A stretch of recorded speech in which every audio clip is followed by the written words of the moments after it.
Look at us to the top, no ifs, no buts. Winning any game, para to sa PIN na yes. Di mo matitinan kaming boses on your level. Nasa kalye man o mobile, you know I become a legend. Open fire, we unite, we winners. Built with pressure, the diamonds are made of. Switch in a lane na parang gera. HP Racing may reset up. Built tagatang buhat, we heal that full load. SS parang Lyra. Susundan ko ang iyong bakas, kasama patas. Tagumpay natin to dahil tayo'y malakas. Para sa Pinas, nasa amin ang alas, hindi tuwa atras. Kinikilala sa taas kasi kami ang malakas. Para sa Pinas, nasa amin ang alas, hindi tuwa atras. Kinikilala sa taas, ganito kami sa Pinas. Wow! Hold on. Yeah, wala ka sa Pinas. We are Laging MVP, no surrender, no retreat. Pag nagsama-sama, just imagine what we can achieve. Laging MVP, no surrender, no retreat. Giving 100 all my all, cause we just cannot be defeated. We are unstoppable, immune and invulnerable. Ready ang equipment, lahat frozen, malak crowd control. Pakita ko na jab like pow, east to the southeast. So what I would proud and loud, cause every enemy we devour.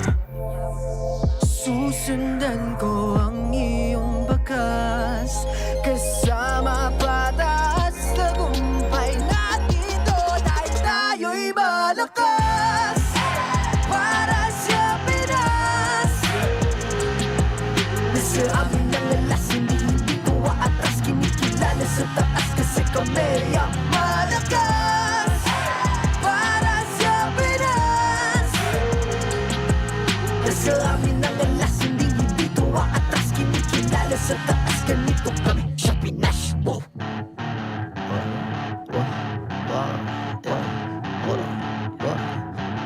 Malakas, Pilipinas, malakas. Kahit anong lane, we become the monsters. Malakas, Pilipinas, malakas. Face the golden sun and running for the 3 stars.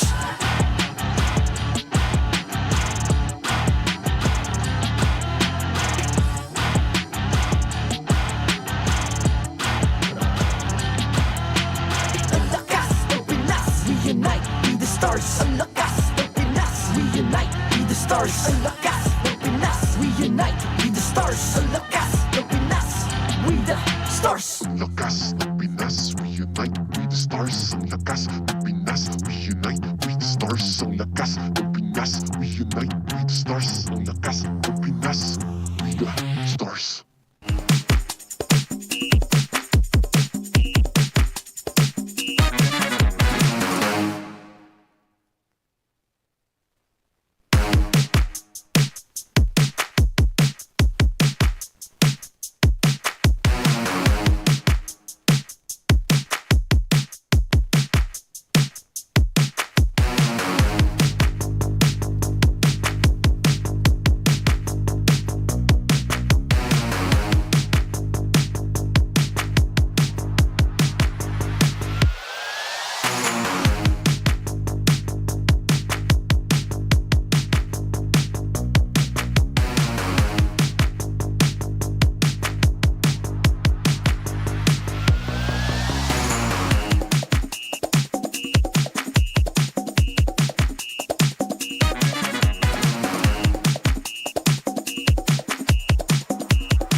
The 15th season of MPL Philippines is brought to you by the following sponsors. Infinix, the MPL official tournament phone. Lakas sa laro with Infinix. Smart, the official telco partner of MPL Philippines. Our partner in esports, Time Zone. Join the fun at Time Zone. TT Racing, for those who dream, work, and play. TT Racing has your back. Don't miss any MPL action by following our official Facebook and subscribing to our YouTube channel. Follow MPL PH on TikTok for more content. Experience the lakas ng Pinas of MPL PH Season 15 action live at Green Sun Hotel. Grab your tickets now via official MPL PH website. All the regular season tickets are now available at 200 pesos. MPL Philippines is monitored and supervised by the Games and Amusement Board.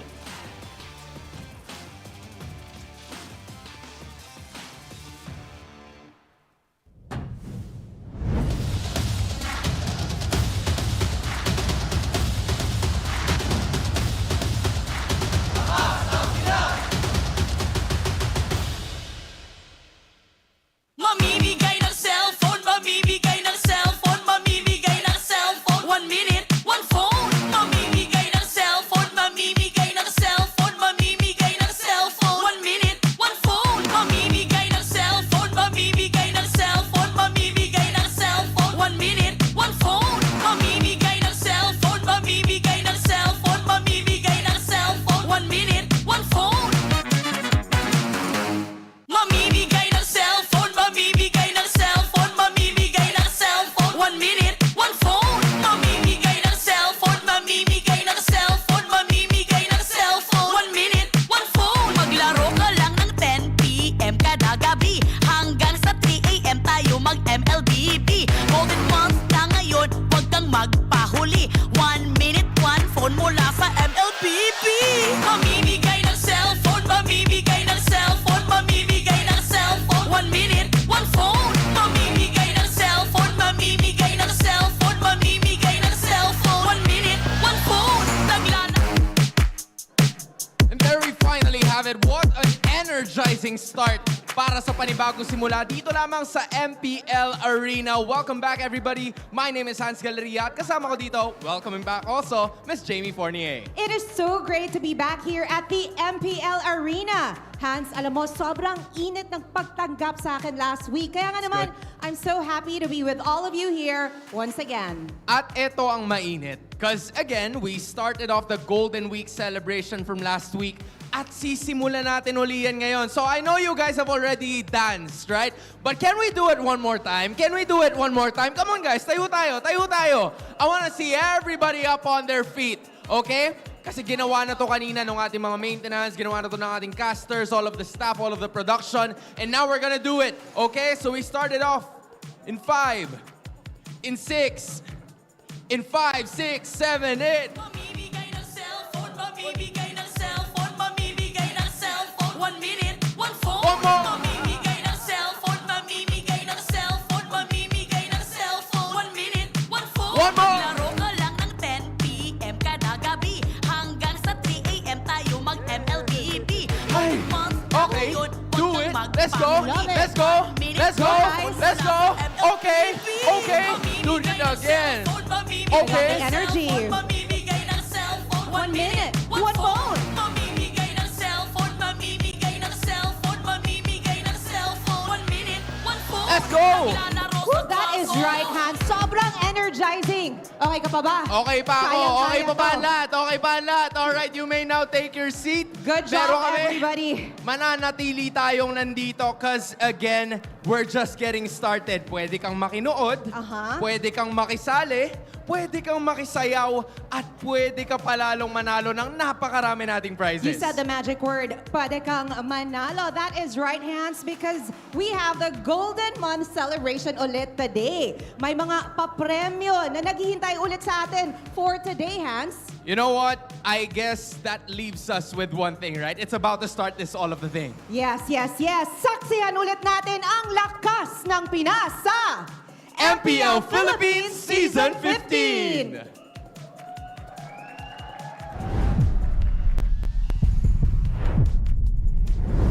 Man, I'm so glad we got a little breather after all that dancing because we're ready to kick off day number 2. It's week 2 here. What is up, guys? I'm Nice-Sue, and I'm joined here with, is it Ingan and Ingan or Renmar and Renmar? I feel a little left out here, boys. Yeah, someone didn't get the memo. Guys, comment down below, Nice-Sue, Kalbo. You know what to do. No, guys. no. No. I have spoken with my fellow chat out there that, you know, the equivalent to that would be me shaving the beard. But I'm not going to be as abrasive and make bets on the live just yet. No, nicer. You know, the longer right we move. stay together, I'm pretty sure I'm gonna influence you to do something crazy like that. Nope, probably not. Nope. I also don't think so. Well, anyway, again, guys, we have a triple header to go through for all of this Saturday here. Again, week 2. If you missed the action yesterday, it was amazing. There's a running joke, by the way. Yeah. It started, I think, over on the Tagalog stream. But it's the mother of all series is what we basically call it. And also the daughter, right? Brigida was over here. Chantel was over on the other side, and we got 2 series, 3 games each. We'll see if we get that today. They're not here, but let's see. But first off, before that, we do have to say thank you to our sponsors, Infinix. You can play like a pro with Infinix GT20 Pro, the MPL official tournament phone. Grab yours now and use a voucher, Infi NPL, to get up to 1,000 pesos off for you guys watching. And of course, exclusive freebies.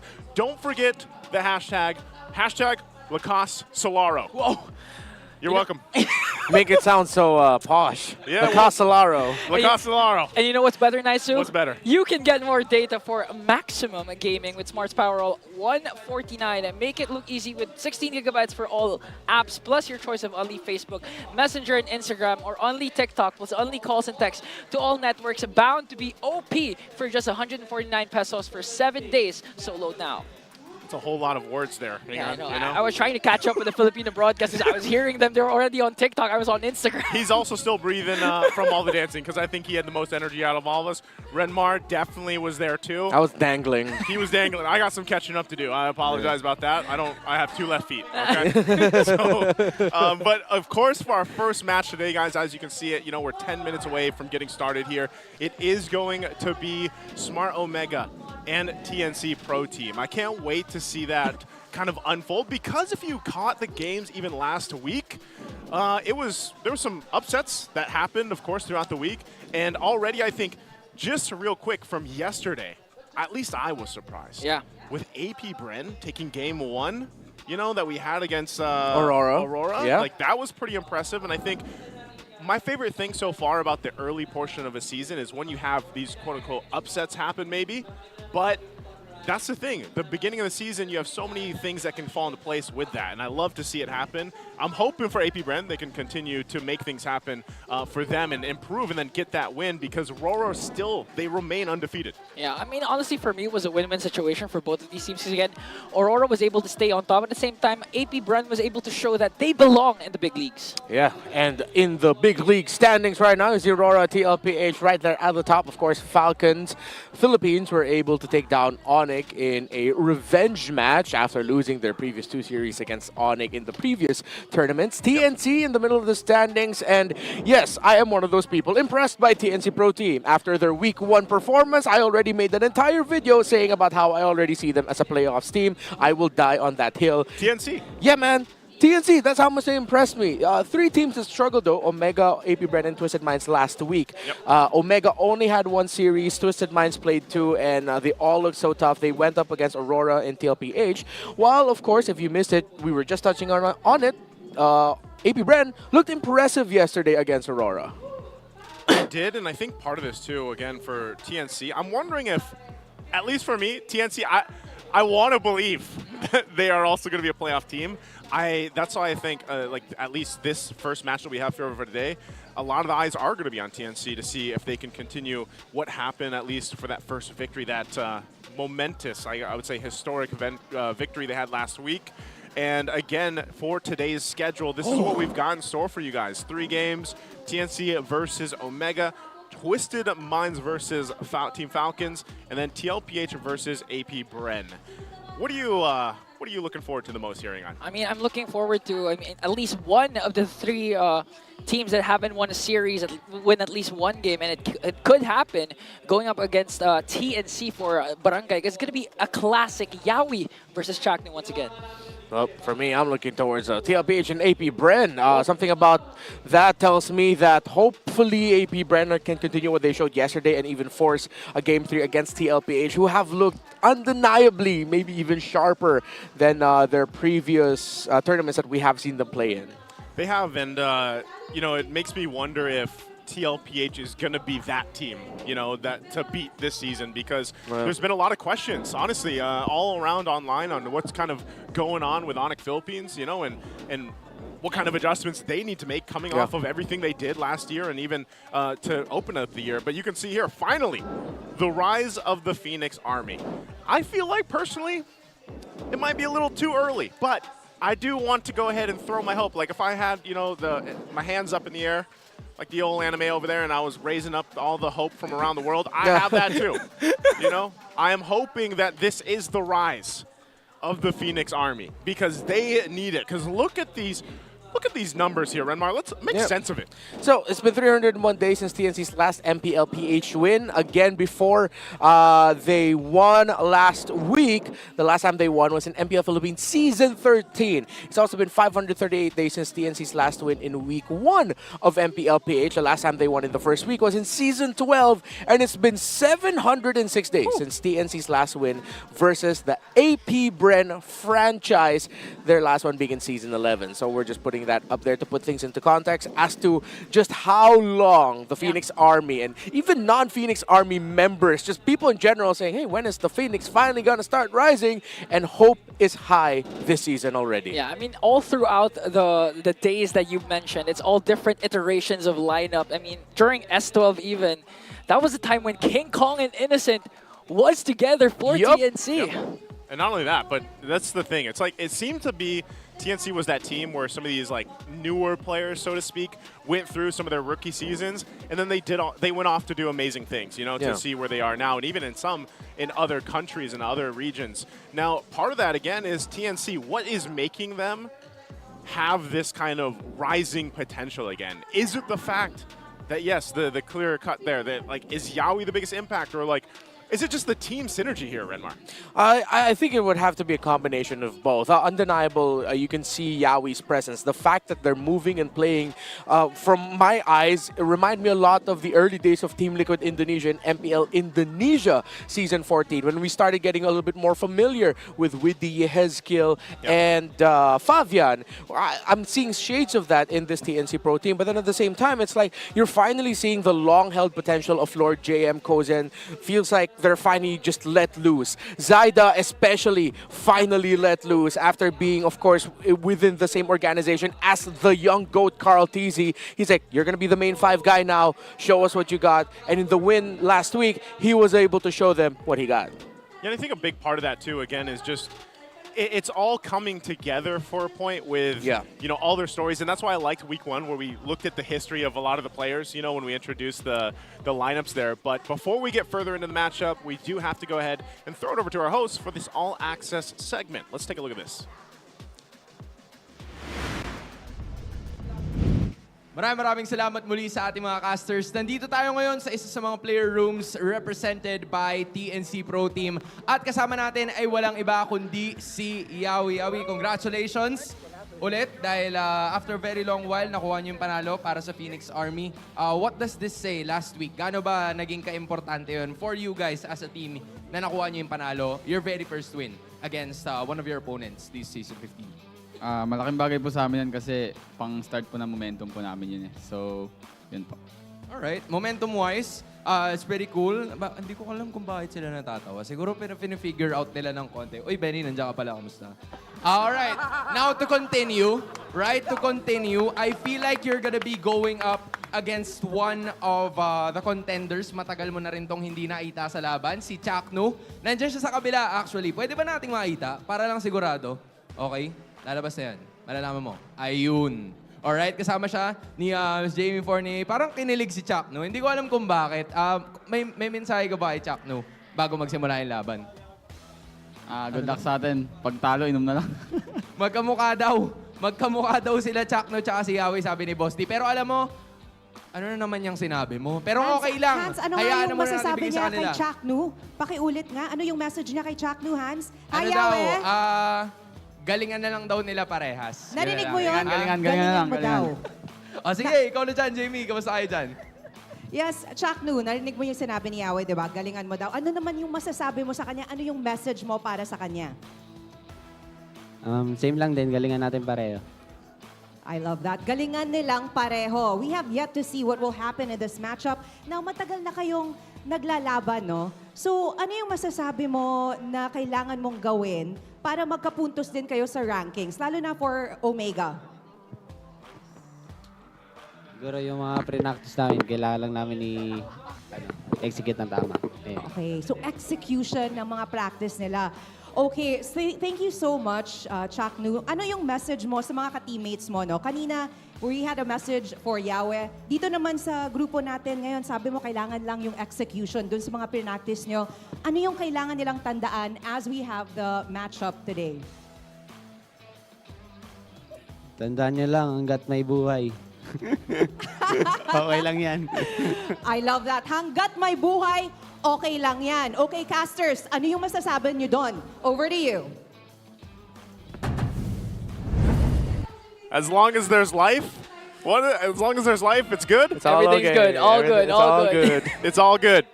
From the Mamba himself. You know, sometimes I wish I had him to just like wake up. You know, when you wake up in the morning and you have, maybe some of you guys have those quotations to start your day. Yeah. I wish I had just a whole bunch of quotations from Chaknu. Chaknu, words to live by. Words to live by to start my day. I thought you meant like when you wake up in the morning, he's just there already by your bedside, ready to dish out some wisdom. Hey, Naisu, as long as you're alive, you're living. As long as you wake up, you're good. All right. So again, great to hear from both of them. Yawi there, of course, then Chaknu. They are, you know, familiar players for a lot of people now. Again, Yawi is back in the MPL Philippines after spending, was it 2 seasons? 2 years? It's No. 2 years, and how long was he in Indonesia? At least a year. At least a year. Yeah, It was two for a seasons, while, yeah. definitely. for a but, while. You know, this has to be the question here. Will this be the season? The Phoenix Army finally rises. A, yes. B, no. C, hope so. And D, they have always been rising. You know, how do you feel about this? I think, honestly, I would say A. Like, because, I mean, what's the criteria? I mean, if they rise, I mean, go inside the playoffs. You can only go up from here. Is that yeah, what you're saying? you can only go up from here. I mean, I believe they're a strong team that could make it into the playoffs to the point that I could, you know, stake something else aside from my hair. But soon, I'll come up with something new. No, Ingan, no it's more okay. stakes. You can just say you've seen my video now available on all my channels online.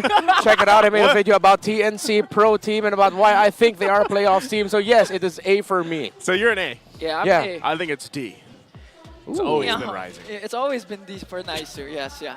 Because they're always been rising, yeah. It's always been rising, you know, and we hope that they are able to rise and rise and rise and hopefully get flight. Yeah, And it starts here. Starts today if they can rise above the barangay. yeah.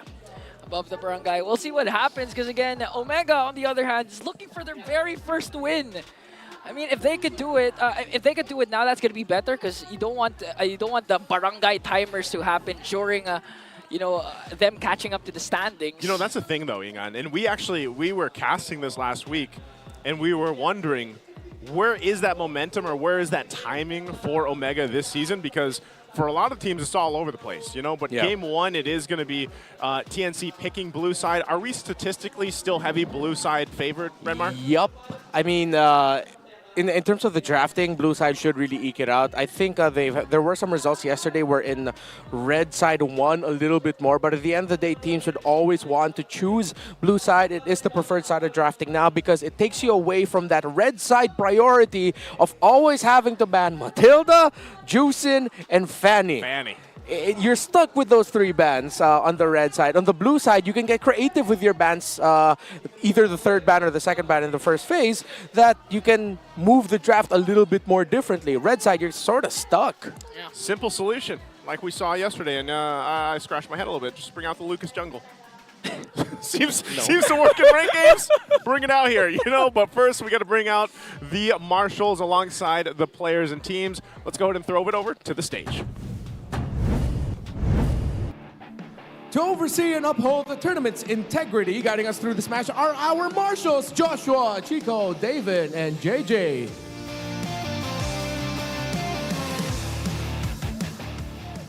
The Phoenix has risen, but will they continue to soar above the line of dawn? Opening the first match of the day, TNC Pro Team. The EXP laner, Lord JM. jungle, Saita! In the mid lane, Lancy! The roamer, Yawi!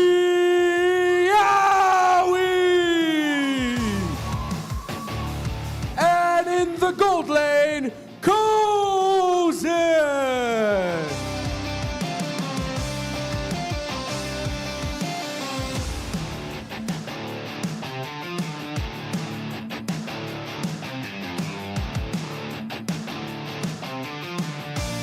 And their opponents, looking above the skylines of the barangay, ready to take the Phoenix back down, it's Barangay Smart Omega! In the EXP lane, Luis!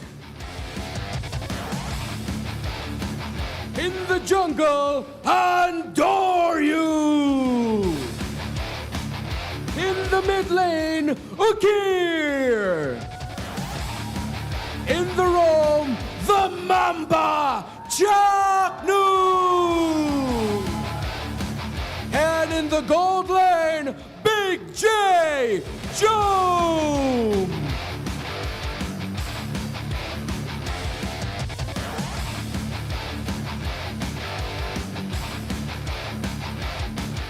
And their coaches, Coach Imba DJ and Coach Lembot. MPL Arena, welcome to day number 2 of week 2. It's TNC Pro Team versus Smart Omega! And okay, let's take a look at the lineup here. Once again, after the introductions, it's TNC Pro Team. Yeah, I mean, this 5-man lineup, if they get the ball rolling, especially the catalyst of their rotation, Yawi, they're going to have an easy time going up against Omega. And not to mention, the combination of Lancy and Lord JM, you know, Titan-like rotation from these two teams. Again, if they show up today and they wake up with a good smile on their face, they can actually go for a 2-0 sweep. I'm also looking forward to the gold lane matchup, man. Kozen and Big J. You know, Big J, I feel like didn't get to shine last week, like we're used to seeing, and maybe this is his moment, at least for their matchup for week 2. And Kozen as well, you know, he had some pretty risky plays and decisions back in week 1. I'm wondering how that carries over here. Because against them, like I said, it's Smart Omega. Renmar, who is it? Yeah, well, we haven't really seen the Smart Omega of MPL Philippines Season 14. The Omega that a lot of people thought would make it into the top 4 of the playoffs before they got swept in the first round. It's the lineup that you know from that season, but again, it's Luis instead of Ryota playing. And Luis needs to step up against Lord JM, who has been the secret sauce for TNC Pro Team. There's been something about how Lord JM's been handling the EXP lane that Luis needs to solve. And I agree with you there, Naisu. Big J really needs to step up, and Omega needs to supplement Big J better. Yeah, I think in a way, he just needs to be able to be protected, but also just allowed. It's not so much, I mean, protection is part of it, but also obviously positioning. And we've seen Big J do that, especially even last season, where he made some amazing plays, but it's also just not losing control of that early game so that the pressure isn't so much on Big J. And I think that's why you mentioned, you know, even in the XP lane or that mid-trio rotation is so important here. And even for the Mamba, he's got to bring back the Mamba mentality in a way, you know, for this matchup. So before that, let's take a look at how the players prepare for the game of the ping test. Nasa akin yung mic check ba, Erp? Setting muna tayo, guys, ha? Pwede isa pa check ping chicks, magkatry lang ako hero. Dalawa, nice. O, tras na daw. Bas ka. Hello, M. Tikin saan, M. Ready agad, ready agad. Ay, wag niyo ba yung ano, gagamitin ko mamaya. Gagamitin ko, pipit ko ngayon. Wait lang, kaya. Ito kaya skin ko, si, para tumatagal si. Di ako nagsasalita pa rin, wala silang marinig sa mic check. Kasi yung headset na, naka-face mask. Hello guys, hello. Narinig ba ako? Invite check nyo guys. Full ba natin yan? Parang pang billiard. Ano bang tawag dun yun sa yung pantantas ng billiard? Pinapahid, tisa na lang kulang. And again, the ping test there, of course, for the tournament integrity and also just for us to get a glimpse at how the players prepare for the matchup again. Usually when you guys do see that, I understand it is in Filipino mostly or Tagalog unless you're King Kong and he's, you know, talking in pure English. But yeah, great to see them get situated. Now the Infinix keys to victory. How is this going to work out, Renmar? Well, all aboard the Phoenix Express. I mean, Yaoi's there. Make the most out of Yaoi's aggression and rotation. Lancy's been doing stuff and showing things in the game to actually match that. Make sure that the rest of TNC Pro Team will make the most of what Yaoi brings to the table. So deal with TNC support duo. Smart Omega, I mentioned Lancy, I mentioned Yaoi. Chaknu, Ukir, you guys really have to step up compared to what you showed last week against Team Falcons Philippines. Lead your EXPs to faster pacing. This is what we touched on earlier. You can just play center of the map and then supplement your gold, but sometimes you can actually send your mid or your roamer, at least just one of them, maybe sometimes even the jungler, to go to the XP lane, make sure that they can win a substantial trade so that the EXP lane can rotate out of lane and have more of an impact in the map. And actually, that's the thing I want to touch upon, because looking back at Lewis's career, the Cebuano, back when even he was in MDL for Smart Omega Neos, he was actually dominating with those proactive XP laners like the Arlots, who are other, the Yuzongs, etc. And I think a Badang would be a really great pick for Lewis right now, compared to the Ediths and the Hylos that we've seen him used last week. Yeah, Badang has been such a hot pick lately, and it's such a good disruptor. I mean, that's really what it's for, and you know, you're able to go ahead and cause the momentum just to stop, really. Like, that's how it's played, and especially if you pick it against some of the hyper-focused or mobility-focused lineups. So we'll see what the plan is here. We're going to jump into the draft for game number 1 in our first best-of-3 for the day, the triple header between TNC and Smart Omega. Once again, TNC chose the blue side, so they're over here for the blue side, and we got Smart Omega on the red. The bans are coming out. Like we already mentioned, nothing probably too crazy from this. The Matilda Joy are taken out from TNC. Jushin, maybe, of course, they also take the role of taking out that Fanny. Yeah. And we'll see some of the first priorities. I'm honestly thinking, because the Joy is taken out already, what has mostly been that first pick on blue side? Is it towards that Granger? Suyo? Yep, it's always the Suyo. Yeah. Suyo Joy is the usual priority right now on the gold when one of those two are open. But with them taking it away, I think they want to rush the Harith or the Granger this time around, especially with the Juicin off the table. So now this is TNC. Again, this is one of the benefits of the blue side draft. You can have much more room to pull off some crazy draft strategies to catch your opponent off guard. And any team drafting against a blue side team that took out Joy and Suyo will get caught off guard. At least you know you're trading for either the Harith or the Granger, most likely, and they decide to go for the Selena. TNC, what the hell is going on? Swerve! I mean, it's in the keys to victory. You mentioned it yourself. Ride the Phoenix I did Army. not mention the Selena. I wish Chove Skirt was playing right now, because I'm like, skirt! Like, this is a total swerve right now with the Selena first pick. But again, that opens up for a Granger pick for the side of Smart Omega. They can choose between the Hyde and the Granger. But this is what I was saying. The Badang that could go in the hands of Lewis. What? And so far, debut pick, Renmar, it's a Baksha! TNC Pro Team are completely just changing draft priorities right now, except for the third pick blue side CC. That I really, really appreciate, by the way.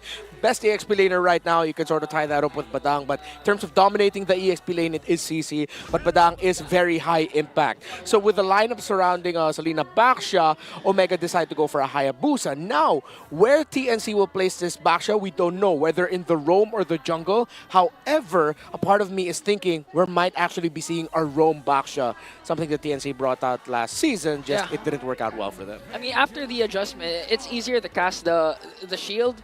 Even if you miss, the cooldown's been reduced. But at the same time, the last time I saw Baksha recently was actually from Team Falcons in Snapdragon Pro Series, wherein they paired up the Baksha with the Barretts, and Baksha was actually the jungler for that game. I like that they went this, though. This is a nice kind of change of pace, I would say, honestly, from what we've been seeing, at least from week 1 and then even yesterday. Do you think this kind of an unorthodox picking right now from TNC is going to work out for them based on what we see already from Smart Omega? Well, it might come back to bite them. The Hayabusa might actually be able to just hunt down for the Selena and make it a tough time for Kozin. So whatever they pair with it in the center of the map has to be something that can soak up a lot of damage, especially after Andoryu hits level 4 and gets his first item early on. If that does happen, you're going to be seeing a Hayabusa that won't be shy with using the shadow kill once he gets to see the Selena Selena. So we're actually seeing a little bit of a throwback to Season 8 priorities. Back in Season 8, if one team gets Selena, they want to make sure the other team does not get Jawhead. So just a little bit of throwback, and yeah, just seeing the Hayabusa again, the bands of the Jawhead, Selena, my mind goes back to those days. Yeah, Season 8, man, that was my first season. Oh, right, it was. You know, and I remember constantly kind of seeing that battle between those two picks, and that's one of the things, though, as this Vexana does get picked up here, is it's still risk or reward for Selena. We've seen some of the priority from other teams go for this, and you have to really be able to play around it. And then it's another debut pick.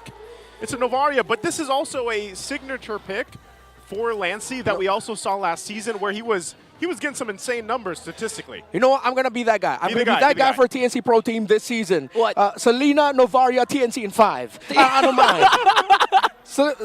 TNC in Trust 5? it. Trust it. What's 5 Trust mean? in them. Trust in them right now. They will make this work. It's risky, but they will make this work. So because our hands are aligned and we're saying TNC in 5. Is that what that means? No. So wait, assuming Renmar, this is the best of 7 series, you're actually giving one game to Omega. Yes. Is that what you're saying? All right. You know what? So that we don't have to explain it. TNC in 3. I still don't know what it means. What does that mean, Renmar? In 3 games. In 3 games. Okay. TNC in 3 games. I'm sure people at home, too, were like, dude, what?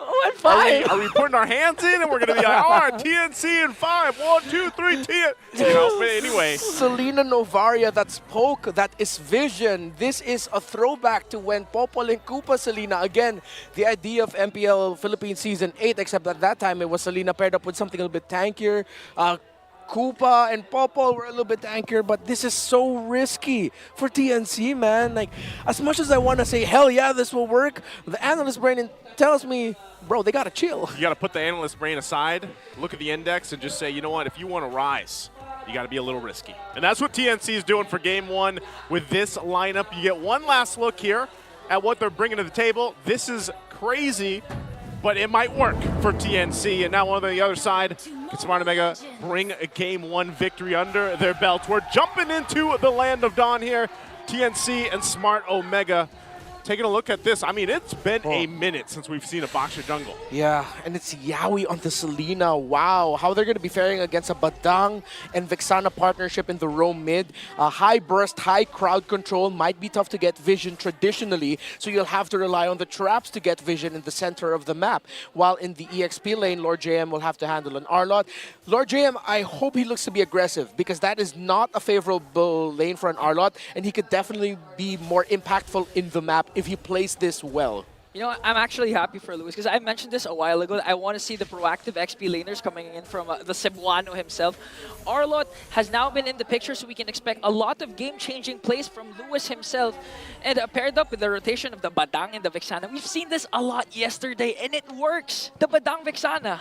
There's a lot of crowd control from this lineup for Smart Omega, and the only thing is, you know, how are you actually going to utilize those ultimates? You've got Chaknu with the Badang in his hands. You know, you got that great just utilizing of even the Fist Crack. It does good enough damage, but just getting the walls off, and then you have a swooping effect, right, with the final slash for this Arlot. I'm wondering how they're going to layer those when it comes to the team fights, especially later on. But it does give them a lot of threat around the objectives. Lord JM? Okay. First initiation forced out by Omega, but Lord James fine. He doesn't care. He has the mobility. And again, Omega reading the laning advantage that ACC will have against an Arlot, their first major rotation to actually help out their EXP laner. They weren't able to threaten Lord JM in any considerable fashion, so TNC Pro Team have started the turtle, and it looks like Andoria, though, will be able to get there in time to contest it. Okay. Chaknu got hit by the arrow. A lot of skills connecting, but Chaknu was able to still escape, and it looks like Omega, will they be able to contest? Oh, wow. The ultimate coming in from Lancey, connected, lost, but still, Kier, he got the turtle. That's wild. Andoryu got to press retro. Zaida didn't even press his, and Ukir somehow was the one able to get the turtle. This is it's a crazy start, man. Make sense. I feel like that's been the theme from draft to now. You know, maybe that's going to be the theme of this matchup, but right now it's the fact that they were able to go ahead and get themselves that turtle for Smart Omega off of that. And, you know, you saw how devastating an arrow this early on in the game can be, even for Chaknews, who, again, he's got, I believe he had the Tenacity emblem. So, you know, the fact that he's able to go ahead and not die is good for them. But then where do you go from here, right? You already got your first objective. You build up from there. Your XP lane seems to be the dead lane right now. It's just going to be fine. Do they make a play here, Chaknew? Oh, fist crack, just to make sure that TNC still was alive. able to get a kill. And actually, Andorio is the one who counters it out and gets Lancey in the middle. What is happening? That's exactly what we were talking about. Once Andoriu's level 4 and he will hunt down the Selena and the Novaria with the shadow kills. He does not have to worry about a big beefy roamer to soak up damage because they don't have that. They have Zyda at the center of the map who was placed forward, who wasn't able to take down Chaknew, and I'm just really looking forward to seeing how TNC will make this work because I'm still scratching my head. Yeah, he's, again, that's twice now that Chaknew hasn't gone down. And these arrows from Yaoi eventually are going to be a problem that they have to deal with. So some of the early game is going to work in favor for Smart Omega, and a lot of it has to deal with, again, think about this. The way this interaction works with Novaria and also having the Selena, you get so much vision. Like, this is your vision game for game 1. There's no way you lose in vision for TNC. So throughout the game, that's the strength with the lineup that they have. So even if they just kind of, you know, calm down a little bit in the early game, they know that they have one big advantage, and that's vision. But can they win these skirmishes and team fights? They are the ones to start up this turtle next, and Smart Omega will have to get in positioning. Lewis this time around, also, they have to be careful of that final slash as Andoriu now makes his way for this turtle fight as they get ready. Okay, Andorio already picked up his Hunter Strike, so again, he can replicate. Just go for the backline. Lewis goes in with the final slash, prepared up with Chaknew's fist crack. And Zyda's the first man down, and Andorio picks up the turtle. And again, this is so much more difficult for TNC Pro Team to execute. It looks so easy right now for Omega. Okay, they're still trying to go. Chaknew once again with the flicker fist break. Make sure, Lord JM, even if you have high mobility up against 4, oh man, you can't out-sustain that. Again, it's so hard right now for Zyda since he doesn't have a roamer protecting him. He has vision, sure, from the traps, but he's going to be the guy that Omega will see first. He'll just be standing there, getting the vision, holding the objectives, while there's only so much TNC with the lineup that they have right now can do when Omega decides to jump in with Luis's final slash, the combos coming in as well from Yaoi. And that's the thing I was pointing out earlier, you know, Andorio goes in. He does use the retry, but not going to be able to follow up. You saw that earlier. Lewis sweeps in with the final slash, and then the way Chaknew lines up his fist break is based off that final slash. So that's something that every time an objective comes up that TNC does have to watch out for, even if they have a vision. Chaknew won't land that one. Multiple members here, though, for Smart Omega. Oh, Lord JM just checking things out. Andorio's going to be fine. Also, meanwhile, this whole time, you have your gold laners just doing their thing, farming up. And that's what Big J needed this game in comparison to what he had last week. Yeah, I actually like the confidence coming in from Jome after picking up the Hunter Strike. Transitions already to a Sky Piercer, so they know that they're in control. Zyda going up against Lewis, though. But here comes Ukir and Chaknew. They're going to finally pick up a kill onto the Cebuano. Okay, good thing Andorio didn't decide to commit any final slash, and Omega wasn't in the right position to just continue that assault. They were finally able to take down one. It is just Luis, though. But you see how expensive it is for TNC to just get one at this point. Question is, I wonder if it will get to a portion of the game where the damage of the poke from the Novar and the Selena might actually just be too much to handle for either the Arlot or the Badang, that TNC will build that advantage that way. Okay. Again, playing this for the turtle. Andorio. Wiki Shadow kills Zyda out to retrieve Andorio, so 2 turtles will be secured. One turtle will be secured by TNC, but here comes the counter attack once again. They want to go for more, forcing out Andorio to use the Shadow to retreat. So TNC still slowly, they're crawling back. You know, one thing I have to remind us is that this is actually Lancey's signature Novaria back in MPL Philippines Season 13 during the height of what could have been a much deeper run in the playoffs for the then Minana Evo squad. It was Lancey's Novaria that was frequently respected by their opponents. And even when he played it from time to time in 14, right? Season 14. Yes. It was a hero that a lot of people just knew that if Lancey had it, there's always that gameplay making capability, even later on in the game, and that's what we're talking about just so again, with maybe the poke gets to a point where it's too much, because we know how that scaling goes for Novaria. And they might just play around that timer. Lord JM? We get Shadow Kill onto Lord JM. Pops his Vengeance. Has to Shadow out because he's not going to be able to take down Lord JM. Meanwhile, on the other hand, Lewis catches a final slash. And on the right target, Kozen finally falls down. Oh, the fact that... No, I'm going to say that was more of a Luis thing than it was an error on the side of Kozen to be placed that deep. It was Luis able to display him really well. You see that the Arlot was actually forced to commit the flicker to make that play. Dominant Size is the first item for Luis, so he's going to be going for the tanky build Arlot. While for the CC, very standard so far with the War Axe and the Brute Force Breastplate. Looking at the Zyda Baksha jungle, it's anti-Kiras Rush since it is mostly physical skill damage from Omega. Oh, good catch from Oki. Paired up with a Wiki Shadow Kill from Endoryu to bring down Lord JM. Here comes Big J making the play. Shaknu soaking up the damage, but Zyda as well. And it looks like the clash will stop here, but they want to go for more. Now going to connect onto Lewis. That's a trade TNC is willing to take. See, that's the problem there, and that team fight showcased it perfectly. If you stay in those areas, stay in those fights, then eventually TNC just gets space and they fire off from the back end, and it's so hard to kind of play against the constant dodging of arrows or the shots from the Novaria. Yeah, and you also see that Yaoi's reading Chaknu very well. His rotations with traps and him being not afraid to get vision, usually like how a traditional roamer tank would like to do it. So he knows that he has a dash, he can transform, he has the flicker as well in case it gets a little bit too hairy and he needs to get away. But Yaoi's traps and abyssal arrows have been on point to reading Chaknu, and that's what sort of has kept things level. The fact that Chaknu cannot get into the Mamba positioning as much as he would want to. Yeah, and apart from that, Lancy's Astral Echo, the moment they cast it, and connects onto 4. Yaoi's going to have a good time just casting the Abyssal Arrows because the hitbox will increase. So TNC has full control over this first lore, but it looks like Omega, will they be able to strike back? They're going to hold it here. Half health for now. Omega trying to get in positioning. Big J clearing out that mid. Wow! And there you have it, Astral Echo. Like a red carpet onto Omega, bringing down Lewis and Shaknu. Now they're trying to go for the engagement. Kozen picks up Big J. Still no casualties for TNC. Lord still hasn't been secured, and Endoryu is still alive for Omega. They can actually make a play with the shadows to try and go for the steal. They might try to make a play, Lord JM. Quite low Zyda too. I don't know if they can actually commit to this just yet.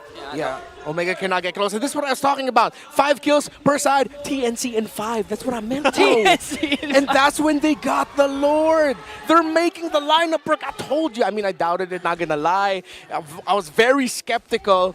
But once you see everything layering together, Lancy's comfort with the Novaria, I feel like, alongside the Yaoi's great timings of the traps and Abyssal Arrows, is what's making this work.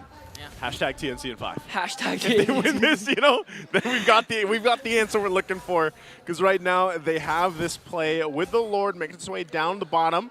Arrows are going to fire. Plus the Astral Echo, Astral Spear, a lot of projectiles just crashing down onto Endoryu to bring him down, but they're going to counterattack with a kill onto Yaoi, a roamer for a jungler. It's well worth it for TNC. They're not letting Omega get into position. They lost Yaoi, but they got a push down bottom. Their minion waves are still pushing in.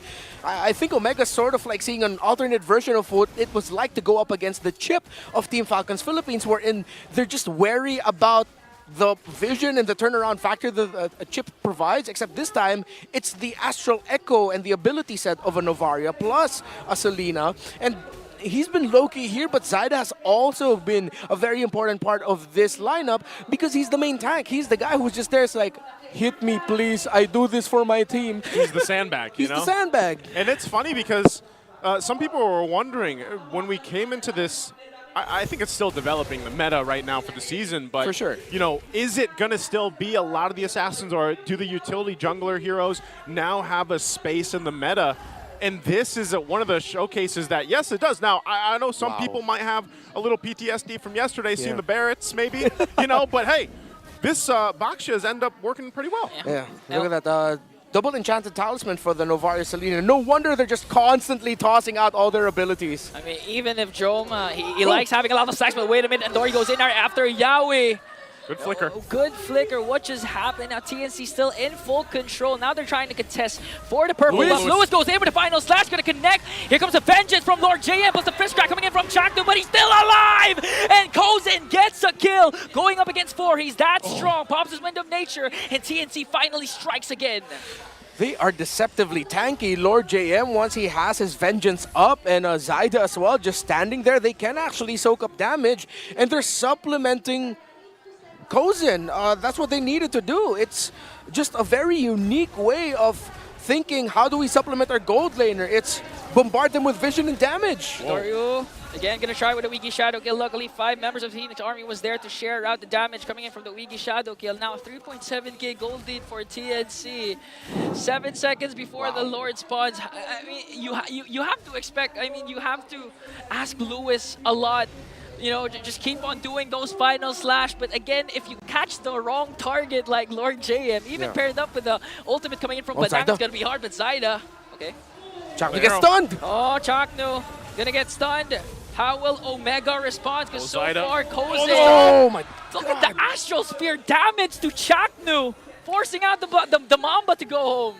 He's going to be fine, though. Again, he'll be able to reset. They should be able to at least... So, whoa, another one!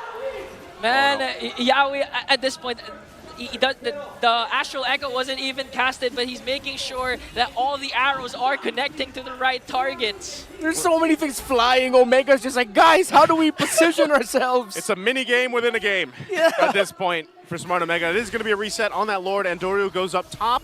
They get this information that he goes up and clears. So this could be a window for TNC to go ahead and start putting the pressure here. He's going to make his way, though. They hold it at less than half health. Chaknu might look for it. Oh, and it looks like Zyda will secure the Lord for the Phoenix Army. Well-executed play from these 5 young men. Well, we posed the question earlier, will it get to the point where the long-range pokes of TNC will just be too much to handle? Apparently the answer was just a simple, hell yeah. Hey, yes. Hey, yes. Guardian's Helmet, Athena's Shield for the Baksha, so your tank is built. I like how Kozin actually built the Malefic Gun quite fast. He knows that there's so much space between him and the rest of Omega, when he's not diving too close to Omega, that he can just safely hit from a distance. So TNC, this is an incredibly well thought out lineup and strategy that have just shocked Omega.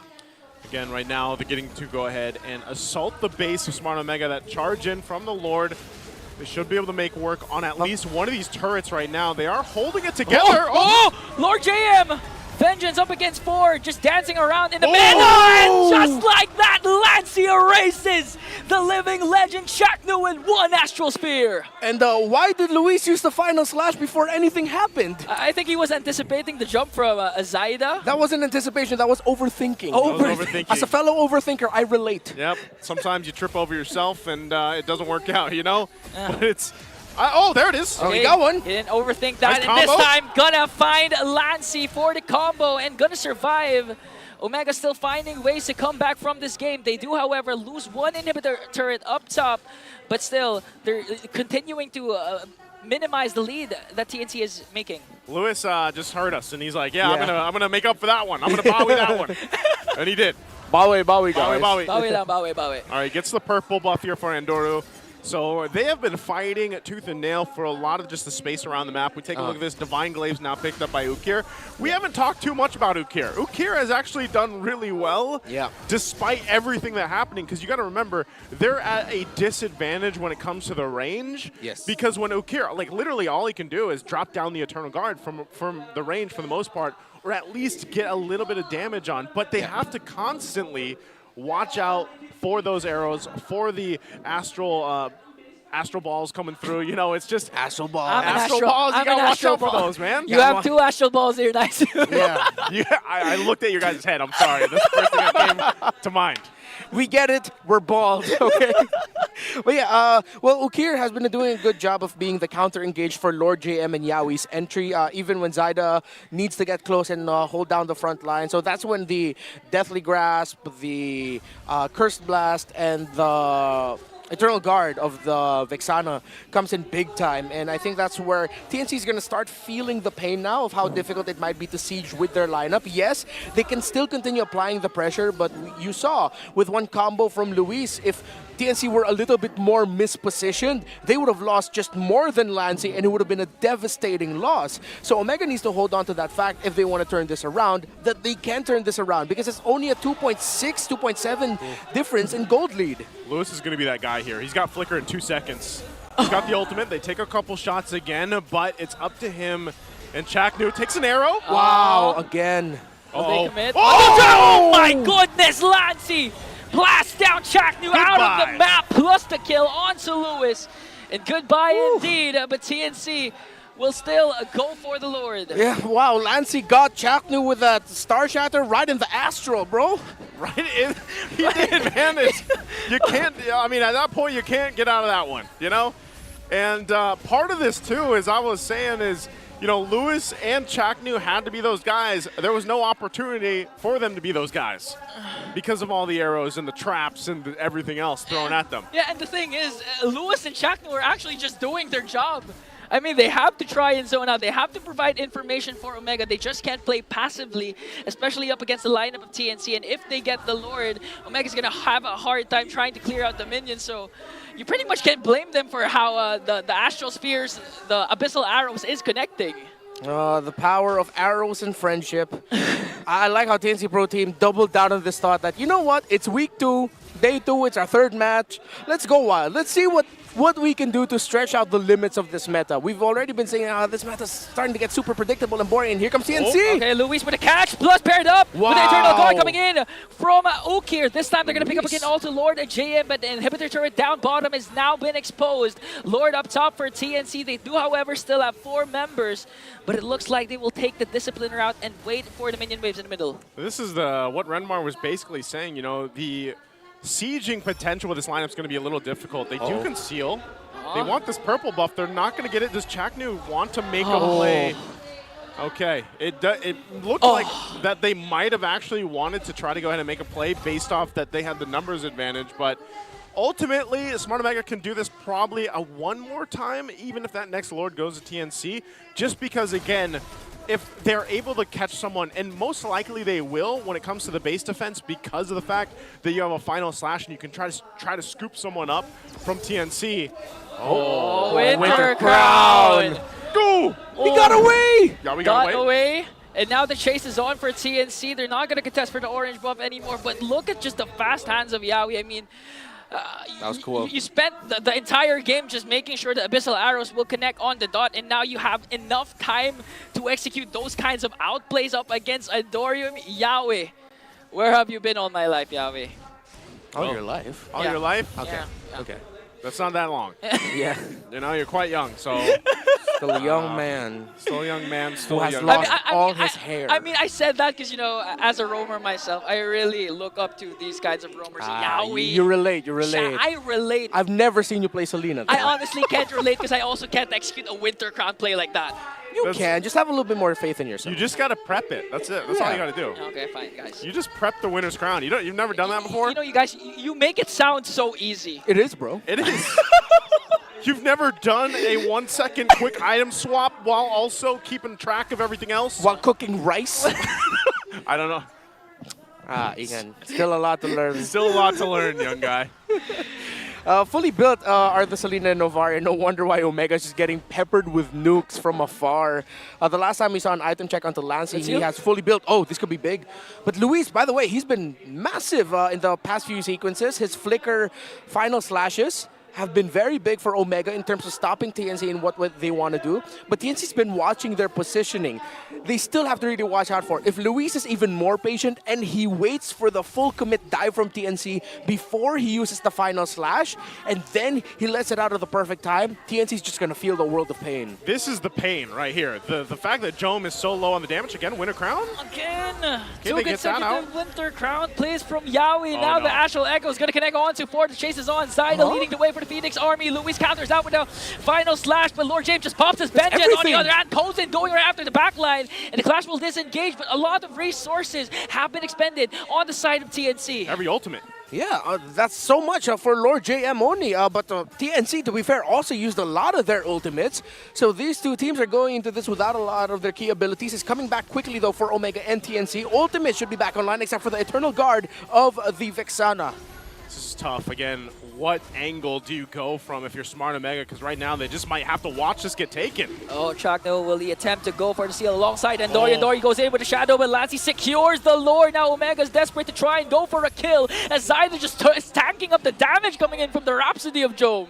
Zyder was drifting in front of the face of Jome, sidestepping all of the Rhapsodies as much as he could, pulling attention. That was pretty funny, not gonna lie. But that was cool. That was a cool funny. That's that's like one of those things you want to see animated.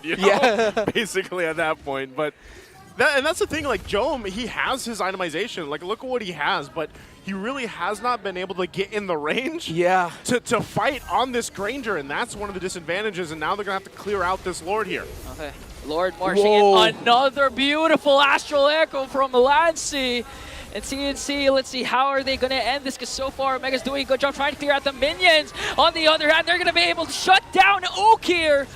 And now the clash is still going on. Zyder jumps into the middle as Kozin just free hitting up against two. Lord JM is going to fall down. And another win for the Phoenix Army. They are rising even further. TNC in 5. Well, that was 23 minutes, but that was TNC in 5 taking game 1. Selena Novaria. It was only one. Well, let's say the first 3 turtles were kind of here and there in terms of some engagements. Omega was able to trade. But TNC took control of that quicker than I thought they would. Like, they just started peppering Omega, and Omega's ability in the early game to be able to snowball and just wreck TNC's lineup, again with a very risky Selena Novaria combo, that window closed down really quickly. That's what shocked me the most. I was honestly expecting some sort of game like Falcons versus Onyx yesterday, wherein Onyx was able to extend the game with the was it Barrett's? I mean, yeah, Barrett's jungler, right? For King Kong. Yeah, I was expecting a TNC some sort of pull off a route like that, but they did it in an unexpected, very fast fashion.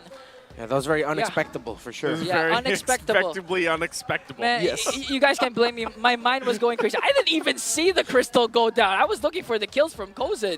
You know, sometimes, I don't know if you knew this, but it's a science-based fact that when you buzz your head, your hair actually keeps it cooler so that your IQ stays where it needs to be. But he's going down. Yeah, no, because you got rid of the hair. But I completely understand and feel what you're saying here, Ingan. You know, the main thing is the fact that we had, how many was it, 2 debut picks?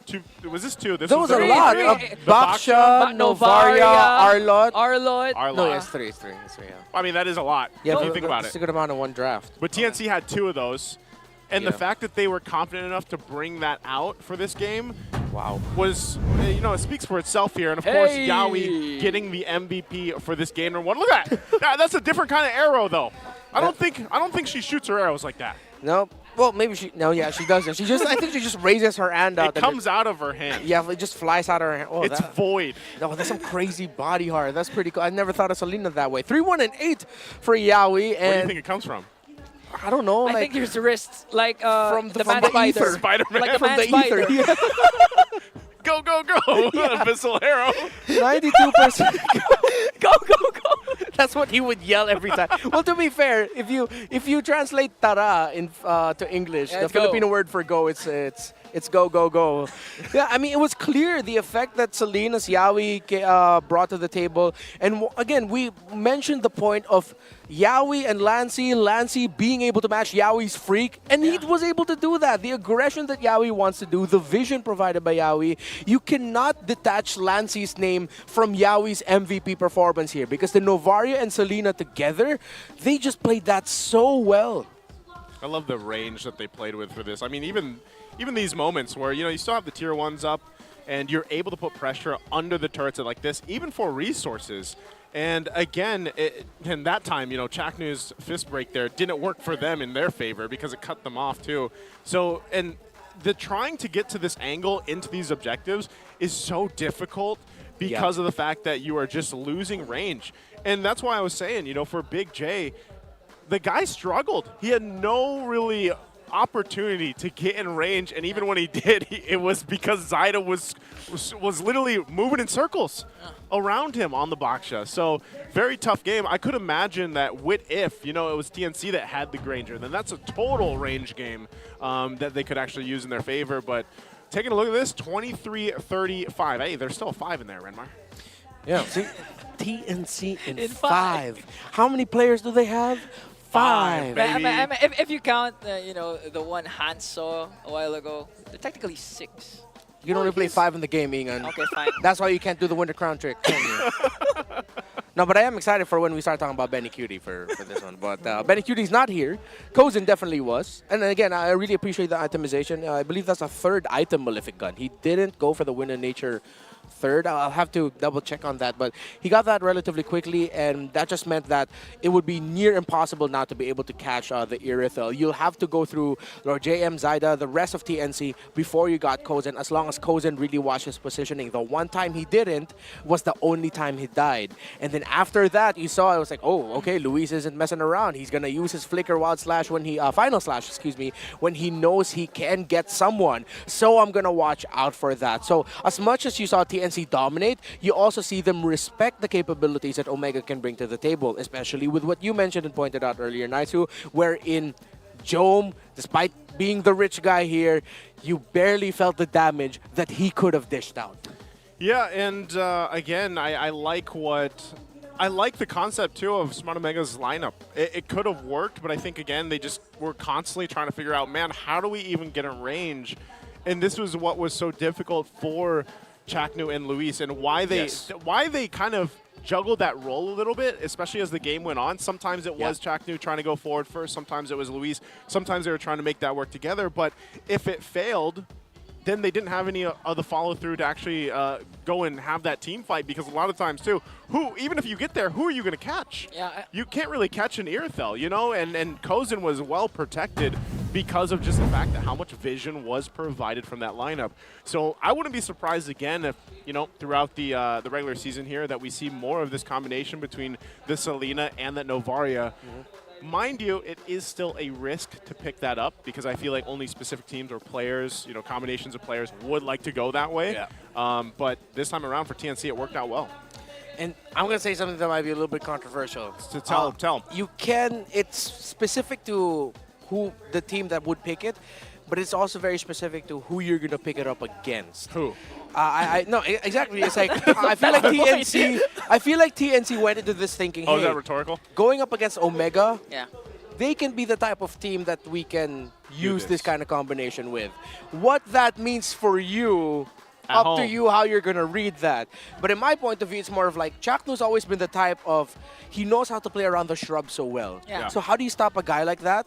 Make sure that you get vision on him. Don't let him position. Again, that was one of the main points that we made earlier. Speaking of vision, is this true? Yawi secures the first Selena win of the season? Yeah, all the other Selenas have lost so far this season. Selena, what is going on here? She's picked up so much. And this is crazy that this is actually her first win. Yeah, this is her 6th pick and her first win. That's not a solid win rate. I would not let my teammate pick that. Yeah, it's 1 for 6. 1 for 6, maybe, but hey, it's Yawi that makes it happen. And that might be something, again, when you consider who do you do this against, who do you go with this lineup against. I think a lot of people wouldn't necessarily think of the combination between the Novaria and the Selena, but they serve a great purpose. So would love to see what kind of adjustments happen here for Smart Omega. I think it's still the same thing, too. I would love to see it if Jome can get activated, because now this is multiple games now in a row where we really haven't been able to see him shine. And you can see this real quick, too, from Yawi. His first in average assists at 8.39 back in MPL PH Season 9.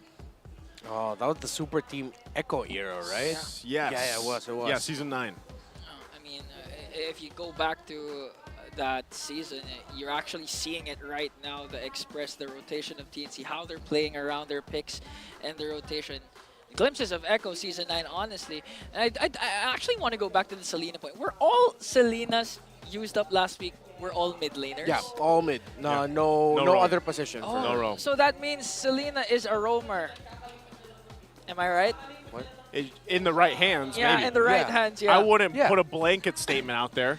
No, I'm just getting reassurance because I want to use Selena right after this day. Well, Chaknu, maybe we get to see him use it because he's also first in average assists, 8.05 last season. He was first in average assists. So, and I remember some of those games, man, some of those games that we were casting last season where Chaknu himself single-handedly saved some games that they should have lost, and they were able to turn around. And that play style, that mentality, that Mamba mentality is clearly it's still there, but so far it just hasn't got them that victory that they're looking for. And part of that, again, is the fact that I just think Smart Omega in general is trying to build up that synergy around them as a team. Yeah. Because individually they all have, their moments where they do shine, but ultimately they just haven't been able to go and come together in a game to get that dominant game win or even the series win that they're looking for. Yeah, that's why it's so tough right now, actually, to read Omega as a team, because it looks like they haven't completely read themselves just yet. Oh, that was kind of deep, but that's it's pretty deep. Yeah, we're not seeing the Omega of last season, and I don't think I don't want to say it might be a while. Maybe that game number 1, if it was like a more traditional lineup from TNC Pro Team, maybe we would have seen Omega be able to match that and maybe even take the game. But it looked like they were just completely overwhelmed by a surprise setup. If I'm not mistaken, on the side of TNC Pro Team, there is a talented member of their coaching staff. I'll share this anecdote later on. I'll just have to double check some things, but maybe we look into Yawi and Chaknu's comparisons. Yeah, let's look at this. Top shared heroes is the Cho and, of course, the Kufra. But as everybody says, Yawi is him. He is Cho, and same thing for Chaknu. Chaknu is Kufra. Reminds me of the old saying back from our good friend Eterna when she said Kufra's Chaknu, I think it was. Yeah, Kufra's Chaknu. And that was back in MSC 2022, actually. And that's it. I mean, that's the interesting thing. 45 times for the Cho pick, for Yawi, 54 times for that Kufra pick. And 61% win rate on that Kufra, too. And the 56 over here for the Cho. And that's why, again, these two players, these two individuals are just known for being those, stalwart, just strong type of roams. Yeah. And I always think that when you look at these players who have been around for seasons and seasons, and you see their hero pool for the roam, that's what's usually astonishing to me because, again, this was a roam Selena. Has not been picked up there many times. Ends up working out really well, and it takes a certain mentality of a roamer to be able to pick a hero like that, make it work, make it fit into a team. And so that's what I'm still looking for Chaknu. I still, even if that means pull out the Kufra, man. We got to see the Cho, we got to see Yawi's Cho last week. We want to see Kufra's Chaknu.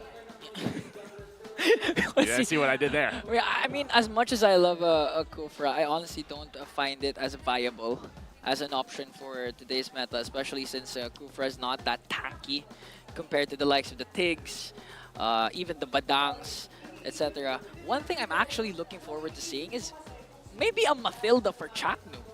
We've seen that a couple times from him. Yeah. In the past. No, for today. For today. Yeah, that might be a trick that Omega could try and explore. Yeah, up against considering TNC. that TNC doesn't ban it. Because, again, TNC pulled out it's something that it's not super surprising to see a Matilda first phase blue side ban. It has popped up as a respect, but it just goes to show TNC is actually thinking of that for Chaknu, and they want to be careful going up against it and make sure that they don't go up against it, rather. As we head into the draft, I would like to share my little anecdote. I've heard some very good things about the analyst of TNC Pro Team in Coach Semi.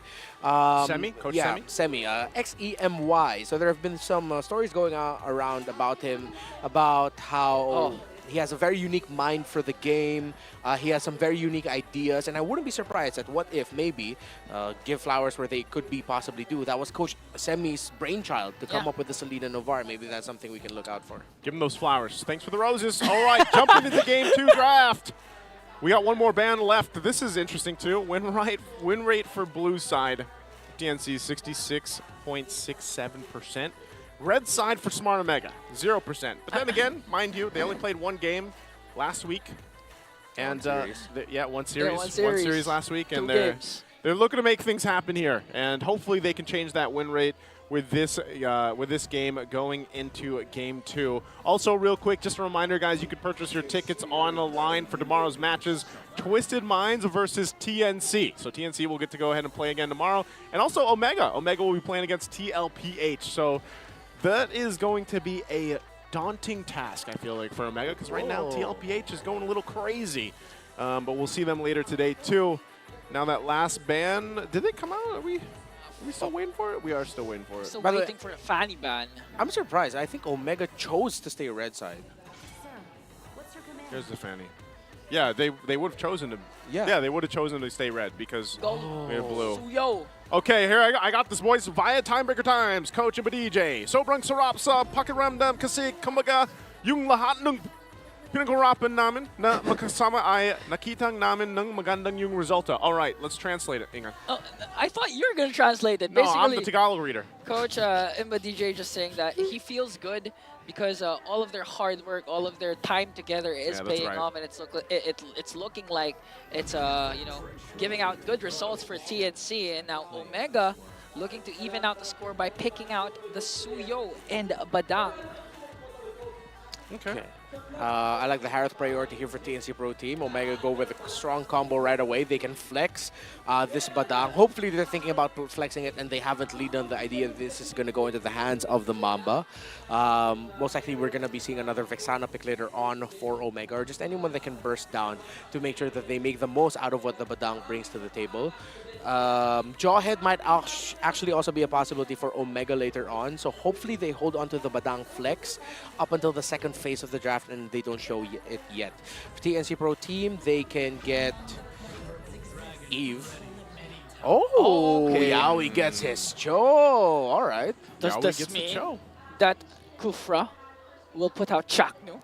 You know what? If you're going to pick up Kufra, now would be a good time to do it. Right? Not now, but in this draft. Later on, yeah, of course. Yeah. Hopefully we get that matchup. Okay. Okay, we like it. We like it. We like it. He gets. I just anytime, dude. You guys can't deny it. All the Yaoi fans around the world, they see him get the Cho. It's the same reaction when, for example, Chaknu did get the Kufra before. So they want to see him make the moves, make the plays. And right now, based off this first phase of the draft, I would say that right now TNC, I like what they have. The combination too that we've seen before quite a bit is that E pick with that Harith. Two solid options that really work with a lot of utility, but also the ultimates work great together. You know, if you want to set up that box, the real world manipulation with that Zaman Force, there's a lot of zone potential, especially when you consider the fact that you have these heroes across from you that want to be in your face, right? The Mozkov coming in with the Spirit of Destruction, the Suyo, of course. Even the Badang. Like, this is what you want to go ahead and fight. And if you can actually lock someone down with a kick with that Way of the Dragon and take someone out right away, that's a huge advantage for TNC already. Yeah. And we've seen it a lot multiple times yesterday. I believe Cho was picked up as a roamer multiple times, and Omega takes out a lot of junglers, Joy and Alpha. The problem means Omega's actually thinking about a Farsa in their mid lane. That's usually one of the reasons why you would ban out the Joy, because if you're the Vexana, you're okay with letting the Joy through. TNC Pro Team let go of the Glue. There might be a Farsa 4th pick, and then we're just gonna see finally the Roam EXP get shown in the 5th. Hopefully that's what they're thinking. Okay. Next pick, Farsa. That's what this is they common. were thinking. Yeah. Literally the common, the Farsa into the Eve. Now your last two picks for TNC. We still need a jungle. What do you think Zyda's going to go for? Hoping they pick Lucas, but not for Zyda. Yeah. Or for Lord JM. I would like the Lucas for Lord JM and maybe a Still Nolan or Hayabusa. But they might actually be thinking about the Nolan more, considering the rotational speed matches the Suyo better. Okay. So Because Nolan, of the Lucas. effect, yeah, Nolan. Nolan, Lucas. Lucas jungle. Why do you think it doesn't work out so? Why didn't it work out so well yesterday? What it was record yesterday for Lucas? No. Nolan. Lucas. I don't know. There's just something about Lucas right now. I think teams haven't completely learned how to make the most out of it. Yeah. So instead of going for the Lucas, they go for the Hilda. So this is the disruptive, fast-rotating Lord JM. TNC Pro Team might be thinking to just... They're not reading the EXP matchup so well. Okay. So they want the Hilda to be very active in the map, to go in the jungle a little bit more. So you're actually rotating more as 4 with the Hilda leaving the EXP lane. And I think they banked on that idea that they're going to be going up against a Badang and the EXP, then the Badang is not going roam. Yeah, not going roam. That was that Tig last pick there, so good responses. And I feel like that Tig was kind of warranted because you want to be able to go ahead and help with setting things up just in case. Because if you do happen to get caught in that fight with the rearward manipulation and you have a response with the implosion, and we've seen this happen time and time again, you could use that in a couple different ways, whether that's to peel, whether that's just to be a counter response from TNC, or two TNC's lineup, then that's fine. But also, again, you have good burst damage, and that's what I like for Smart and Mega, because I want to see them have a better early game, one where they take control, at least in the early game, because look at this. The potential here right now, the early to mid-game potential, that was a 4.4. I mean, it looked like it was more red than blue. Yeah. The numbers were swapped a little bit, but I want to see this early game potential with a Suyo and a Farsa in the hands of Smart and Mega. We'll see if they pull it off. We're jumping into the game at 2. Once again in the Land of Dawn. TNC, will they get a sweep against the Barangay Smart and Mega? Yeah, if Omega wants to get that early snowball that Naisu is looking for, they have to make sure that they don't have a repeat of their first engage against Team Falcons Philippines in game number 1 last week, wherein they overly committed because they knew they could get the snowball, and they just missed the execution. Oh, early game post, you could already feel it, and just like that, you already forced out Ukir's flicker early on. That early on with the flicker is going to be tough, because I was...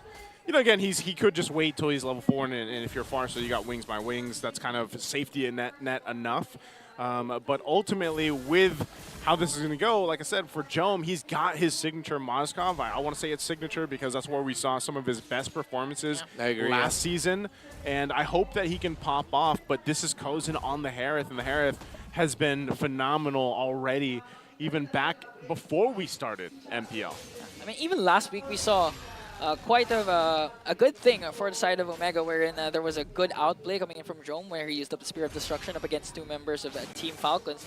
If he continues to pull off outplays like that, I'm not going to wonder why this could go to a Game 3. Oh, Yawi goes in, just checks things out. And even with this, they do have Zyda at level 4. It's going to be spotted out. Little check with the Queller there. The Turtle will be up here shortly. So once they kind of get things situated, again, you're playing around once you have level 4s available, once you have that timer available to you. If Omega, what we're looking for is snowball from them, they might find the start of it. Oh, good use of the Sacred Hammer plus the Evil Queller plus the Surge to make sure that Yawi has to use the Flicker. So no Flicker available for the Roamer of TNC for this first Turtle fight. Yeah, but you can see this, right? Okir just nearly level 4, so he'll have it. Both gold laners doing their thing. This is going to be a close one for the first Turtle anyway, as both teams went for the reset. They've got their level 4s now. Yawi doesn't, though, because he had to go back. So he might just clear that mid lane, get it, and then they are going to start this up. Half health for now. Who's he going to go for? Okay, Chaknu used up the Sacred Hammer. He has the Flicker, connects the kick. Will he be able to cast out the Implosion? He did, but he didn't catch Zyda. First blood will be drawn for the side of the Phoenix Army. A counterattack right away for Omega to bring down Lord JM.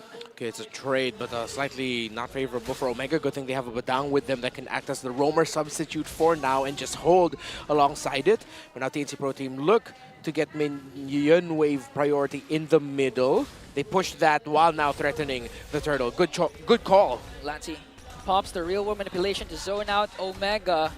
Meanwhile, Chaknu is now in the picture. Yawi goes in with the way of the dragon, going to connect onto the Mamba and going to bring him down successfully. That's 1 member down for the Barangay. Okay, keep it together. Still fighting for it. That is going to be finally the Turtle go in the hands of TNC. They're still hunting for Andoru, but he should be able to get away. He's going to lose his orange, though, here, too. Yawi will keep him at bay alongside Lord JM. Andoru, he's still going to try to take this. Doesn't get it. Zyda, not enough damage, too. That was about a minute and some change for that first Turtle, by the way. Yeah, Omega, it's safe to say that they overcommitted into that one, and it became we don't need to really win this. It became, we desperately need to win this with how long that they spent there. While for TNC, they got they were able to shut down the snowball window already for Omega, because after the first objective, they invaded the orange buff, meaning Andori is going to be off his timers. He's going to be a level behind Zyda, or at least half a level bar behind Zyda, which means that he'll be playing catch-up. So Omega might actually want to think about sacrificing the next objective so that they can just steal buffs or steal resources in the lower portion of the map when the second turtle spawns. Yeah, that's a good idea, too. Oh, Yawi does it. He just goes. Connects! But Chakno answers with the implosion. Omega, though, will they be able to counter-attack? Zyda goes in with a fracture. Okir manages to stay alive with the wings by wings. No casualties, but 2 ultimates have been popped. Forget, this is also a signature Nolan pick for Zyda in MPL Philippines Season 13 when he became an MPL champion. There was a time where Carl Tizzi's performance was shaky during that season, and Zyda stepped in. Yep. In that run, he went 7-0 with a Nolan. Gosh, what season was that? 13. 13? Yeah. I feel like that was so long ago. Yeah. But I remember that. I remember that specifically when Zyda did step in, because a lot of people were like, I wonder how Zyda's going to do, you know? He did very well. He did very well. Yawi goes in, knows there's no flicker. Wow. Speaking of doing very well, Yawi once again making sure that all of his Way of the Dragons will connect to the proper target. Okir, not safe in the middle lane. Dome! Solo kill. But solo kill onto the bottom lane. We didn't get a chance to see it. But still, Big J finding big ways to crawl back to the game. Yeah, Okay. that was on his side of the map too. So did he just kind of escape utilizing the flicker as well, and then threw out the spear, and then Kozin just took too many shots? Yeah, it looked like that was a Big J outplay. He finally had his moment. We didn't get to catch it, man. We've been waiting for Big J. He got his moment, and also they get a turtle now for Smart Omega. I'm pretty sure we're not gonna have we're gonna have more moments of Big J making big things. Just give it time, or just win week number 2. But if they want to continue, I mean, to extend the series, Big J has to have a multiple highlight plays up against TNC. This is just a personal flavor for mine, but one of the things I don't like about what Omega decided to do here is that Ukir picked up the flicker instead of the purify. Bro, you're up against Yawi on a Cho. I get why you would want the flicker. You can reposition the feathered airstrike, maybe even use it to avoid Yawi when you see him coming up. When you have the feathered airstrike up already, I get that line of thinking, but the Purify might have been the safer choice. That's something I would do, and I always say, you know, when you pick up the flicker instead, it's just you're relying on pure athleticism. Yeah. You know, and that's why I like to say it's the athletic flicker, man, because that's like your finger has to be an athlete. Yep. Because that's literally what you're doing. And now you're gonna make a play here on the bottom side. Chaknu going, Yawi. Okay, Chaknu still goes in with the implosion, connecting on to Yawi, paired up with the fish break, fish crack combination coming in from Lewis to bring down the lover boy. Meanwhile, Lord JM into the middle. Lewis, even with the flicker, is gonna get caught up by Zyda for the counterattack for the Phoenix Army. TNC Pro Team now are starting to feel the effect of the Mamba, but they are still clapping back. How many more trades until Omega finally gets the definitive winning one? Oh, early cast of the feathered airstrike. Glancy answers right back with a real world manipulation. They're trying to make a sandwich play up top against Omega. Kozin still here in the picture. Salmon Force goes in. After Fortunately for Kozin, this highlight play was caught in camera. It was under the turret too with your teammates there. That must not feel good for Big J as TNC Pro Team will continue their momentum. Lancy on point with a real-world manipulation there, and TNC are feeling it. They're feeling it right now, and they're feeling that pressure mounting up from a rising Phoenix. So they'll go ahead and just focus on getting these objectives. They do just give up this last turtle, which they should. Like we mentioned, you know, you don't want to get too kind of carried away when you're already falling behind. It's could be a slippery slope if they continue to just play this out. Right now, there hasn't been really an answer to deal with Yawi starting some of these fights and some of the choices that Smart Omega is making to respond to this. Because even looking at the itemization, you know, it's getting pretty scary for the Nolan specifically. He's 2,000, nearly 2,000 gold ahead of Andoru. I mean, looking at game number 1 and now game number 2, honestly, Omega has been, to a certain point, playing it safe. But the problem is, it looks like if you're gonna play safe, play passive up against TNC, for sure they're gonna continue to find ways to infiltrate the front line. Yawi has been phenomenal with the way of the Dragon Flicker combinations all throughout.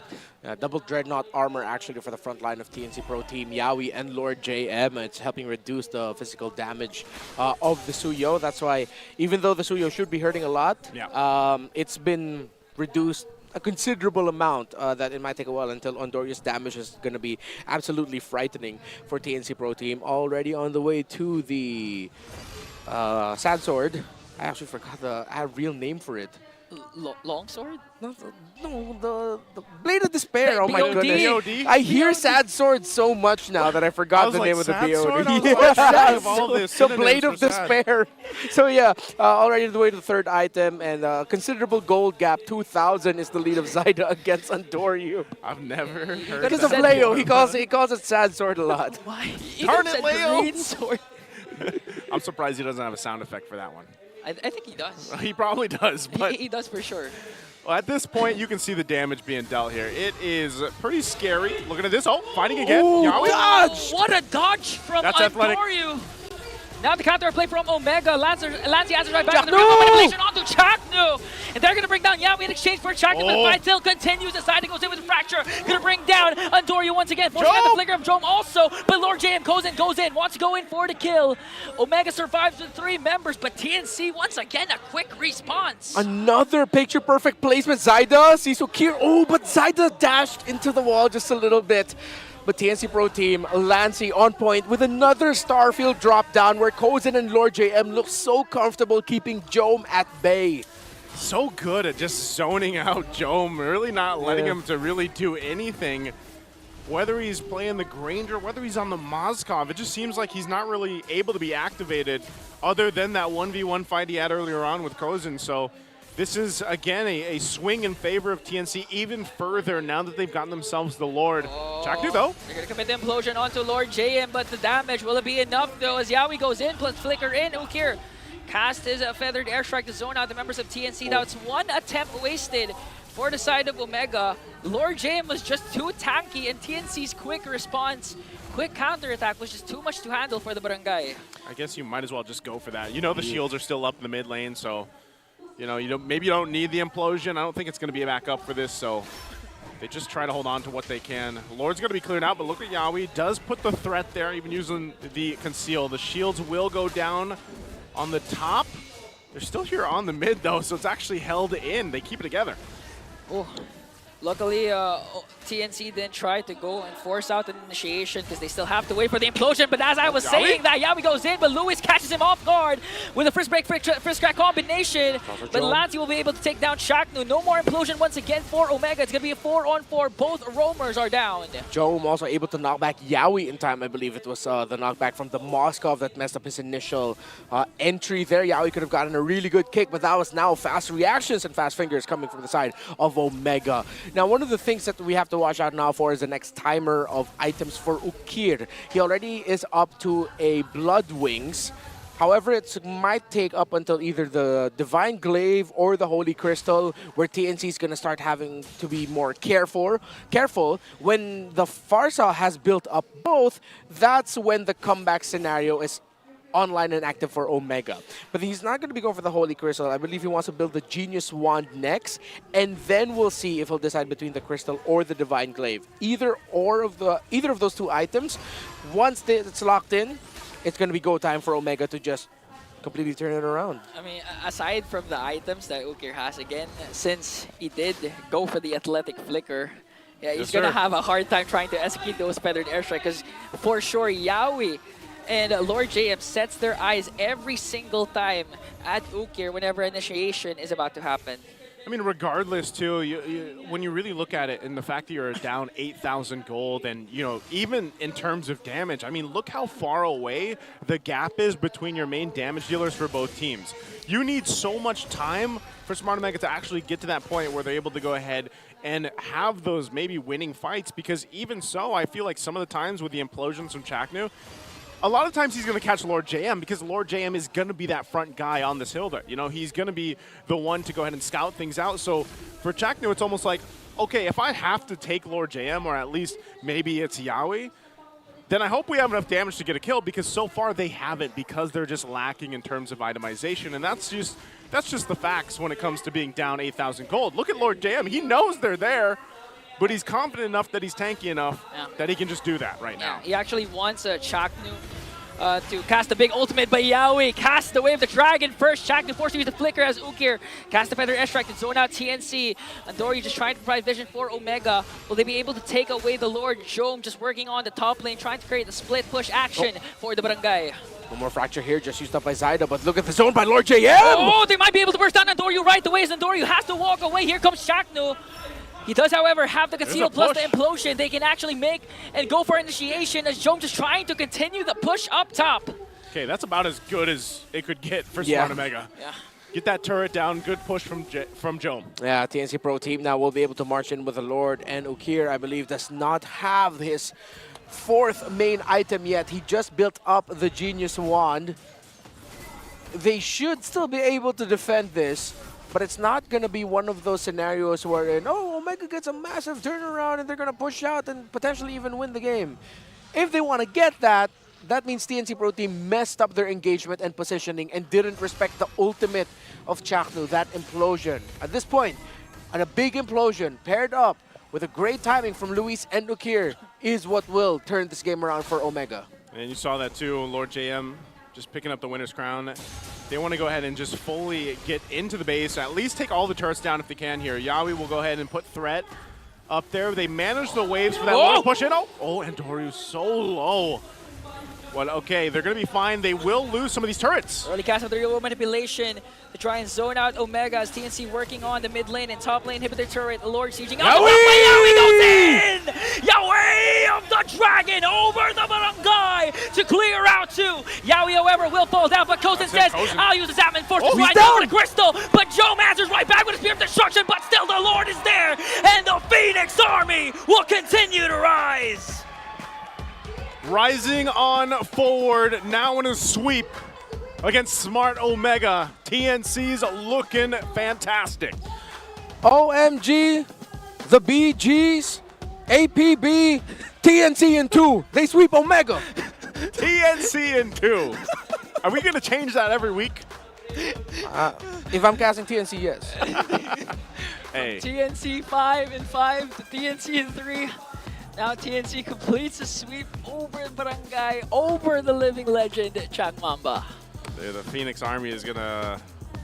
The Phoenix Army is going to rise once again if they're not already rising. Because, so, can we safely say that the community question a while ago is now really the answer is A? It's yes? Yes. Yeah, it's yes. Now. I think this is their first back-to-back win since MPL Philippines. Dude, we're going to have like crazy statistics every single time TNC wins. Yeah, dude. This is really good. And you know what's cool? Everything that we discussed in the pregame, actually, it became the factor here. The row mid, the EXP, how you'd set up Kozen, but most importantly, again, I just really want to highlight my low-key favorite player of TNC Pro Team, and Lancey is so good.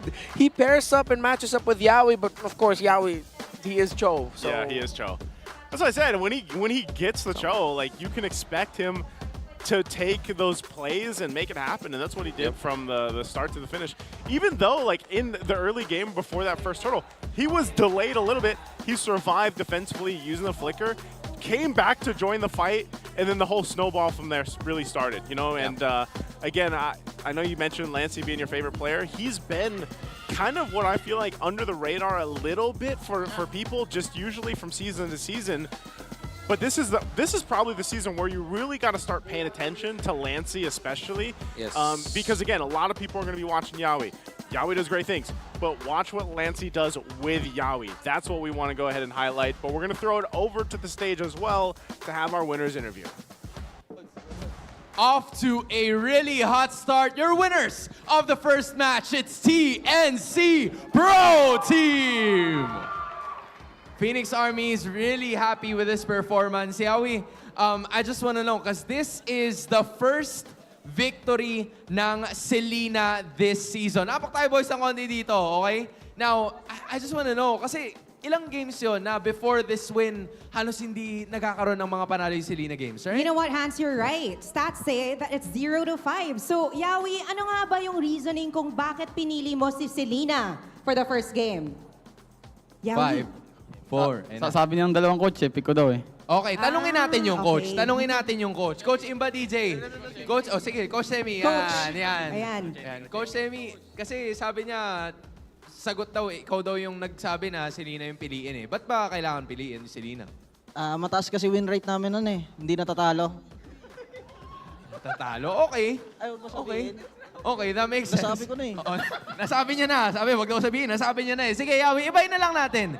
Ibahin na lang natin, Wi. Ano bang recommendation mo para sa lahat ng mga Selena users? Kasi ang dami ng mga naglalaro ng Selena pero minsan nahihirapan sila. I wanna know about it. Ano siguro, ano ba? Sige, kaya mo yan. Take 2. O, Coach, ikaw na lang ulit. Coach, ikaw ulit. Yan. Ayan, Coach. O, sige. Kasi ikaw yung Tama. nagsabing Dating piliin. Phosphor. Okay. Si Selena. Coach Imba DJ, Selena. Okay, Selena recommendations. Bigyan mo kami. Sige, 5. Di ano lang. Tingin lang sa mapa.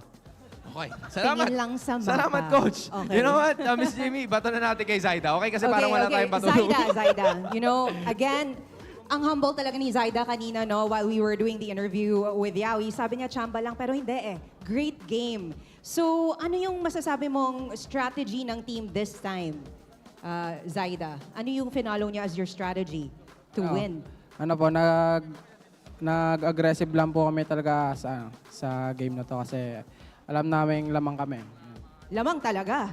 Okay, now ito, for fun naman, you know, we have so many teams na may mga duos. May Yeah. Baby Cakes, may KK Connection. Saan magaling yan, Oo, di ba? may Kite Brothers. Ito yung itatanong ko sa inyo, TNC. Zaida, sa team nyo ba, sino yung masasabi mong duo ng team nyo?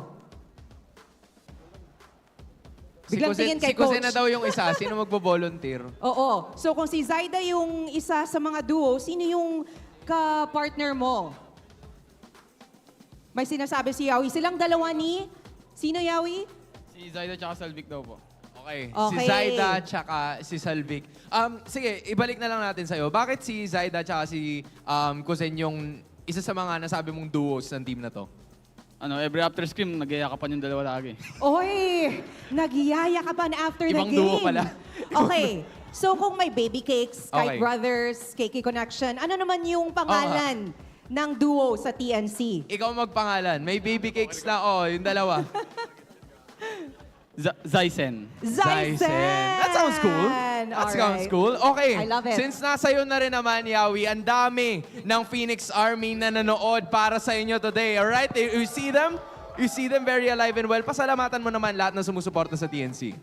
Thank you so much sa mga pumunta tsaka sumuporta sa amin ngayon. Sana patuloy niyo kami supportahan. Gagalingan pa namin. There we finally have it. Once again, everybody, your winners, TNC Pro Team.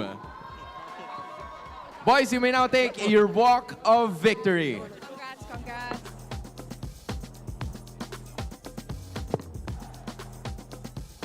And right there at the middle, gentlemen, you may now take your bow. Jamie, I'm telling you, this TNC Pro Team is totally different. Pangalawang beses na nilang nanalo dito mismo sa ating season. I know, and it's only week 2. I look forward to more of their wins. Feeling ko, gagalingan talaga nila as they said during our interview, Hans. At ang pakiramdam ko rin ay maraming masasabi ang ating mga casters with this win of the TNC Pro Team. Kaya let's get to throw it actually back to our casters. All right, so what was the explanation for the Selena pick? What are you showing us, Ingan? TNC in 5. The 5. TNC in 5. What? Okay. Usually we call the roamer the 5, right? So TNC in 5. TNC To answer in your 5. question, I believe Coach Semi said something that he didn't want to say, but he said it already, and we all heard it. They have a high win rate with that hero. It works out very well for them. So I think they played around that idea and said, you know what, we can make this work in the MPL, and they did. If it works, it works. Zaida with the MVP, though. This ended up working really well for them. And, you know, I like that you mentioned, you took a little flashback there for people to go ahead and know that Zyda stepped in. He stepped into some big shoes in the previous seasons, and now he's here in TNC, and this is a performance that he's going to be set up for on this Nolan pick. And a lot of this, too, again, is just the way that Zyda plays, the way that he maneuvers himself around the map, the way that he responds to what Yawi and Lancey are doing is usually the reason why he's so highlighted a lot of the times as we get ready to look at the MVP highlights for this game. Yeah, he's just so surgical, and the timing of Zyda with the Nolan, he really wanted to make the most out of every fracture entry that he would do. If it's not to land a kill, it's really just to bring someone down really low so that Omega wouldn't be able to do anything. Yeah, you have to consider that game number 1, Zyda was actually a utility jungler in Backside. Now displaying his versatility, using up the Nolan up against Omega. It really gave a harder time for Omega to try and come up with a outplays, because you have to think about Yawi's kick, then you have to think about the burst that could come from any angle from Zyda. Not to mention, Kozin has been performing very well also. He has a lot of outplays on his own. Yeah. Seems like everything that we hyped up about TNC, it was showcased not just in this game number 2, but in this entire series. Lancey's great placements with the Starfield bring down, it really, Omega just felt shut down in this entire game. Yeah, I get mixed up on all the Star Shatters, Astral Recalls, Astral Ball. Astral Balls, you know, Astral Spheres, all that stuff too. But I love to see the Novaria, man. I'm glad because it did pop up a lot constantly. Was this last season that, or was it season 13 that she was picked all the time? And the fact 13. That it still fits well into our current meta that's still shaping clearly. You know, again, you really want to play around vision. And that's why that Selena also worked so well for some of the teams that, well, it's funny that I say so well because it's 1-6 right now. But it does work out usually pretty well, at least to serve its purpose of giving vision. So then you put in a Novaria there too that we saw in game 1. But I would say for this one, for game 2, it just looked a lot cleaner for TNC across the board on how they approach this one. Yeah, and in a meta that has somewhat plateaued, it's good to see a team willing to take risks such as this and making it work. And you really see how devastating it could be. So I guess a Selena Novaria is something we'll have to watch out for TNC. But TNC can also just do it strategic, old school, the fundamentals, this kind of lineup. And they make it look so easy, honestly. You know, I'm wondering what kind of effect this would have as we get through the regular season, and maybe some teams don't want to give that Cho to Yawi, especially if they're on the red side. Like, they have to leave something open. Yeah. You know, and we know that those staple bans so far on the red side are so common that if you're going against Yawi on blue side and you know that he's going to be a playmaker with a Cho, for example, you might have to go, you might start to see teams actually decide, you know what, maybe we should just ban the Cho eventually and see how it changes some of the course of their picks. So that's something maybe we get to the later weeks. But right now, this is just a great thing for TNC and all the Phoenix Army out there. Yeah, you know, speaking of the course of the season, I'm actually hoping that TNC pulls off some kind of a TLID run. We're used to seeing TLID at the bottom, and now they rose to the top. I honestly hope that TNC does the same. Yeah, that'll be a wild story for TNC Pro Team. Like if Yawi comes in suddenly and then they put together a roster of dudes that have been often overlooked, but then suddenly they become the champions. That's gonna be wild. That was a similar kind of story that happened with the now boys in Onyx Philippines. You know, some of them were really just kind of overlooked when they first came into the MPL and everything, and then now everybody knows those guys' names, you know, and when you look at it, and I was talking about this yesterday a lot just on stream, I was like, man, this is why I enjoy MPL Philippines so much. You get to see all these showcasing of skills, and we're going to get some showcase right now from this check.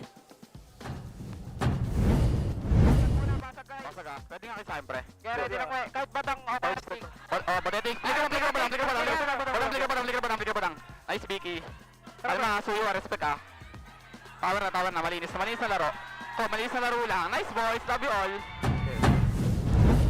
You know, I just have to say, as someone who loves audio, I don't love that audio that much. You know, like, and our viewers, our international viewers too, they're probably like, man, all we hear is yeah, we are also in a different language. Yeah. It is like aviation grade headset. Man, that's a great mic check. Yeah. You know? I'm going to just say, for my fellow Filipinos out there who say they prefer the the mic checks in Indonesia. As much as we love our Indonesian brothers, Filipinos, they speak in Bahasa. Here we speak Tagalog. Yeah.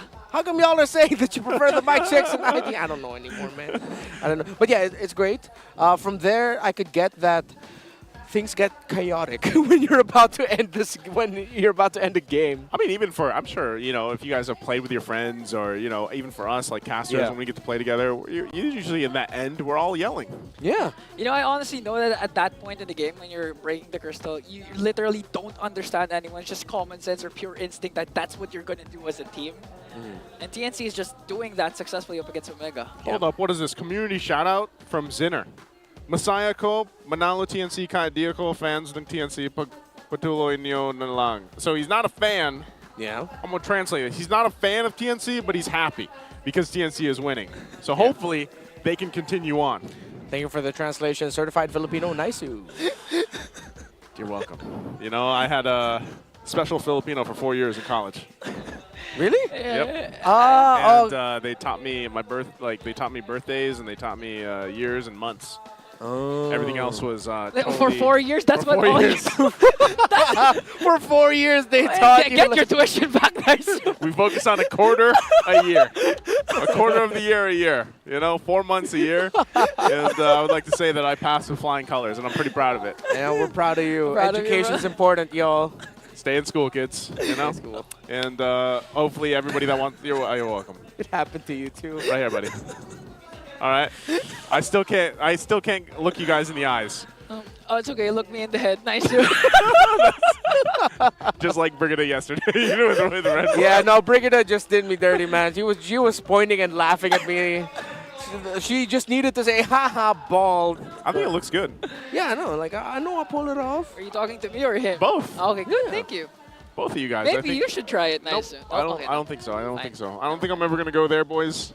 But where we are going to go is we're going to take a look at the next matchup for today. The second match of the day, it's going to be Twisted Minds versus Team Falcons. And that's going to be a spicy one because I think a lot of us are still waiting to see, like a lot of people were from the Phoenix Army, a lot of, what do we call them? The brains out there? Or what do we call them? minds. The minds. The minds. The brains, the twisters, the Twister. the hive mind. Brainiacs. They want to see, too, what Twisted Minds has in store. So we're going to be taking a short break with you guys. Hope you guys get your snacks. We'll be back after this. Nice to Ingon Redmar. We'll see you after this.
worry. Think only with Smart Power All 99. Hindi nabitin with 10 gig data plus only Facebook or TikTok and more. Load now! Who needs to go to a concert when you can own that stage with your friends? Enjoy a night of impromptu bowling tournament.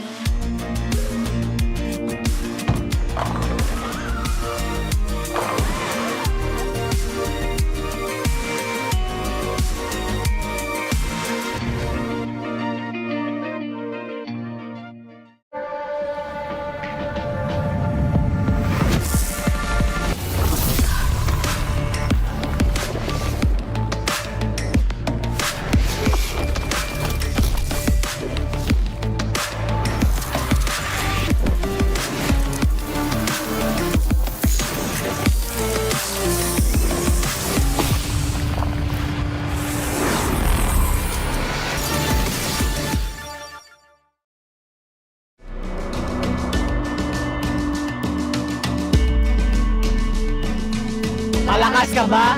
Sali na!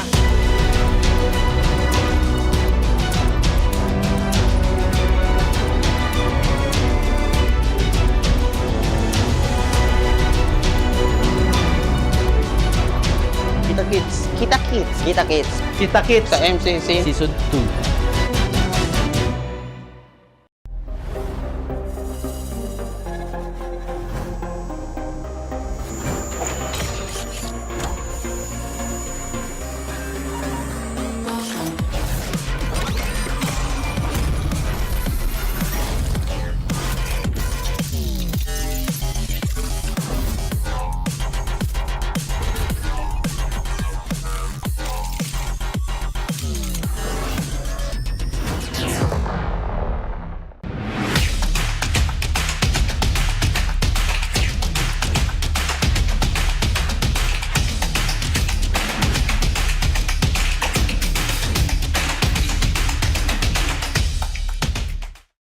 Hindi aabot ang data!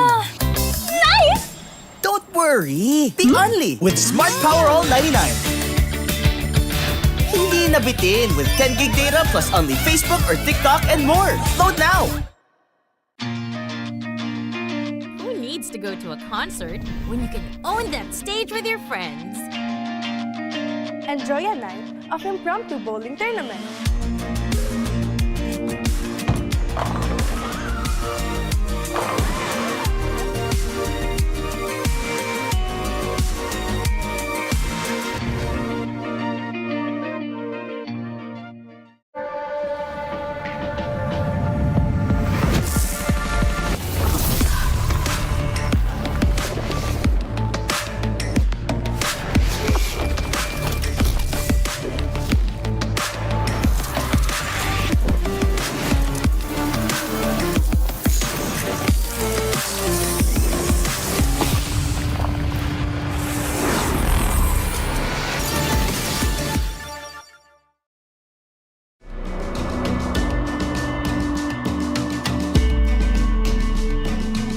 Malakas ka ba? Sali na!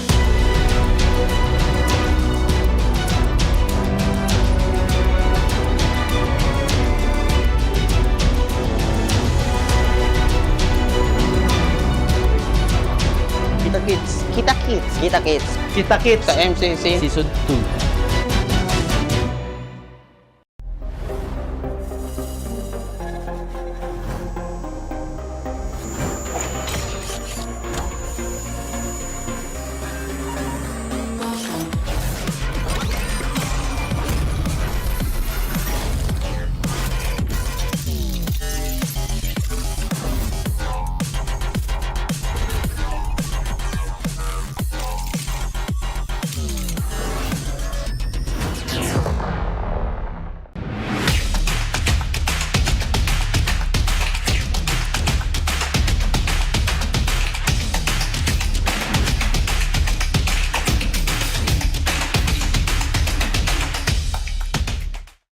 Hindi aabot ang data!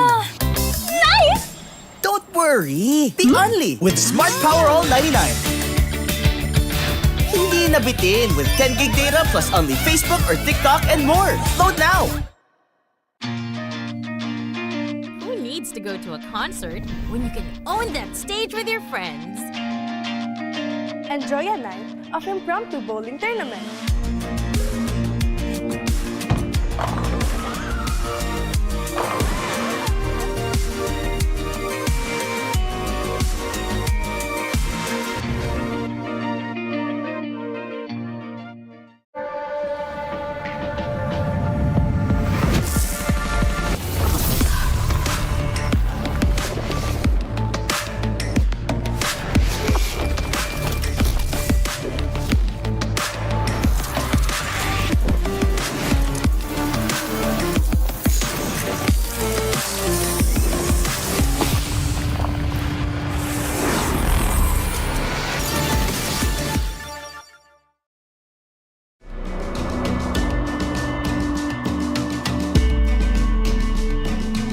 Malakas ka ba? Sali na!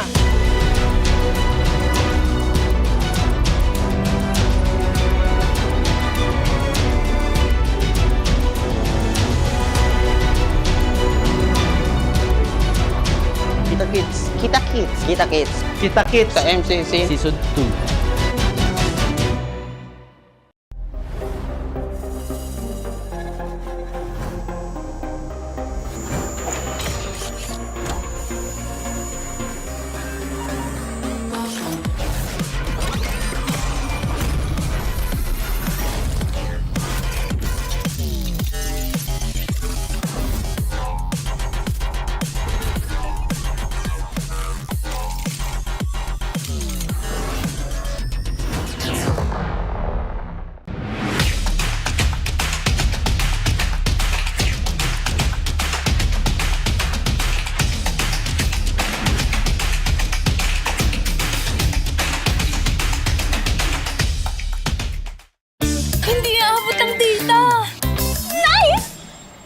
worry! Think only with Smart Power All 99. Hindi nabitin with 10 gig data plus only Facebook or TikTok and more. Load now!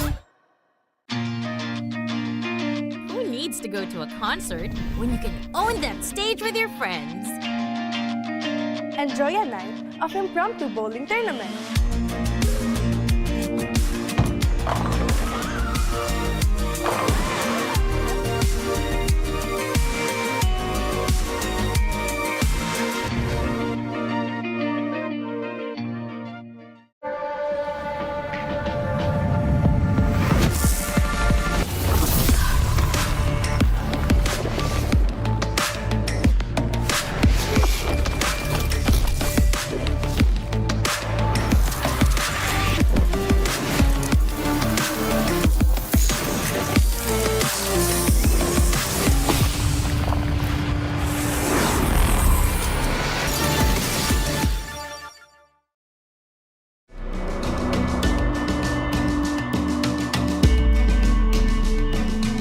Malakas ka ba? Sali na!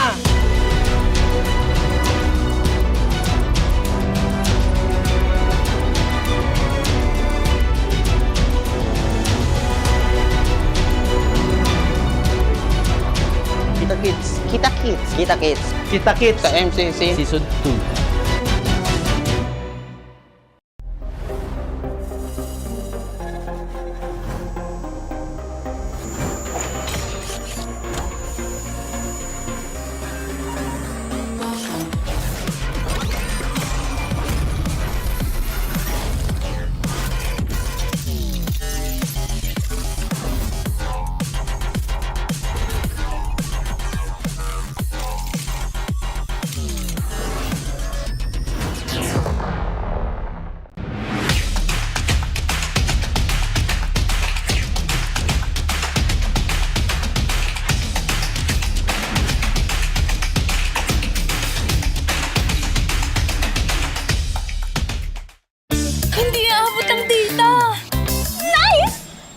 Worry! Think only with Smart Power All 99.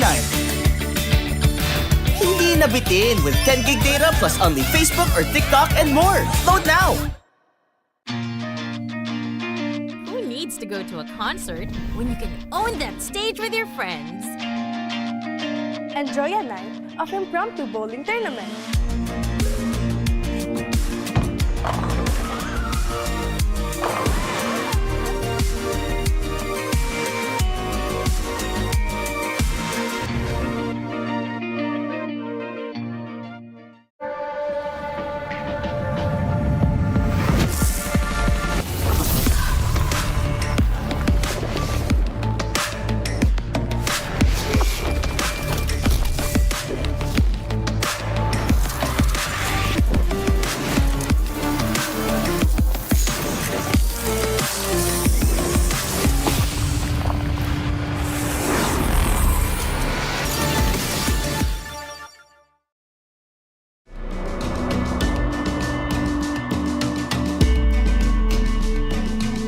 Malakas ka ba? Sali na!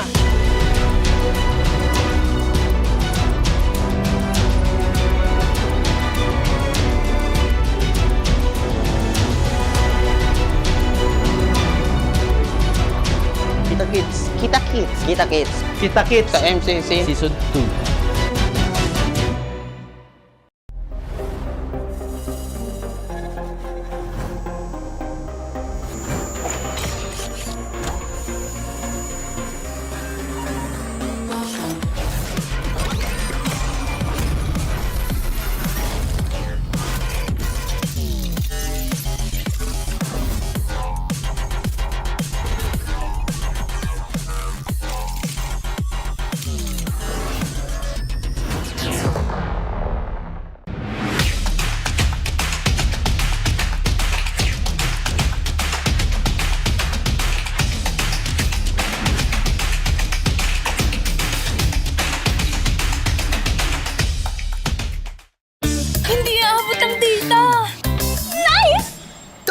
worry! Be only with Smart Power All 99.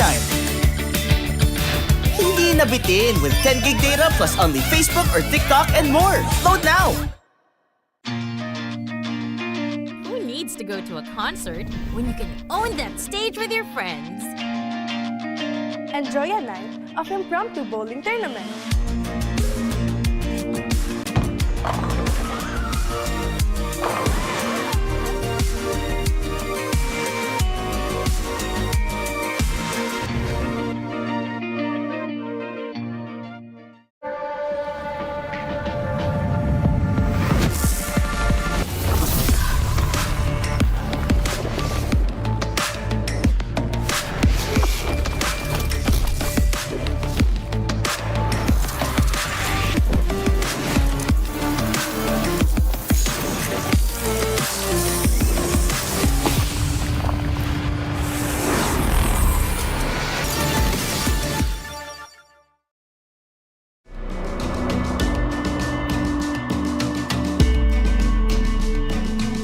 Malakas ka ba? Sali na!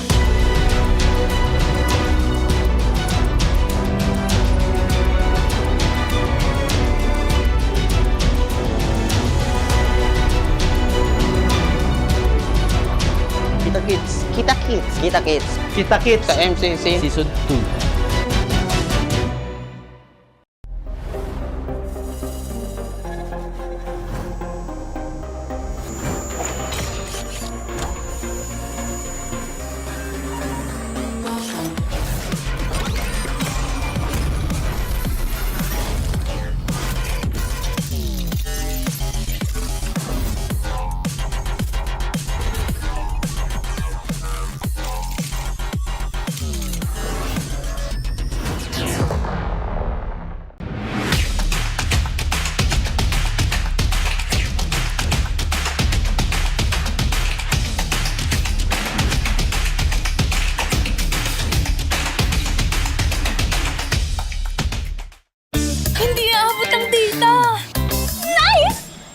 Worry! Be only with Smart Power All 99. Hindi nabitin with 10 gig data plus only Facebook or TikTok and more. Load now! Who needs to go to a concert when you can own that stage with your friends? Enjoy a night of impromptu bowling tournament.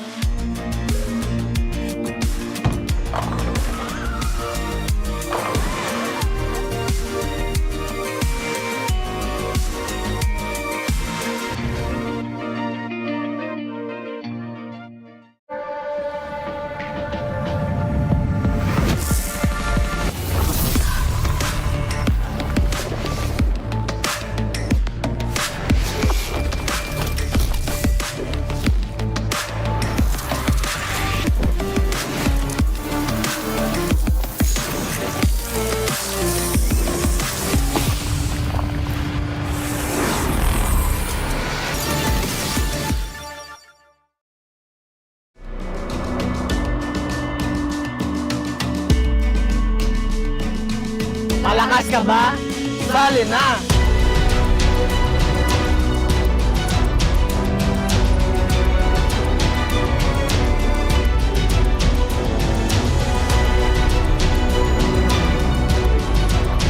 Kita Kids. Kita Kids. Kita Kids. Kita Kids. Sa MCC. Season 2.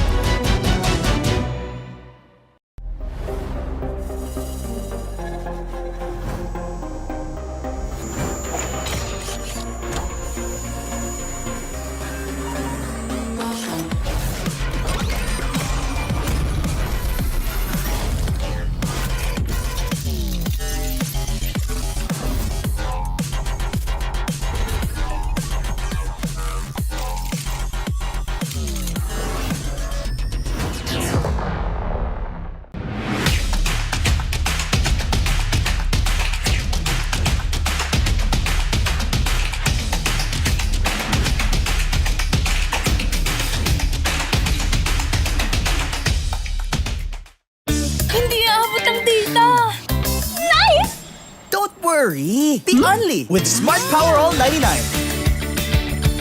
Hindi nabitin with 10 gig data plus only Facebook or TikTok and more. Load now! go to a concert when you can own that stage with your friends? Enjoy a night of impromptu bowling tournament.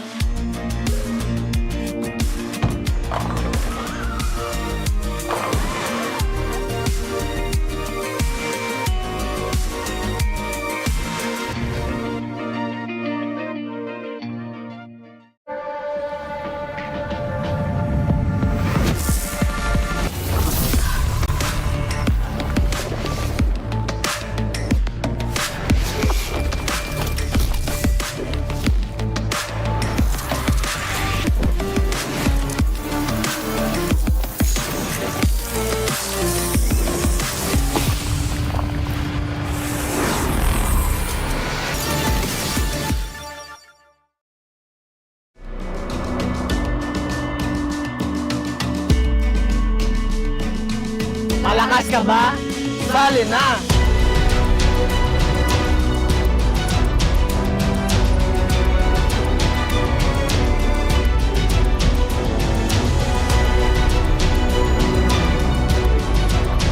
Kita Kids. Kita Kids. Kita Kids. Kita Kids Sa MCC Season 2.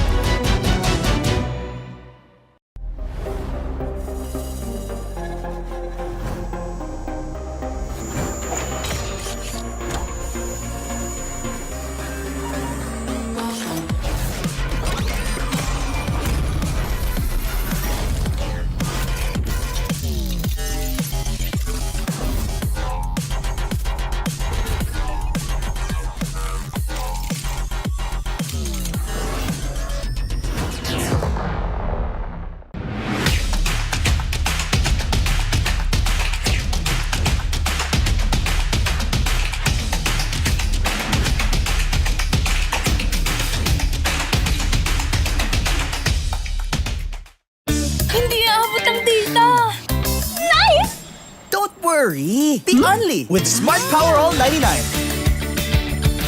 Hindi nabitin with 10 gig data plus only Facebook or TikTok and more. Load now! Who needs to go to a concert when you can own that stage with your friends? Enjoy a night of impromptu bowling tournament.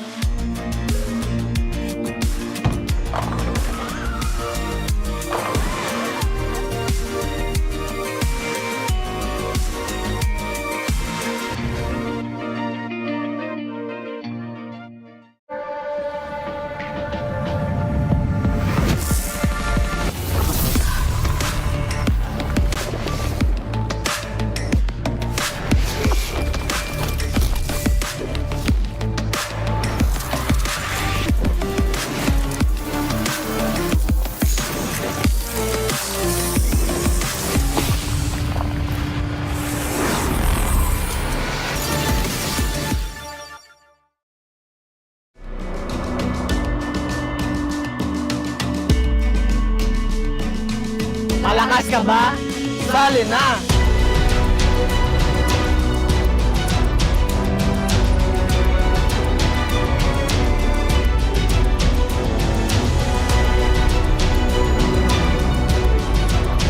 Kita Kids. Kita Kids. Kita Kids. Kita Kids Sa MCC Season 2.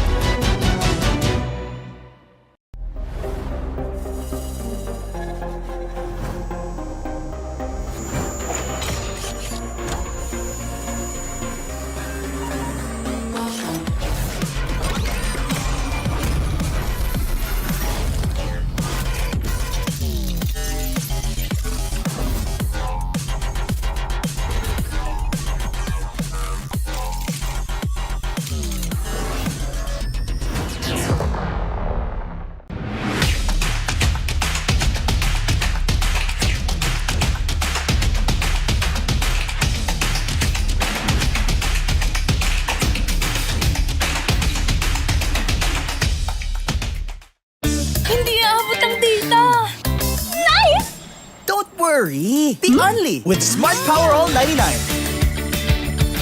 Hindi nabitin with 10 gig data plus only Facebook or TikTok and more. Load now!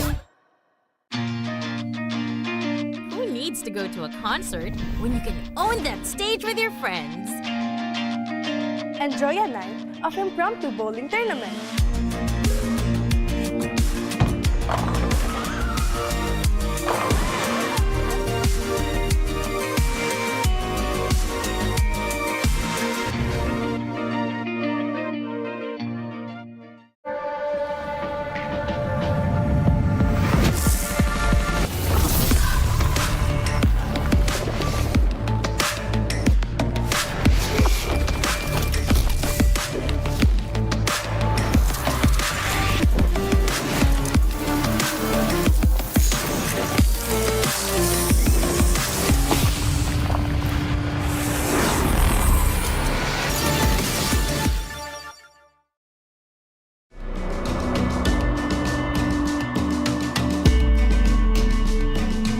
Malakas ka ba?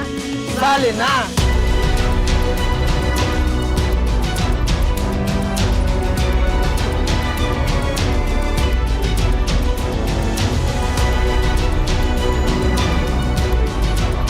Kita Kids. Kita Kids. Kita Kids. Kita Kids Sa MCC Season 2.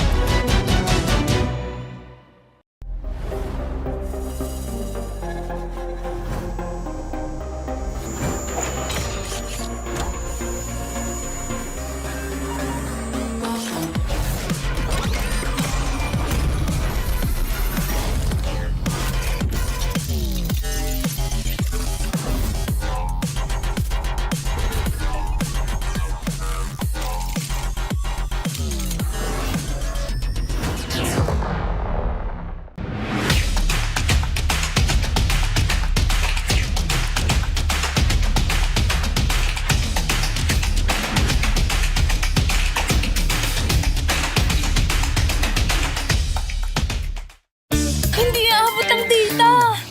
Nice! Don't worry! Be only with Smart Power All 99. Hindi nabitin with 10 gig data plus only Facebook or TikTok and more. Load now! Who needs to go to a concert when you can own that stage with your friends?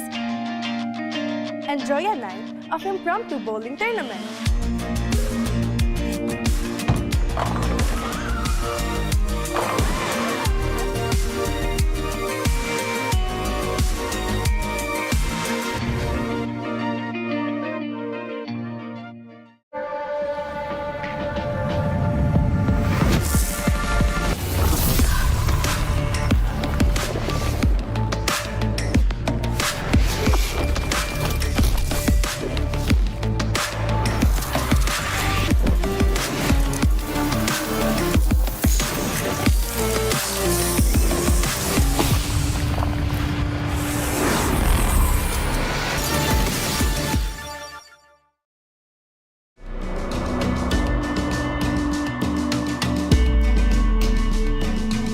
Malakas ka ba? Sali na!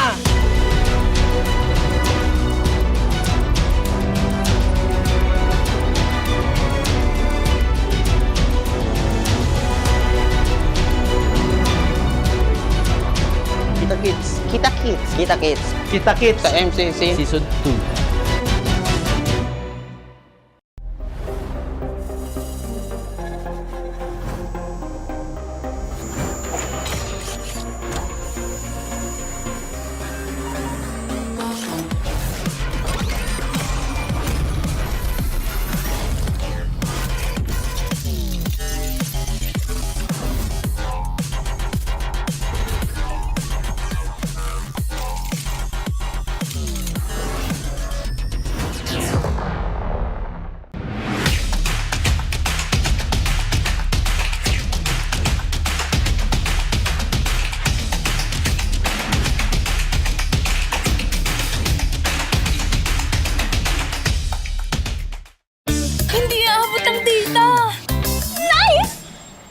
worry! Be only with Smart Power All 99. Hindi nabitin with 10 gig data plus only Facebook or TikTok and more. Load now! Who needs to go to a concert when you can own that stage with your friends? Enjoy a night of impromptu bowling tournament.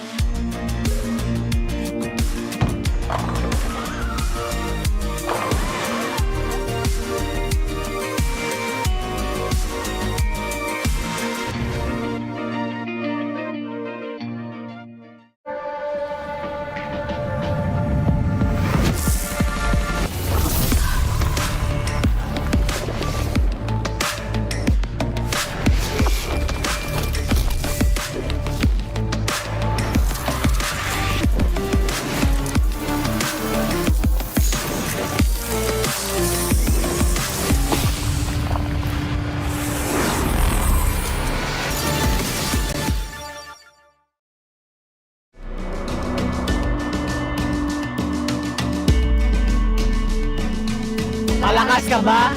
Sali na!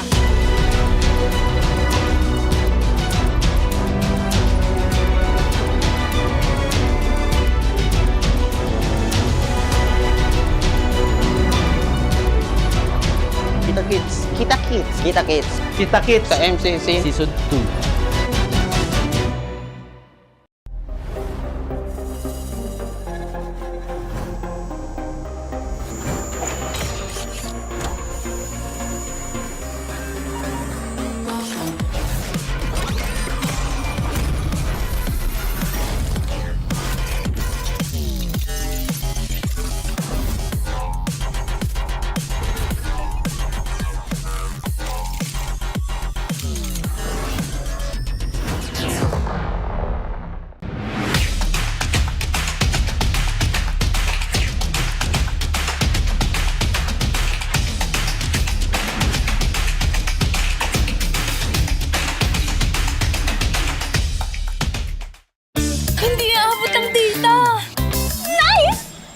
Worry, the only with Smart Power All 99.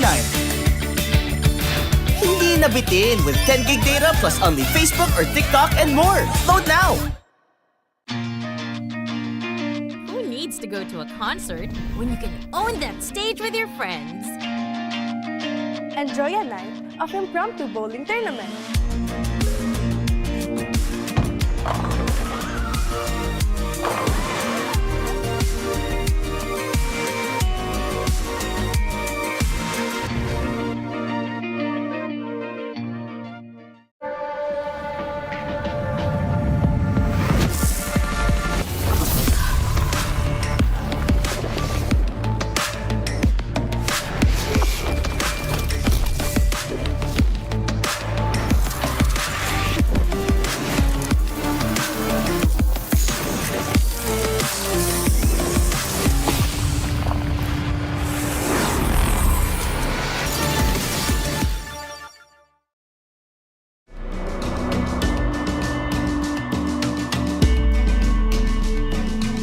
Malakas ka ba?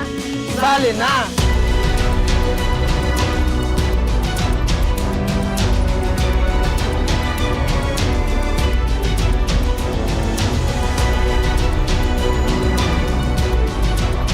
Kita Kids. Kita Kids. Kita Kids. Kita Kids. Sa MCC Season 2.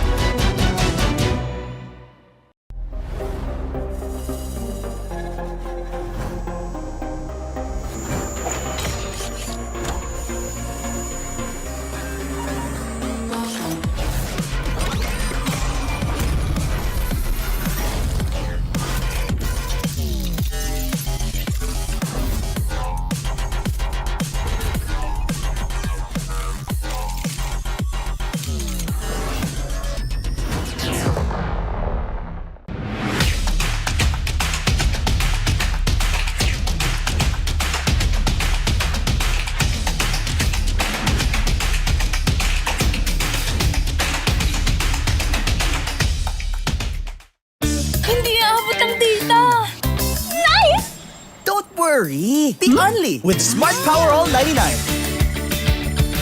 Hindi nabitin with 10 gig data plus only Facebook or TikTok and more. Load now! Who needs to go to a concert when you can own that stage with your friends? Enjoy a night of impromptu bowling tournament.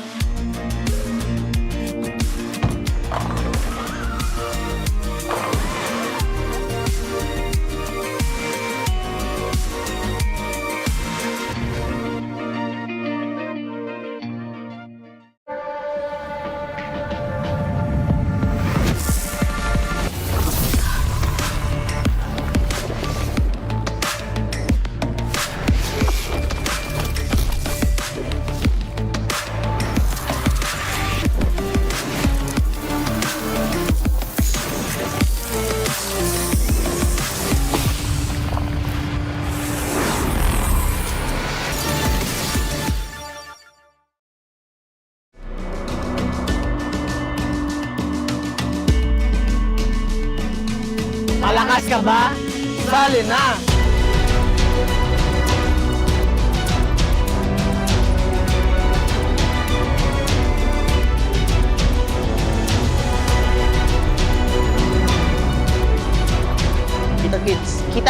Kita-kits. Kita-kits. Sa MCC. Season 2.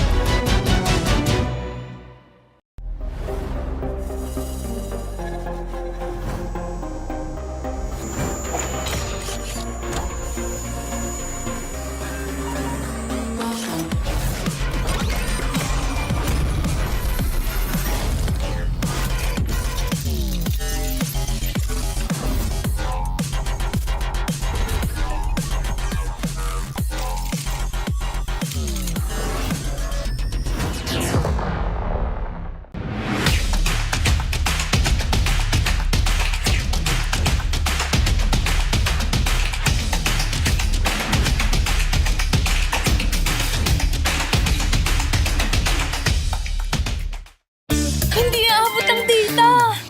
Nice! Don't worry! The Only with Smart Power All 99. Hindi nabitin with 10 gig data plus only Facebook or TikTok and more. Load now! Who needs to go to a concert when you can own that stage with your friends? Enjoy a night of impromptu bowling tournament.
Malakas, Pilipinas, malakas Kahit anong lane, we become the monsters Malakas, Pilipinas, malakas Face the golden sun and repping for the 3 stars Look at us to the top, no ifs, no buts Winning any game, para to sa PINAS Di mo matitinag aming boses sa new level Nasa kalye man o mobile window, I become a legend Open fire, we unite, we winners Built with pressure, the diamonds are made of Switch na lane na parang gera HP racing, may reset up Built na kitang buhat ni Hilda Full load SS parang Lyra Susundan ko ang iyong bakas Kasama patas Tagumpay natin ito Dahil tayo'y malakas Para sa Pinas Nasa amin ang alas Hindi tuwa atras Kinikilala sa taas Kasi kami ang malakas Para sa Pinas Nasa amin ang alas Hindi tuwa atras Kinikilala sa taas Ganito kami sa Pinas Wow! Hold on Yeah, malakas ang Pinas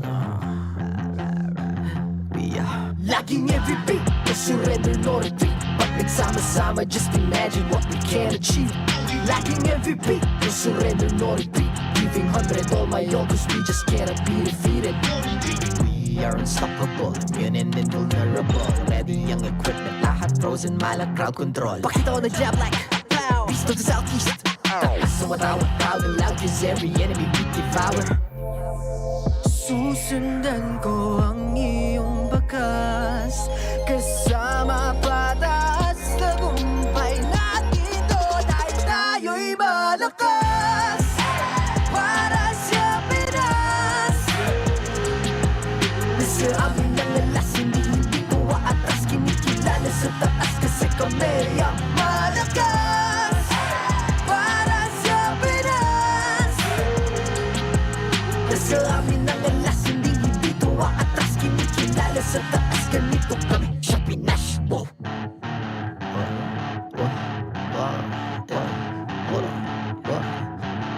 Malakas, Pilipinas, malakas. Kahit anong lane, we become the monsters. Malakas, Pilipinas, malakas. Face the golden sun and repping for the 3 stars.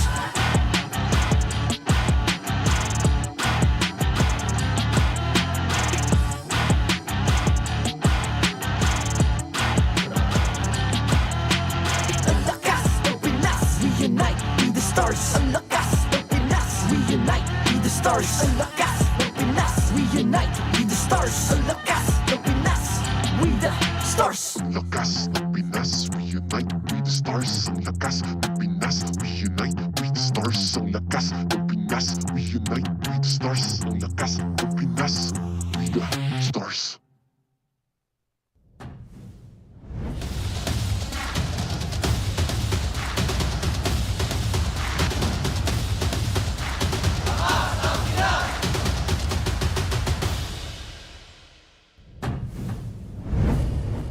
And welcome back after the short break. Thank you for joining us once again. It's a triple header today. We've already gone through 1 match, and now we're at match number 2. Ahead of us, it's Twisted Minds and Team Falcons. What is up, guys? I'm Nice2, and the desk has changed a little bit. It's Rockhart and Renmar. Now Renmar's the one left out. Yeah, there's a little bit more hair on the desk now. Ingan will be back later. Yeah, right, Yeah. right. Rockhart, how we doing? I'm doing great. Loving my hair so much that I don't think I'll ever go. But you know, I might. Eventually. No, but you've always had a very healthy set of hair ever since I've known you, so I think you're going to be good. It's a bit thin, but yeah, I like it. Yeah, you're going to be good. I think Rockhart's going to be fine here. But also, we want to make sure everybody joining us is also fine, because right now we have to thank our sponsors, and it's Time Zone. They've got an exclusive promo just for you guys. Get 400 pesos power load for only 200 pesos. All you have to do is register on Time Zone Fun app, insert the promo code TZXMPL, and redeem the voucher at any of your favorite Time Zone venues. Don't miss out on this amazing deal. And also, if you guys get to watch us here live, we've also got some Time Zone goodies outside. I think most of the people have been using the claw machine, man. I don't know what they've been getting. I haven't won it yet.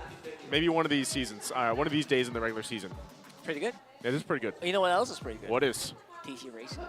Get 2,000 pesos on your discounts for your next TT Racing purchase by using TT Racing X MPL Philippines exclusive voucher MPL 2000 over at ttracing.ph. So get yours now.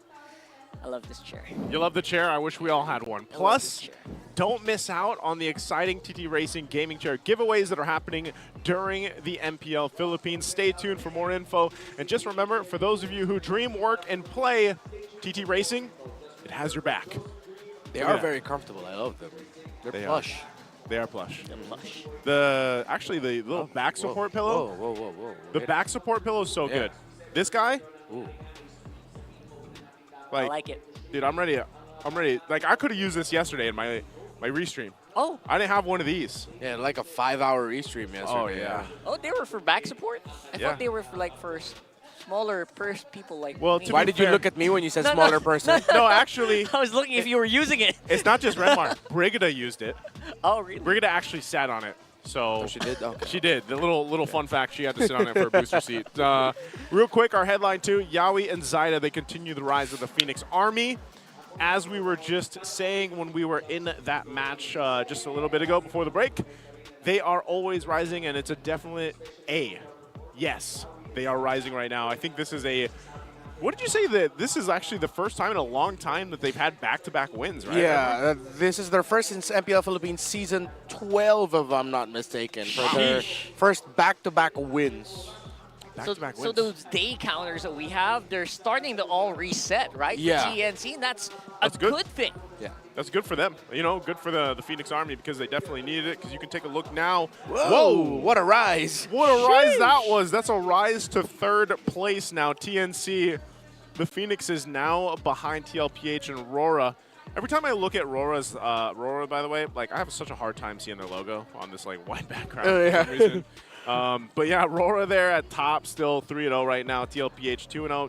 TNC though 2-1 now, and this is great to see the shakeup here. But this is what we've got to look at because we've got Twisted Minds. We got a 7-7. That threw me off a little bit there, but yeah, 7-8.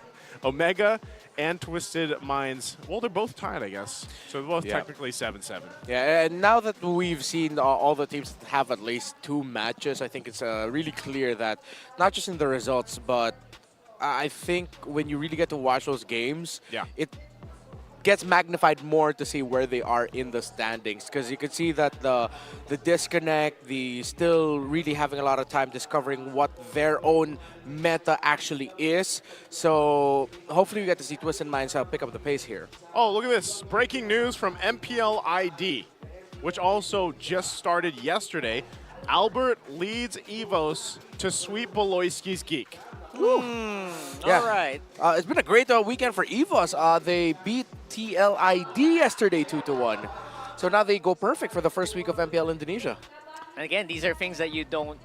If you were in Season 14, these are things that you would probably foresee. For them, exactly that happening right there. And for us, it's TNC, right? Which, fun times. It's good because I don't know. I can speak for MPL PH, you know, where it's like I like this difference in how the early season is going so far, like the first couple of weeks where things are being shaken up a little bit.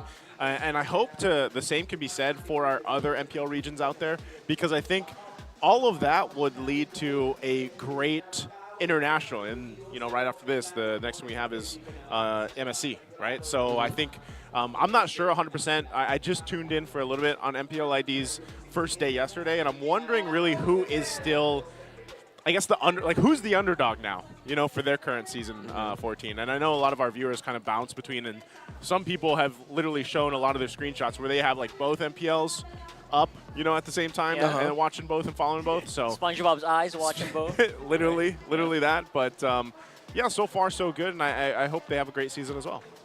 Honestly, you're absolutely right, especially with the upcoming international tournaments we have. I believe Mobile Masters is coming soon as well. Yeah. So next month. That is next month. Oh we have a little so break. Quick. We have a little breather. Yeah. I think. We have like a 2-3 week break before we come back for the final 2 weeks of MPL Philippines. Oh my goodness, that's next month. My brain literally thought it was like February early. Oh my god. That's you know, you gotta untwist your brain, Rockhard, because right now also there is a new twist from Twisted Mind. Is there? I think that's a question. If you guys had tuned in on before it threw it to us, our little loading screen, there was a little clue in there. Yeah. You know, so I wonder if they caught that. But because that's the thing, because at least for the most part, Twisted Minds, they've got to get a win here, honestly. And up against a team like Team Falcons, I think that's a huge thing to ask them. Maybe this will actually work, though, with what they're doing here for the roster. That's right. Yeah. I think for Twisted Minds, it's also just them continuing the trend of teams that we've been seeing since Season 11 with having multi-man, very versatile rosters. We've seen, though, in recent history, it's teams that have the very set identity that have thrived. Of course, Blacklist International had their massive roster last season. Omega and Onyx had some crazy shakeups in 12 and 13. And, of course, we know what Minana EVOS brought to the table in Season 12 that didn't really fully come into fruition up until MPL Philippines Season 13. And of course, that crazy season TNC Pro team had in Season 11 where they had like an entire basketball team as an MLBB team. That's true. Rockhard, do you think that's actually an advantage, though? Like when you have a team roster that deep, or, you know, with a wide range of players to choose from? Historically, MPL Philippines eats these teams up, right? Especially on their debut season, which is where we find Twisted Minds right now. And I feel like for Twisted Minds, it's such an uphill climb to actually prove that this is something that can work right off the bat. It happened for a lot of the teams, right? Onyx, who really had a lot of confidence in Onyx Philippines when they first debuted. Same with AP Bren, the championship-winning AP Bren lineup way back in Season 10 or Season 11, right? Yeah. When they debuted, people didn't really look much to them, but maybe Twisted Minds can do something, kind of challenge that. I hope so, because again, there's a lot of gifted players here, and speaking of them, look at this. This is the MPL PH's meta's 7-year history through the lens of Hajizi and Few. By the way, a nice little flex from Ogwin there. Getting that screen time to get the flex in. Yeah. But like, look at and the hero pool is always something that a lot of broadcasters and even the fans look forward to. Is these players that have been a part of the league for literally the entire thing, if not all of it, their hero pool is massive. And even for Hajizi, he's had to do quite a bit different because he's like the guy that wears the multiple hats. Yeah. He's done literally everything, and his hero pool reflects that. Yeah, Haji wears different hats. Few has worn the same hat. That changed its style because at that point he was the more carry type, the old school carry type of magic damage dealer. Eventually that evolved into what we know as the support position for, in MLB terms, the mid laner in the modern day game, where Hajizi went from the carry type, to the assassin physical jungle type, to the mid laner, like to the mid laner and the roamer, to the roamer and mid laner in the same season last season. It's so going from like cowboy hat to baseball cap to beanie to like exactly face mask, ski mask, everything, man.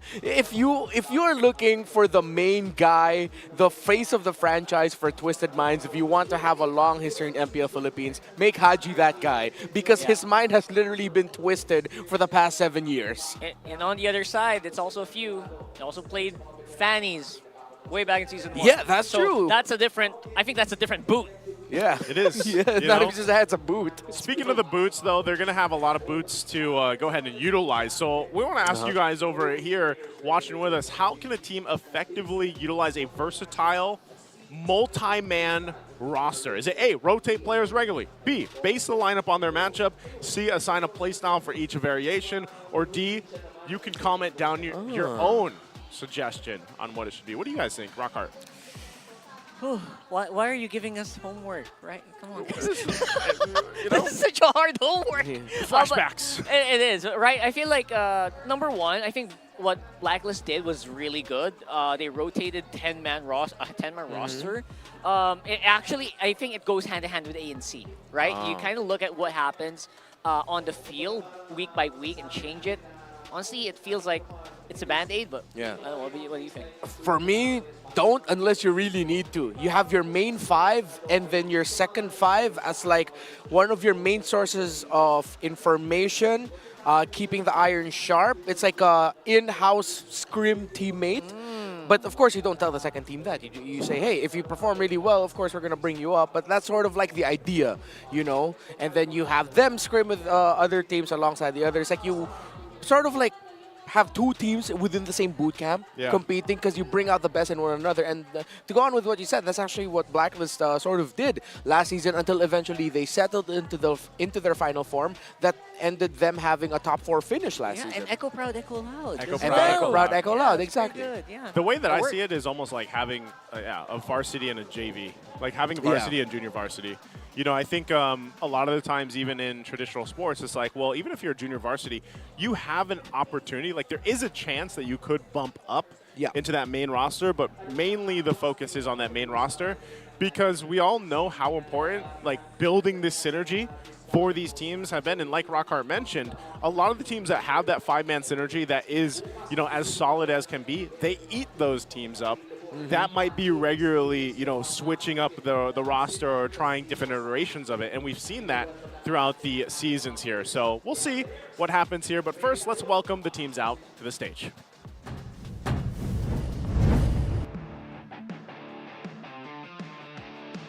Through this match, make some noise for our marshals, Joshua, Chico, Pat, and JJ.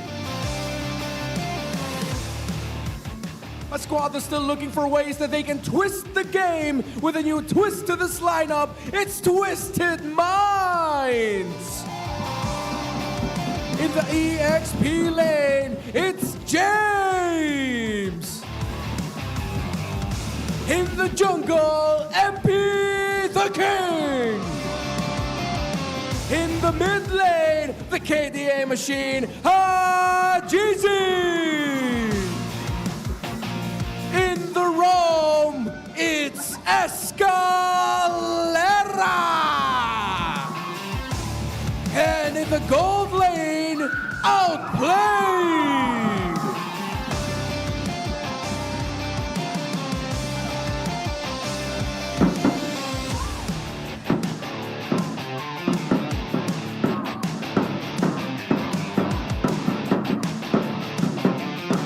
Riding the momentum of yesterday, they are now looking for the next prey in the arena. It's Team Falcons!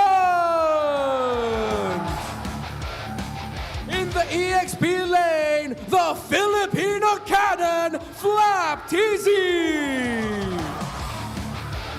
In the jungle, Kyletzy! In the mid lane, Few! In the roam, Master Ogwen! And in the gold lane, Bulletproof Super Marco!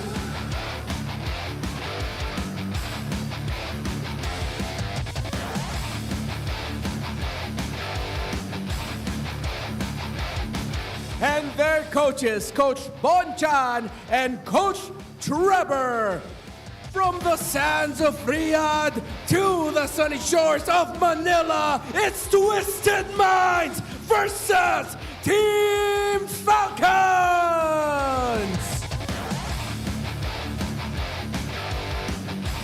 Great matchup ahead of us. Can't wait. I gotta say, before we introduce Twisted Minds PH, I love the thumbs up that Super Marco still does. It hasn't changed. Don't change it. Rock hard. Take us through Twisted Minds. Yeah, Twisted Minds, definitely. I feel like you have to just look at their faces.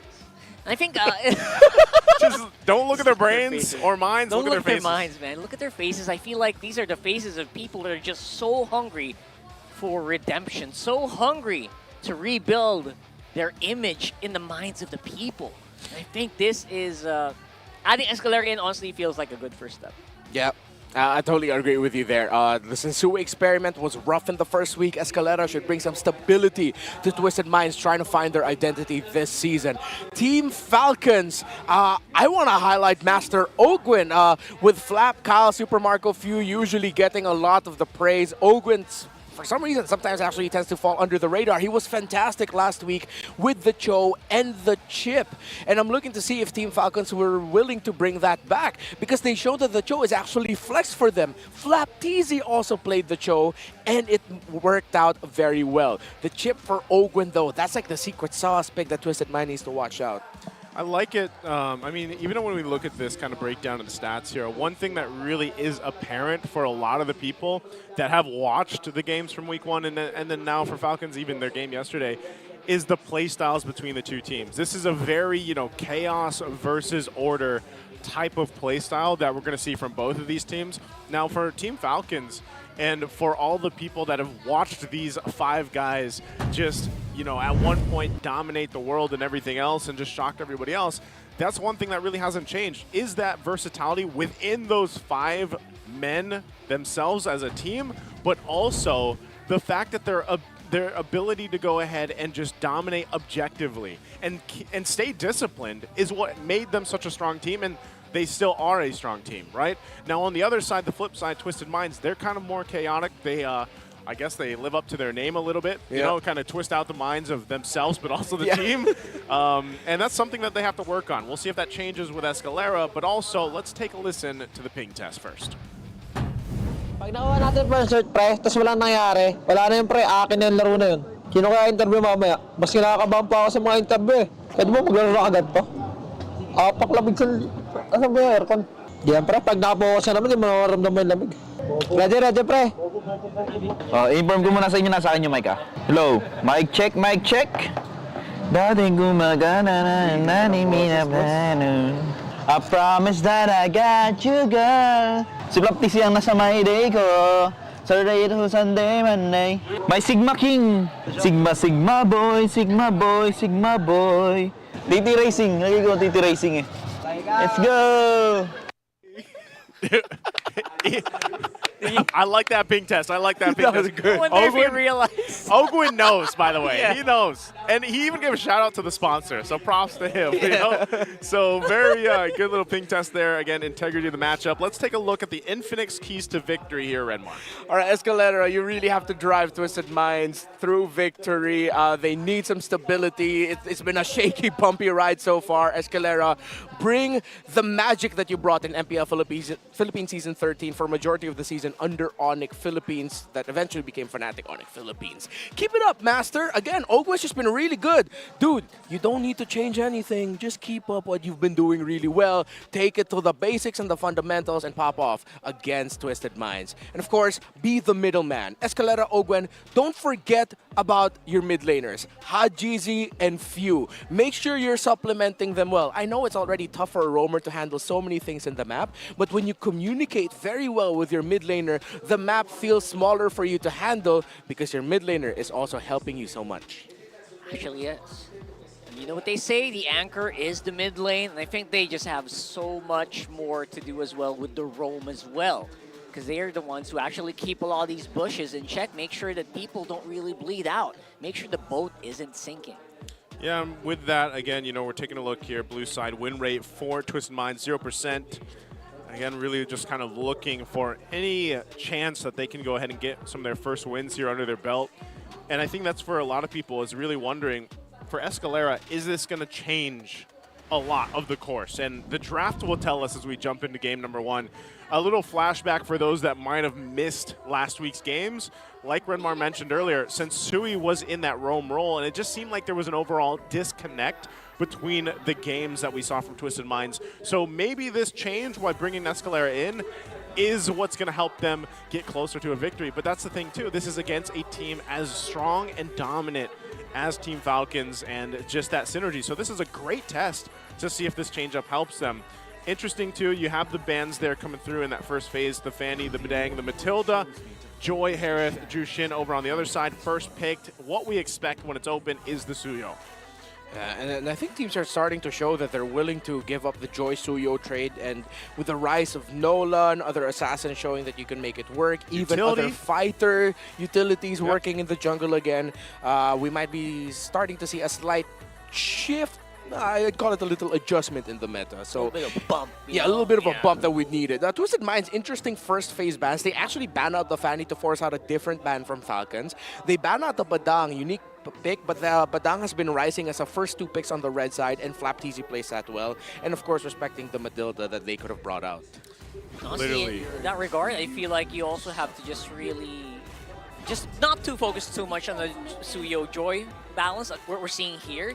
Again, love that they are already like adjusting something like that where you don't need to pick up the Joy right away, the jungle right away there. We saw a few teams kind of flumber that out on week 1.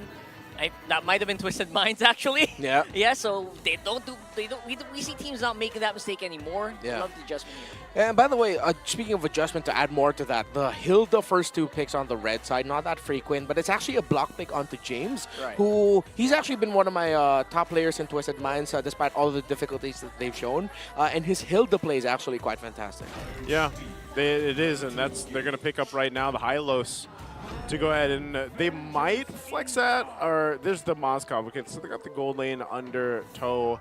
So Hylos in general, I think, is going to help them because it works really well with the Suyo. And the response over on the other side is the Nolan. Like we mentioned, this is the hero that is popping up a little bit more now. Pretty good win rate, too. I mean, that's pretty healthy. 75% win rate now for this Nolan. Pretty good, pretty good. And, you know, as a Hylos main, I don't really mind the Nolan too much. I can kind of deal with the Hilda, just keep your distance while doing damage at the same time with the Ring of Punishment. As the Hylos main, As by the way. Hylos main, yes, sir. Rockhart, the Hylos main.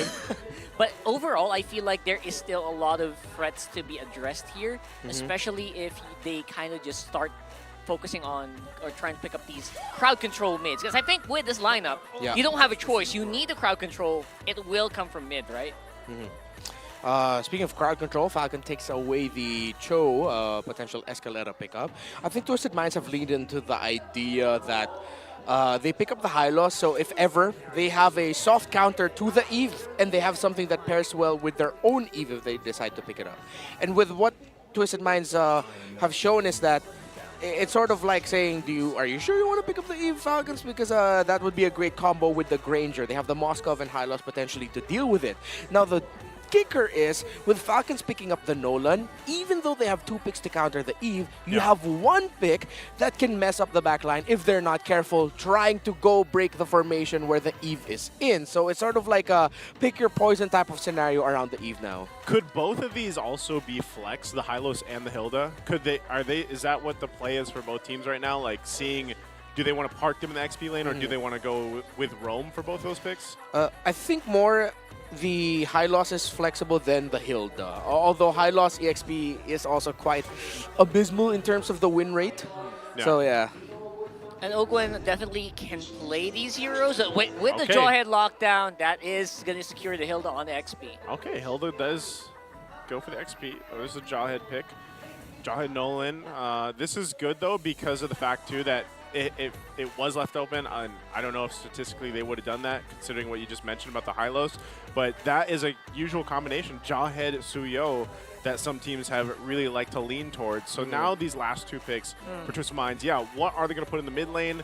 They've got a couple options left available. The Farce has been doing pretty good for a lot of the teams that do want to get that extra burst and have that mobility still to work with. So we'll see if they actually decide to go with that. Eve obviously still open too. It looks like it is going to be the Farsa locked in. So there it is. And then the Lucas now. All right, not bad. Not bad at all.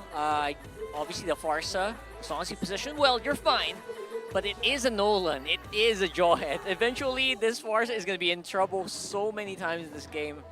But I like the Lucas as well, just to make sure the Hylos can always be ready on the bush.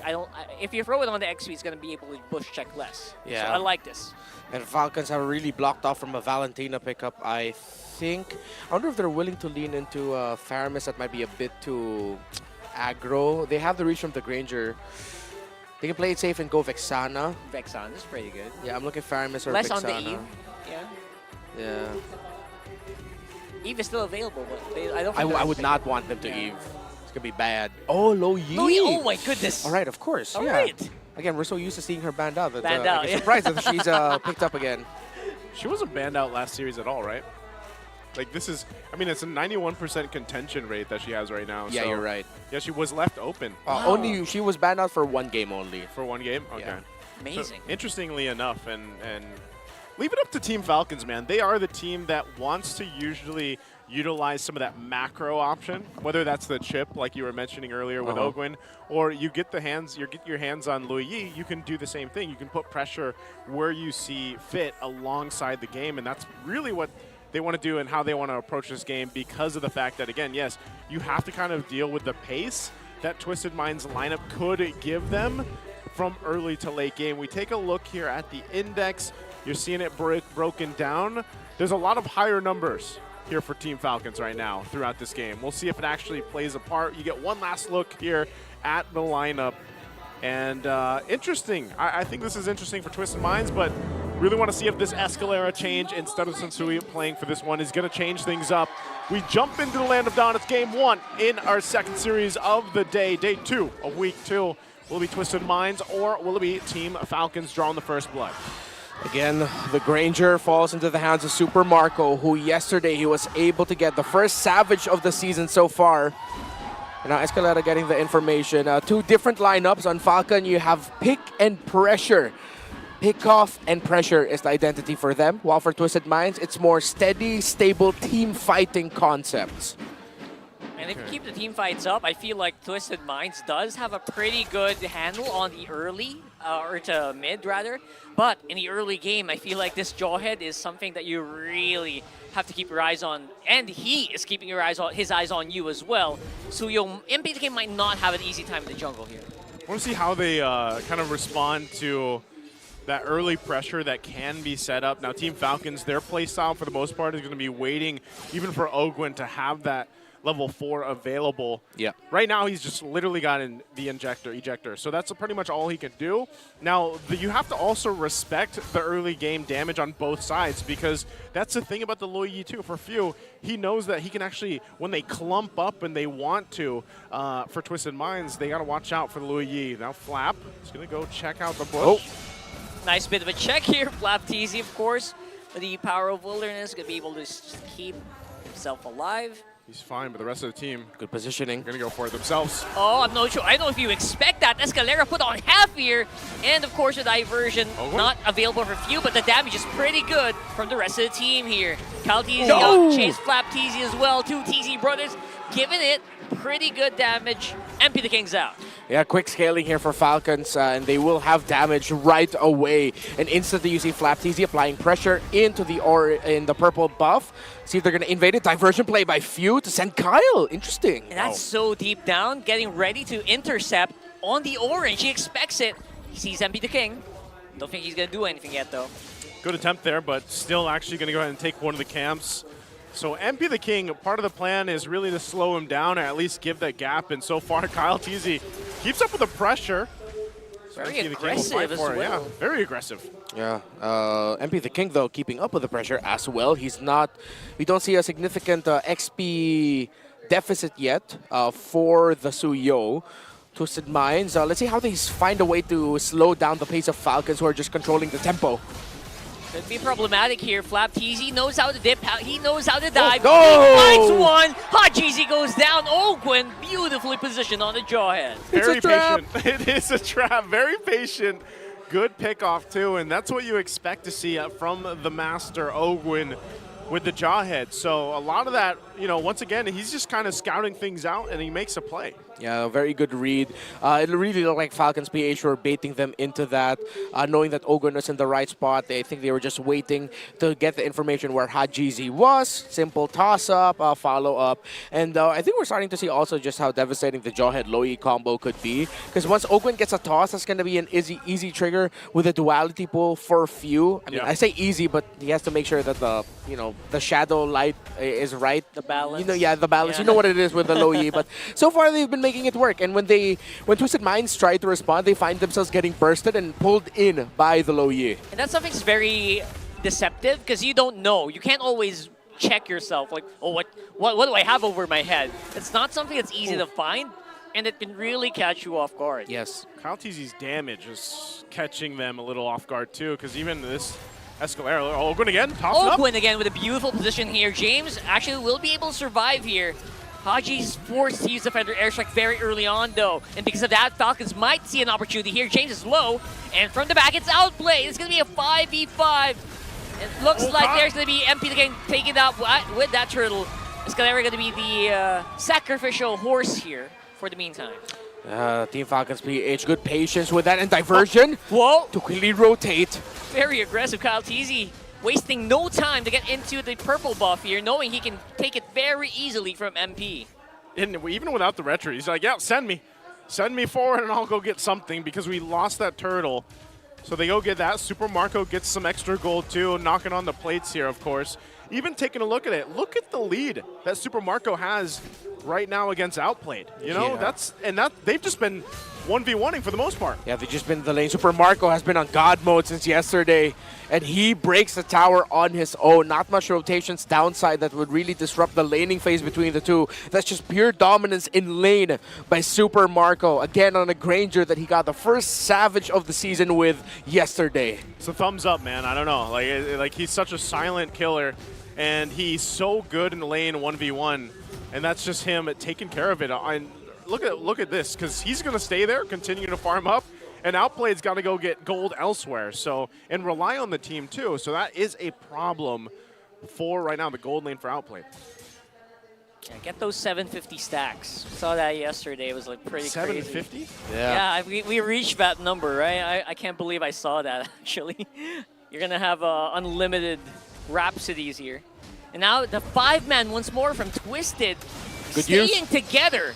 Dodging it out, though, is going to be Falcons. They don't want to absorb any of that damage coming in for that feathered airstrike. I guess what Twisted Mind is doing is just staying together as much as they can to avoid that diversion pickoff. Yeah, and considering that they are against a pick and pressure lineup, you have to turtle it out as a team and see what you can do together to maximize the combination that you will have with the Farsa getting the stun, and of course a follow-up from MP the King and James. Escalera can only do so much. He will be, as you mentioned, Rodcar, the sacrificial horse of this lineup. Stand up, get tossed, revitalize, try to survive. That's his personal game plan and the only thing that he can do. See if he can make the game plan work here. Oh, Oh, they got Hajizi before he could actually pull off anything. Flicker is off cooldown.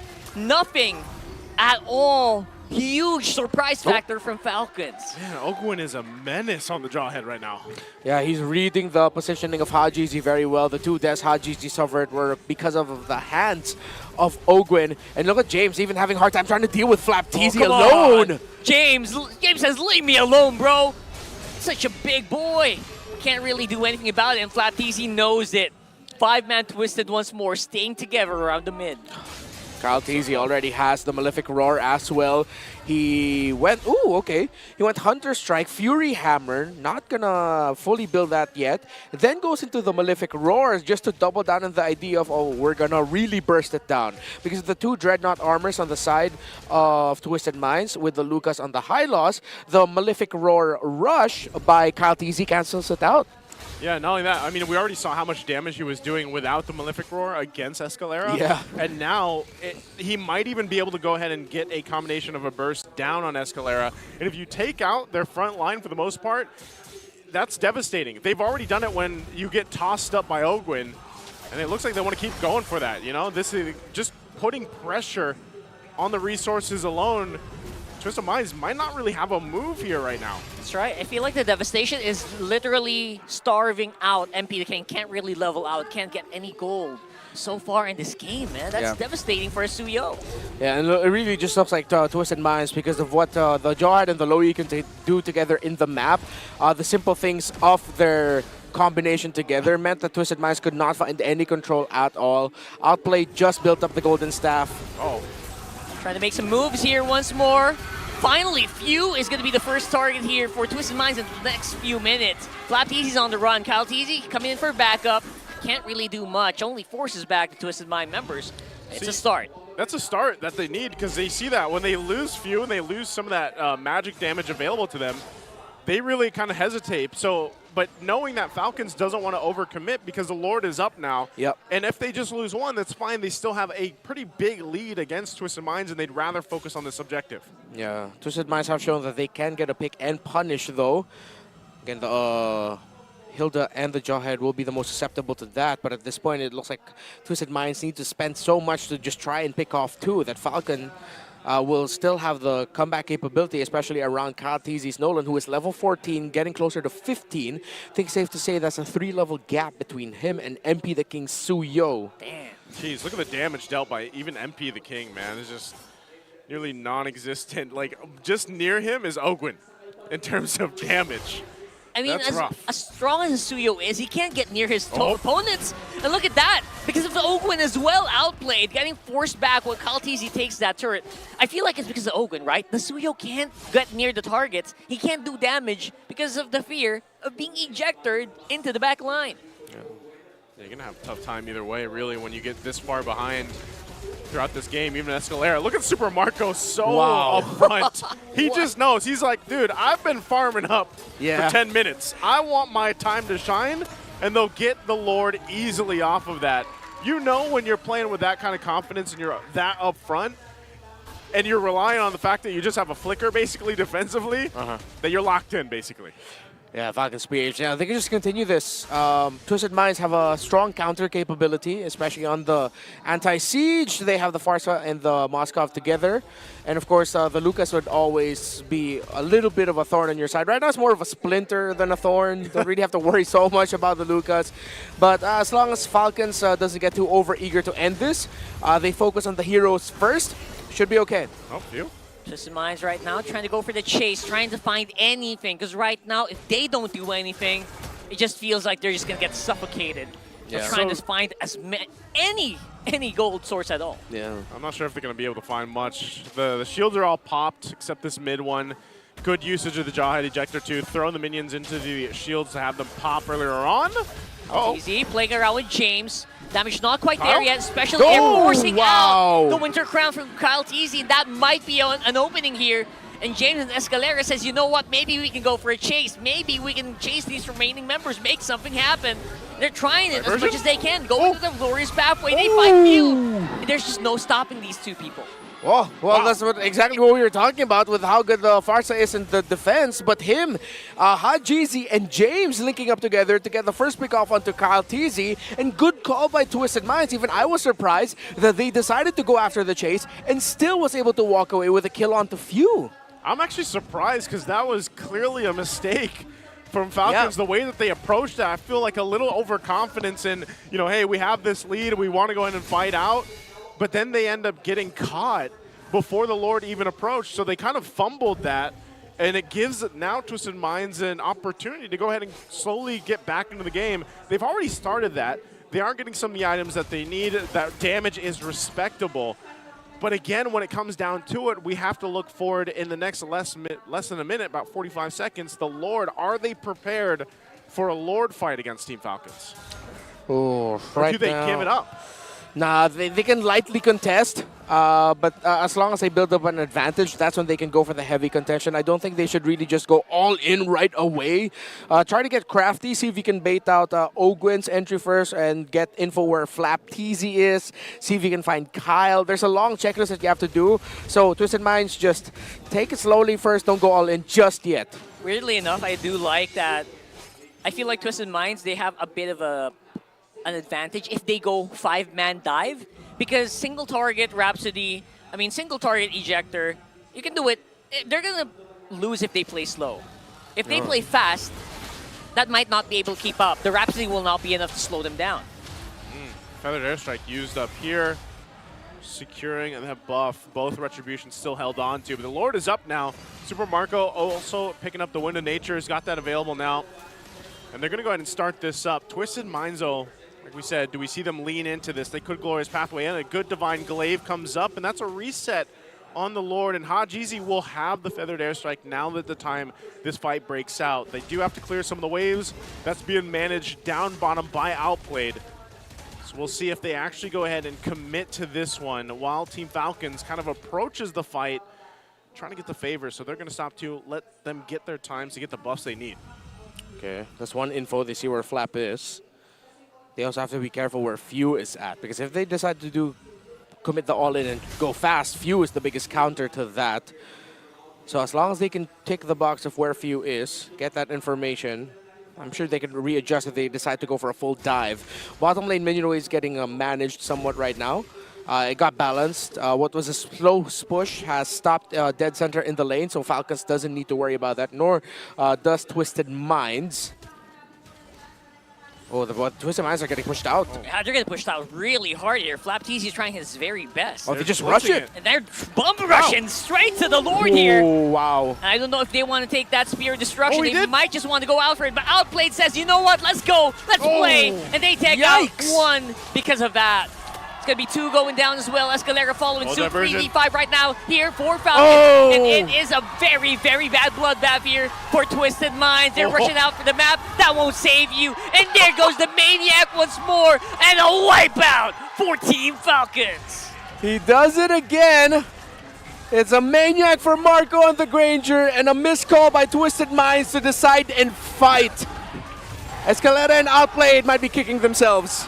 Take a look at that player cam on Super Marco. Just locked in as always. Maniac, Savage, whatever it may be. He is the player right now. Just popping off in the gold lane. Great game one for Team Falcons. That was as good as it can get. I think for, if you were Twisted Minds, you really have to question that last call. I personally will do that. No sugarcoating whatsoever. That SOD should not have landed. Yeah, the SOD hit. I believe Outplayed decided to commit the entry Or I think he got the call from Escalera, though. Yeah, because it looked Escalera like- moved forward and stayed. Exactly. He was the conceal. He showed up. He was like, all right. It feels like I could feel Escalera going, go, go, go. Outplay decided to go in, but the rest of Twisted Minds were far out. Yeah, you can see the disconnect, but then again, this is Escalera's first show on stage this season with Twisted Minds. That'll take time to readjust. Yeah, I think this was, because almost in that, and I know we'll probably take a look at it briefly in the highlights later, but I'm almost wondering what would have been different if they didn't commit to that fight, because Kyletzy also planned for it really well. He went around and had that placement to go ahead and catch outplayed. This is our MVP for game number 1. Of course, it's going to be Bulletproof Super Marco. Bulletproof Marco here on the Granger once again. Mind you, he had 0 kills for the majority of the game, and then he just popped off with the Maniac at the end. Last 4. He was itching for it, though, man. All throughout the game, he was like, let me get him, let me get him. He was playing so up front, too, that when he finally did lock in, and even at one point, he had the Wind of Nature, actually. You know, so he swapped it out, but just a very strong game, strong showing for him to shine in the gold lane, like we've seen many times. Yeah, Super Marco dominated, outplayed in lane.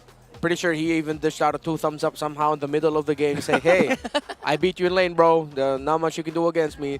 And yeah, it really just looked like Falcons got to execute better. Early game when it hasn't gone completely to the side of Falcons, there were some scenarios where you could say Twisted Minds would be able to fight better, but Twisted Minds, well, they missed some of their abilities. Falcons also were able to avoid, and they just maximize the strength of a Jawhead Low E together, and especially in the last one, which is why when you pose the question, I feel like even if Escalera decided to back, they still would have ran into a diversion play out of nowhere, and maybe they would have got caught in the retreat instead. Dude, the shot that he even got off on Haji Z when he wings by wings out in the midst of all that team fight, like, it's crazy. Super cool. Marco's just, he was locked in that game, and very, very dominant as a team as a whole, but also, I think, like you mentioned earlier, Renmar, you really have to highlight Ogwin here. He is the guy that always gets things rolling with regardless of what hero he decides to put in the roam, and this time the Jawhead, this is probably the best, honestly, that I've seen the Jawhead played so far up to week 2.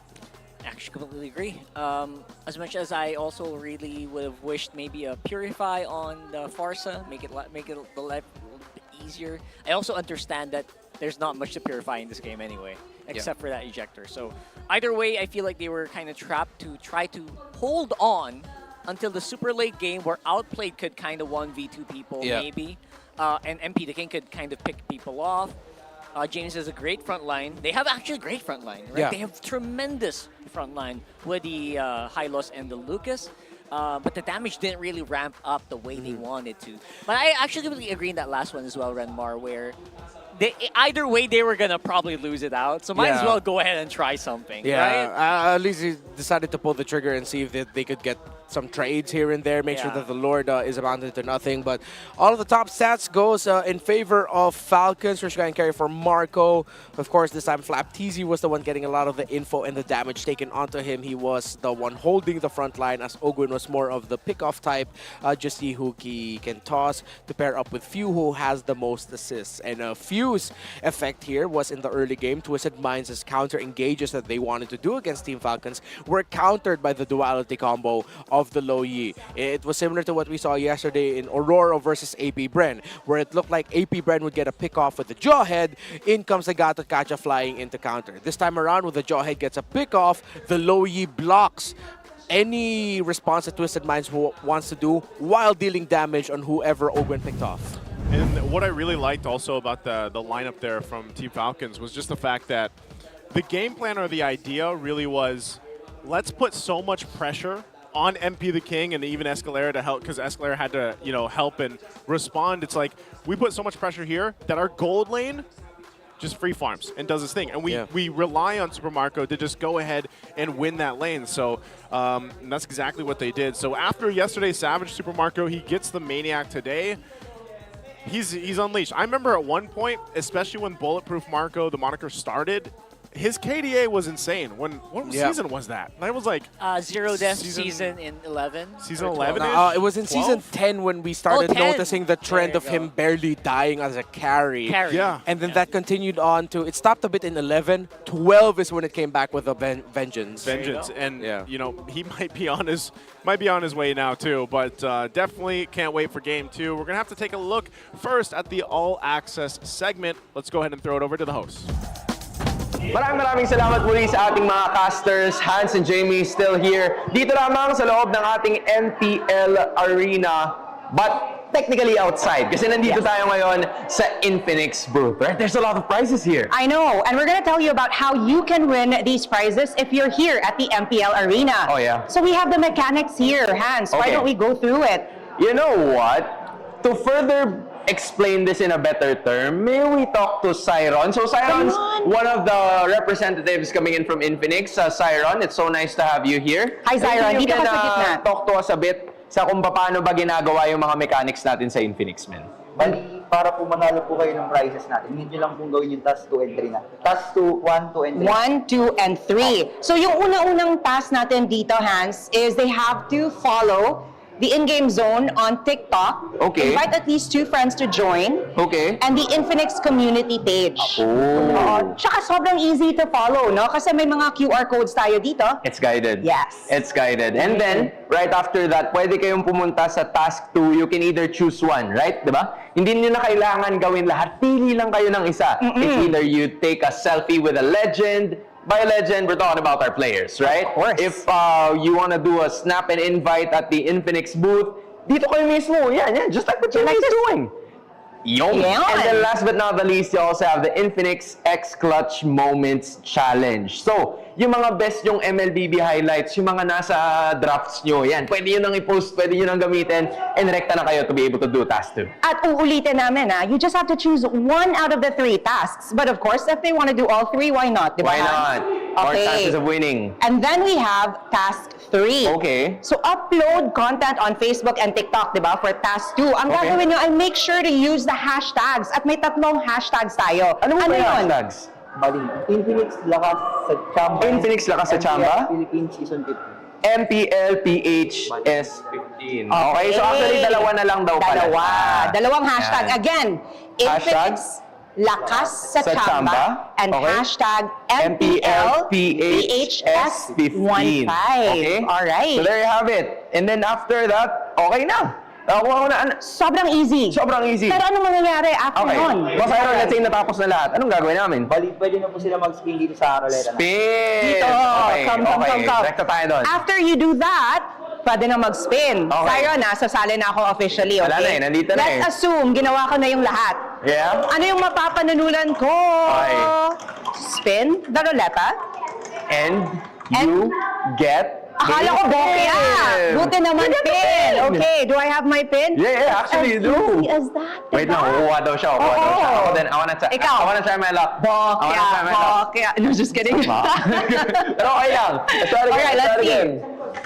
Pag ito talaga, Jamie, bokya talaga, I swear. I called it. I manifested it. It's my fault. If ever, I tote bag. Oh, diba? Excuse me. Okay, he won this round. Coming through, tote bag, may hawak ako. Alright, so in case you guys want to join in on all of the party na meron tayo dito sa MPL Arena, check out nyo lang to. Kasi mamaya, just like Jamie, I won a pin, you won a tote bag. Pero yun na. I guess I'll leave it to you right after that. Actually, nag-claim pa yata. Asa naman Ayan na yung pin ko. Ayan. Sorry. Napaka-unfair ng universe, Hans, ha? Sobrang unfair. Sorry. I feel like naka-black ako ngayon. Zion, mas bagay sa akin. No, just kidding. Just it's yours. Sorry. And I get my black din naman. Black din sa laro pin. Diba? From Lalakas kayo sa laro dito lamang sa Infinix. Alright? So make sure to check out the Infinix booth. But for now, we're gonna toss it back to our casters. Thank you so much, Jamie and Hans. Jamie got a pin, Hans got a tote bag. I would love a bokya. What's a bokya? You'd not. Bokya? No? You wouldn't. Bokya? You wouldn't want to get a bokya. What is it? We'll tell you. We'll tell you. All right, well, first off, we want to go ahead and invite everyone to get together at the MPL Arena and watch your favorite MPL pros live. The tickets are selling fast. So what are you waiting for? There are still available tickets for Sunday and, of course, next week. And Did you know that if you buy 5 tickets, you get an opportunity to win exclusive prizes? Just one account. Just use one account to buy them. You're gonna get something really good. Get them tickets. Get them tickets. They're tickets. 5. There's a lot. And of course, for tomorrow, we have a highlight match that you got to watch out for. TNC and Twisted Minds. Of course, you're going to be seeing a bout between former teammates. A lot of shared history between TNC and Twisted Minds, of course, with the people there. Zaida and Outplayed especially. There we go. It took me a while to remember that. I will admit, I was like, who am I looking for in my brain? It's like, funny because that your mind got twisted a little bit. Yeah, it did. Yaoi also. Yeah, Yaoi, as Zaida, well. Outplayed. Who else? I'm not missing anyone else, right? Yeah, that should be. Lord J.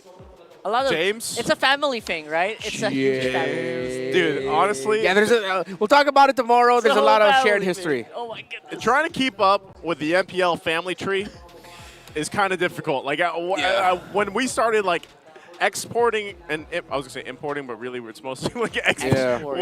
When we've been exporting players.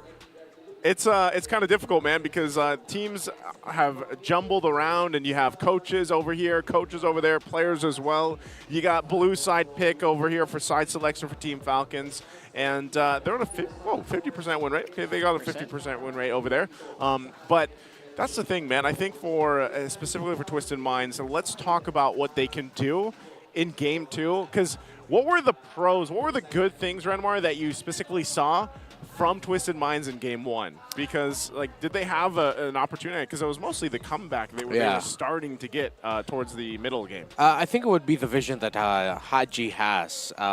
You can tell there are scenarios where Haji decided to call a play. I go back to when Haji and James were able to pick off Kyletzy initially, and to be able to see that and call that as a pickoff, and then their decision to even chase and take down Few eventually. So it seems like they're a great counter-punching team, and so far all their drafts in this season has been leaning towards that.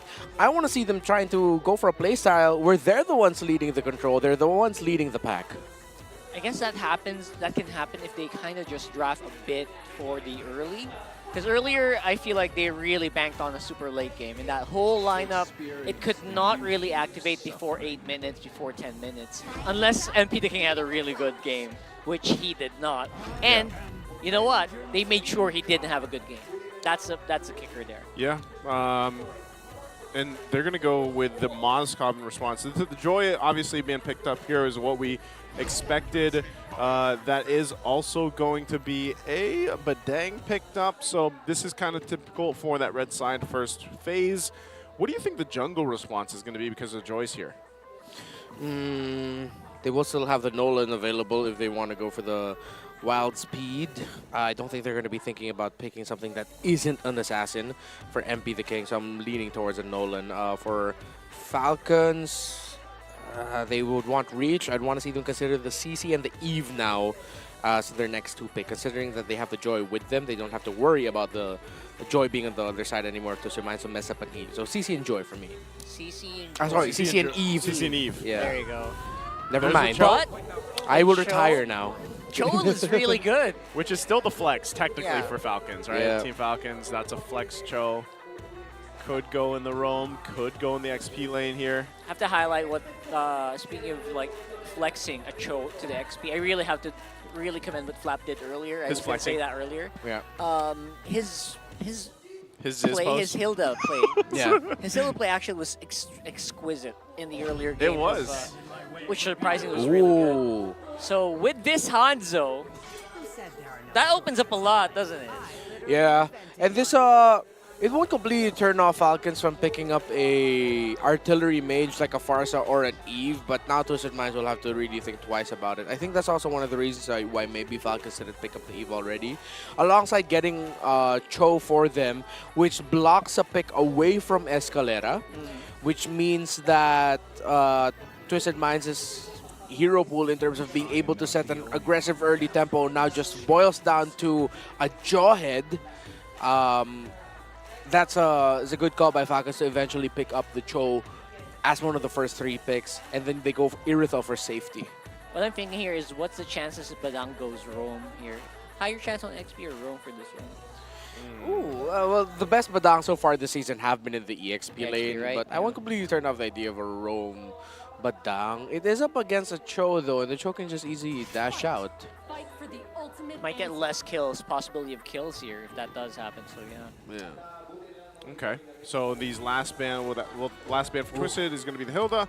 So it's taking out last ban here. Tigreal. That is the Tigreal. Yep. Cover some of the roam or the roam options here for Twisted Minds. I'm wondering what this leaves Escalera to pick, unless we do see a flex and it goes for a roam. But dang, I don't want to count it out for Escalera just because again this is his debut match for this season. You know. It's so hard to really say much else about Escalera because we don't really get to see a lot of him play, right? I don't think he even streams. I haven't. Or if he does, I haven't caught it. You know? So I personally don't really have a lot of picks. Like, what does Escalera play recently, right? So yeah, I mean, pretty much all roamers right now just have the same hero pool. Same tools, right? Yeah, so. Tigreal, Cho, Hylos, Gatot. Speaking of Hylos, Twisted Minds loves this pick. They do, and it just not. It has not worked for them, man. I mean, even when Sensui played it in their debut game of the season last week. Didn't work this previous one again. Maybe it's more so like I want to make Bowie. I want to do better on this one. Yeah. They go with the Hylos again. So these last two picks for Team Falcons, they still need their mid laner. Like you mentioned, Farsa is still available. They could just go with a Farsa. I don't think they take a Louis again. It is open. It's open. What if, though, just to mention them, but maybe Vexana. Oh, they flex the Cho again into the EXP lane for Flap TZ. They can go Vexana, yeah. So Oheb, Vexana, oh, that's a snowball comp here by Falcons. Yeah, they could run away with this in under 13 minutes. I'm making the pose that the little Jawhead's making. What's the girl's name? Ailey Henry. Ailey? No way. It's Ailey Henry. I'm making the pose that Ailey Henry is making in Jawhead right now. Yeah. No. Oh no. Yeah. Where do you find that out? How do you know this? Is this a lore? That was a running joke in Season 8 that we had. Because remember, Leo went through his phase where he really was dropping a lot of lore bombs. Because of what was the other Mobile Legends game? The lore season. Adventure, yeah. Last pick, Valentina. Oof. Huh. This is like this lineup from Twisted Minds. Like it looks great to see the Hanzo come through, but this looks like a lineup that could just try to do too many things. Yes, and it's also a lineup that's very hungry for gold. So keep that in mind. Basically, it's Valentina and the Hylos who will be working for the whole early game. Other than that, everyone's just trying to farm it up. I mean, I know the Hanzo changed a little bit, but it does still rely on a lot of gold to really function well. Yeah, this puts so much pressure onto, well, number one, outplay, don't lose lane so quickly, like game number one. Yes, I'm not going to comment much about James because I feel like James is just very solid. He's just the victim of circumstance right now in some of the gameplays.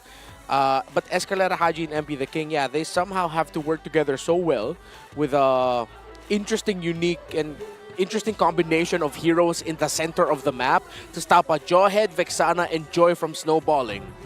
That's a tough task. There you go. It's going to be a tough task here. We're going to jump into the Land of Dawn. Once again, it's game 2 in this best of 3.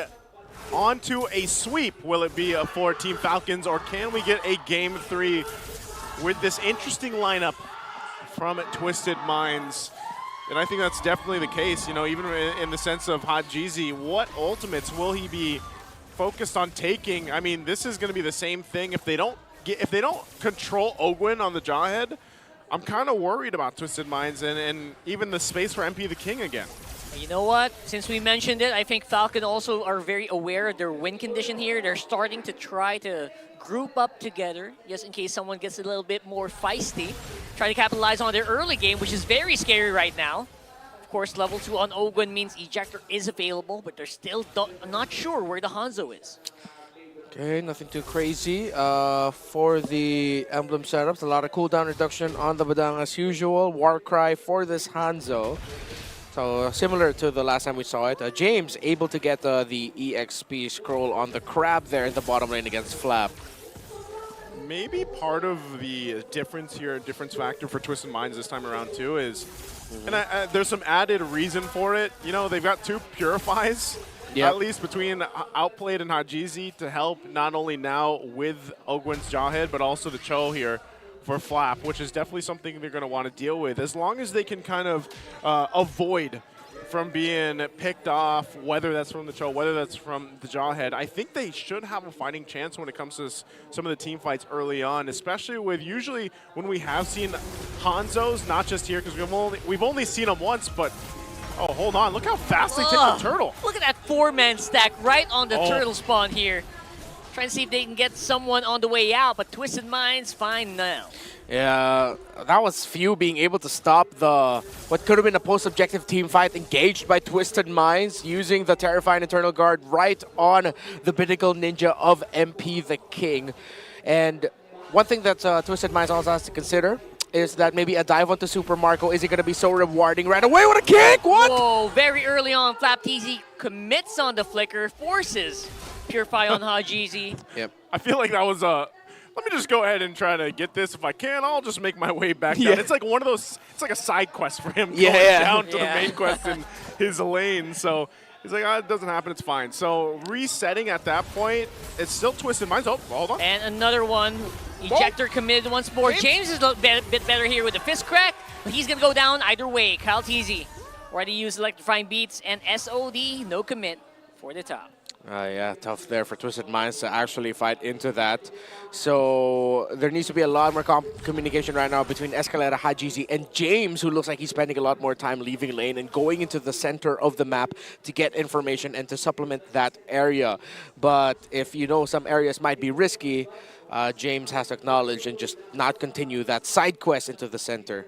Where is this power spike right now? Oh, there. For the Hanzo. I mean, already level 7. You know, he doesn't have his first item just yet, but when do you start to really see Hanzo as a threat?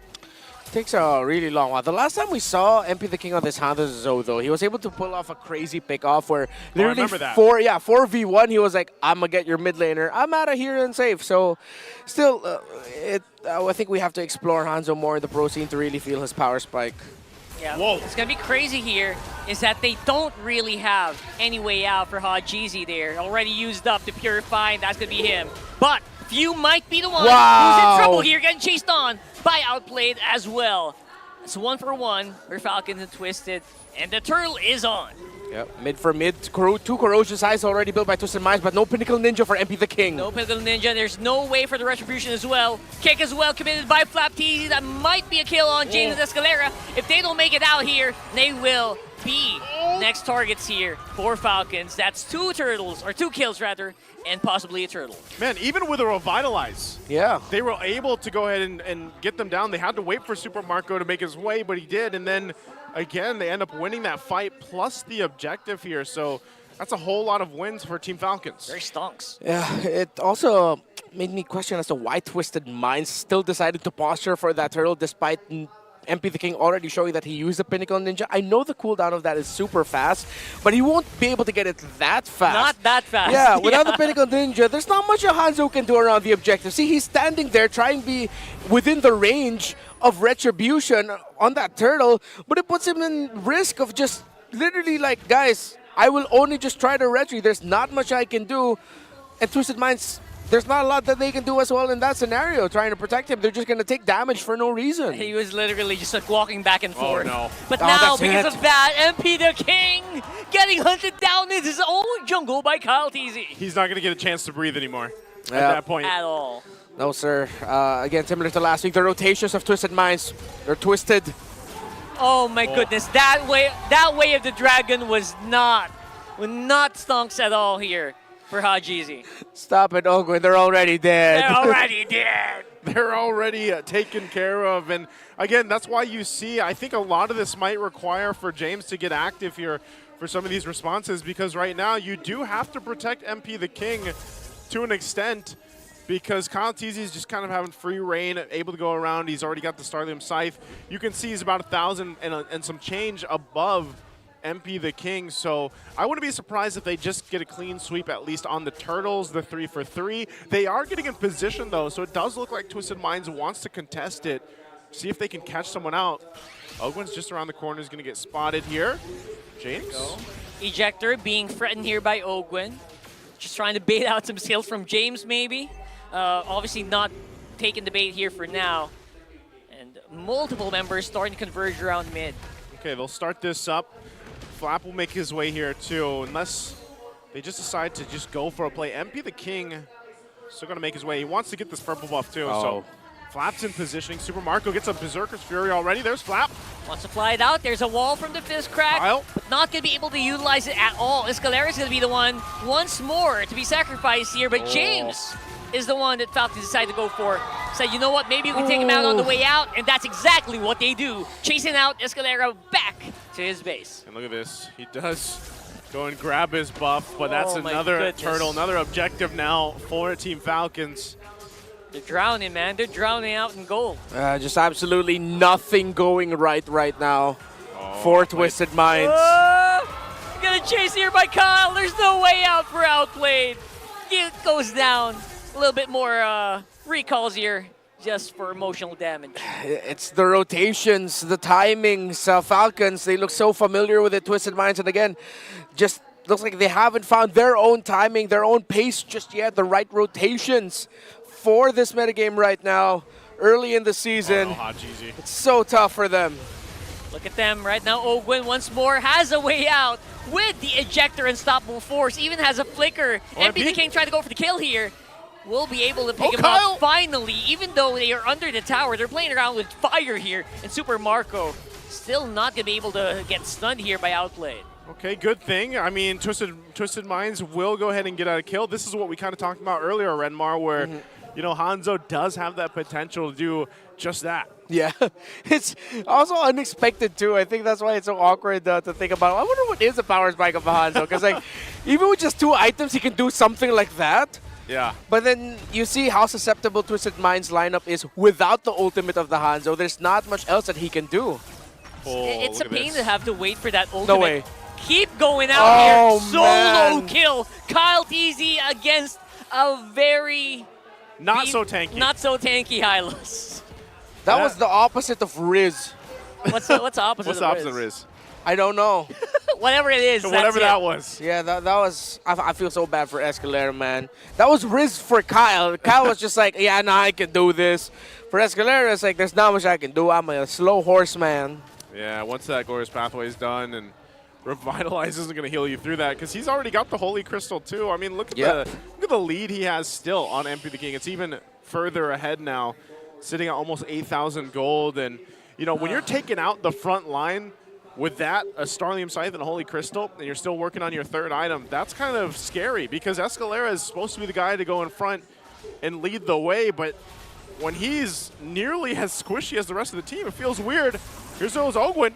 Getting jumped in once more by Ogwin. Didn't really pull the ejector. He still has it. But he will be able to force out the Glorious Pathway. Feels like a free skill being pulled here by Falcons. That's huge. Okay, but since Twisted Minds needs to spend more time actually hiding their Hanzo, and MP the King cannot show himself much, a bit of a minion wave push down the mid means Falcons reset the sequence. They'll apply pressure with their minion waves on the side lanes as well. So now Twisted Minds has to deal with that, or suffer the wrath of a split push. It's so many fires to put out right now for Twisted Minds. Kyletzy has just been unstoppable. 4-0-4. Super Marco's been bulletproof as well, alongside Flap TZ. He's got the Wishing Lantern now too. So oh, yikes. That's going to be even more difficult to deal with if you're one of those tankier, more healthy heroes. And they're going to give the go signal now on this Lord. We'll see if Escalera decides to go for it and lead the team into this, or they just let it go. I think they are. Not to be enough here. And they leave Escalera out to dry. Not really much they can do to follow up. Falcons are just making this look so easy. It's like every time there is something to pull, they will pull the trigger on the play and execute into a kill, 2 or even more. And the scariest thing is every time they do that, something happens. Yeah. Like, it feels like there's nothing Twisted Minds can actually do to counter it. MP's going to try to do something. Nice chase with a Soul Snatch here. Chases out with the Flap. He's going to be staying alive here for now, though waiting for that next Lord. Man, Hanzo is so busted in that regard. Like, it's already 2 items for Flap TZ. He's up to a Blade Armor plus a Thunderbelt. I'm pretty sure he has some good stacks on it too. But MP the King can still do that to him. That's why You have to watch out for Hanzo as a pick. Maybe teams will understand how to play him better. Hell yeah. But the Falcons have been checking him well, especially with Flap TZ's positioning around the objectives. He's always looking for the potential angle of where MP the King's Pinnacle Ninja could come from. They want to go for it hard. Ogwin, though, got caught with his hands down. Escalera taken out here. MP the King trying to do as much damage as he can to Flap TZ with no cigar there. And now, outplayed. Waiting for the go signal, waiting for the trigger finger. But it's going to be trigger discipline, at least for now. Yeah, it also looked like Falcons read that the potential SOD coming out. So Super Marco stood where he did and where he got hit to block for Flap TZ, actually. Yeah. Who could have been hit by that Spear of Destruction. Definitely could have. So they'll go ahead and MP the King is going to just go ahead and get whittled down really quickly. But ultimately, all that led to was that first turret go down. They have worked on the shields, too. Part of that is also just Ogwin doing the jawhead thing where he goes and tosses one of the canyons or the minions into the holy shields, and they get taken down. So they are, again, when you lead into any of Team Falcons matches, this is what they do. It's very controlled, it's very order-like, and they will stick to the foundations on what made these guys such a strong, dominant force to reckon with, and eventually, you know, world champions, because it hasn't changed, honestly. Like, their play style and that discipline. Look at this here, Escalera. My goodness, Escalera, he's able to absorb more damage now compared to earlier. Flap. But now the question is, where is MP the King? They're looking for more. Escalera can't make it after round 2, though. They're going to have to back off once more. But Ogwin joining in with the unstoppable force. Let's enough for Kyletzy to make it to the back line and get overdone like a triple kill on that Joy. Oh my God! Kyletzy will jump in for the team. You see Kyletzy laughing, literally laughing on the player cam when that happened. Too wild, too easy for Kyletzy. Oh man, it's only James right now. The turrets are going down. Are they going to end it here? I think they can. Not much wave clear here, but the minion waves are also a bit thin. So you know what Falcon says? We don't need to take it right now. I feel like this was one of the moments where Ogwin was like, oh, help, help, help, because he goes and he unstoppable waves, and Kyle's like, I got it. Hold my drink. Oh, is this a comeback, though? Is this a possibility of a comeback? He traded out for Ogwin as well. Super Marco with more kills than he can carry. And there as well. Triple kill. He's 9-0. Gold laner, 9-0, still bulletproof in this game. Bulletproof Super Marco. He's gonna chase down though. Did we jinx it? Did we jinx it? Soul Snatch into the body, but not enough damage output to follow up. And there's Flap TZ chasing him out. Finally catches MP the King. That's it. I think that's gonna be game. We got a sweep in our hands for Team Falcons. Making it look clean. Team Falcons go in with a sweep against Twisted Minds. And they made it a cinematic showcase at the end there. That was cinema. Not if you're a Twisted Minds fan or a member of the Minds, but cinema if you're a fan of the Falcons. And my Falcons heart is very happy. We ended the week 2-0. Hell yes. But Falcons, wow. It just... Going up against a team like this, I think it's very important for the development of Twisted Minds, because you really get to see against like one of the top caliber teams in the world, your most glaring issues even more. It's like they're magnified. So Twisted Minds now will have a lot more better info to see and understand what they need to fix. Well, for Team Falcons, bro, I'm happy. I'm happy for them. I'm happy for them. You're happy for them, you know, and that's good MLBB. Good MLBB all around. That's a really, again, it's a good showing of just how much these guys can rely on each other. Because that I could literally almost hear it like, oh man, help! That with the open entrance. Oh no! Because we've all been there when you play Jawhead, right? And you get dragged into a base, you're like, oh man, here we go.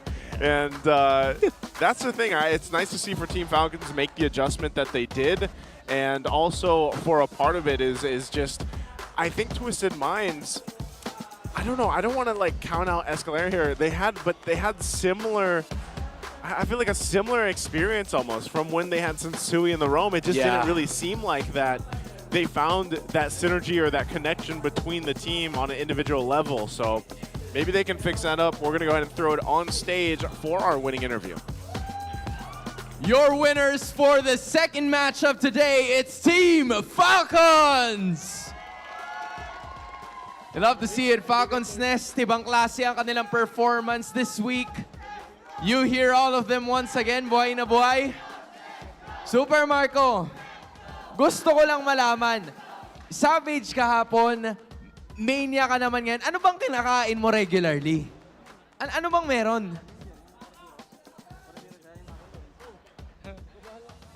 Wala. Wala naman ako special na ginagawa eh. Okay. Wala naman special. So, okay, so sige, bigyan mo na lang ng advice lahat ng mga Granger users na nanonood sa atin ngayon. Ano ba dapat yung kailangan nilang gawin pag ginagamit nila yung hero? Ma-advise ko lang siguro kumayos lang kayo ng mga kill para bumilis agad yung stock niya. Yan. Feel ko, alam na alam nila yan. Thank you, Marco. Now, I think we also have some questions. This time para Few, right? Few, yes. Okay. So, Few, you know what? You can go first. You know what, Few? Alam mo, based on last roster, ang sinabi nyo last time is hindi kayo nakapag-adjust sa meta. Pero look at your streak now. Last week, 66% yung win rate nyo. Masasabi mo ba na nakapag-adjust na kayo ngayon sa season na to? Paunti-kunti lang nakaka-adjust na sa meta, feeling ko. Okay. So ngayon, maraming nagtatanong kasi hindi nyo pa nakaharap ang TNC, AP Bren, and Aurora. Sino ba ang pinaka-aabangan nyo na makaharap? At bakit? Sino? Ang para sa akin yung Aurora. Aurora. Okay, Few, bakit Aurora? Nilaglag nila kami last season tapos hindi kami nakaabot ng Grand Finals. Okay. Quick run lang. No explanation. Gusto ko marinig din mula sa boys. Kung Aurora yung kanya, ano sa inyo? You have TNC, AP Bren, Aurora. Ogwen. Okay, Ogwen. AP Bren ako. AP Bren. AP Bren. Flap? Ako TNC. TNC. Okay. Kyle? AP Bren. Oh. Marco? TNC. TNC. Pando, ikaw din. AP Bren. AP Bren. Uy, tatlo sa AP Bren, ha? Coach, Gusto what mo ba, about you? TNC. TNC. Proud ako kay Coach Reb, siya na yung umagaw ng mic sa akin. Ogwen, now I wanna give this to you, okay? Kasi ang susunod yung makakalaban ay yung sinabi ni Coach Trevor na TNC Pro Team. Ang nasabi rin ni Yawi from before, right, na gusto niya or gusto niyang patunayan na kaya niya ulit maging best roamer. And you used to be the best roamer, if not still the best roamer na meron tayo this season. Anong masasabi mo dun sa statement ni Yawi? Tingin ko naman, kaya-kaya niya pa rin eh. Kasi napoprove niya pa rin sa mga laro niya eh. Nakikita ko rin sa galaw niya. Parang rin talaga siya. Malakas talaga siya. If there's anything you wanna say to Yawi right now, what's your message gonna be like? Yawi, galingan natin next week. Bigyan natin malakas na laban. Oh, I love the support. Okay, Good I guess we see it. sportsmanship. Yan ang aabangan natin. Once again, everybody, your winners, Team Falcons! Congrats, guys. Galing. Boys, you may now take your walk of victory. Just an incredible performance from the boys flexing their muscles. And boys, you may now take your bow. Man, looking good on and off the game, on and off the land of Dawn, at naipakita na naman nila yan with a win streak. Tama. Continuous ang kanilang win streak this week, week 2. At alam mo, I love their energy. Sobrang they're just having fun, no? Just the fun is there, the energy is irreplaceable, at gusto ko ring maraman ang ating thoughts mula sa ating mga casters as we toss it right back to them. Thank you so much. Yep, that's the pose right there, Renmar, and that's the script response from all of our players. We want to give them a good game. A beautiful match. What is it? What is the direct translation? This was a strong game. We're going to give them a strong game. The direct translation is when you ask, what's your message for this X player? Well, let's both do good and let's show them a good game. We just need someone to flip the script. Yeah. Maybe eventually, but this is the MVP for our game. It's Kyletzy. He had one heck of a game on this Joy, and it had to be close, man, because Super Marco popped off too here. But it's kind of hard to choose sometimes when it's Team Falcons because they all just have their own moments throughout the game. 7-1-6 here with this Joy. And again, it's a reason why when it's left open and you're on blue side, we see the joy picked up literally almost all the time. Especially with no contest at all from the opposition, it feels like it's so easy to play a joy, doesn't it? At this point, they were focused on just keeping their jungler basically on par, which is very difficult for Hanzo as well, as much as you have like that devour skill. Yeah, Kyletzy definitely flipped out in this game. It would just look so easy, so methodical for Falcons PH that it's Ogwen spots a pick, Kyletzy goes in. Twisted Minds decides to fight, Kyletzy goes in. Twisted Minds try to kill, Twisted Minds gets killed, Falcons goes in. It's like, bro, it felt like I was watching Groundhog Day, except it wasn't a happy ending for Twisted Minds. It's over and over again, right? Just no answer whatsoever. Oh man, it's tough to watch too, because even when you're a tankier hero and Kyletzy just melting you on the joy and you can't do anything about it, it's tough to deal with when you think, how do we approach this when we're getting kind of sandwiched in like this? And even this base defense, this is what you mentioned. I'm not sure if we'll get to see the SOD. Yeah, we didn't get to see it, but it was a good block from Super Marco throughout that game. And this is where we see Ogwen go in, and then Kyletzy is just going to jump in.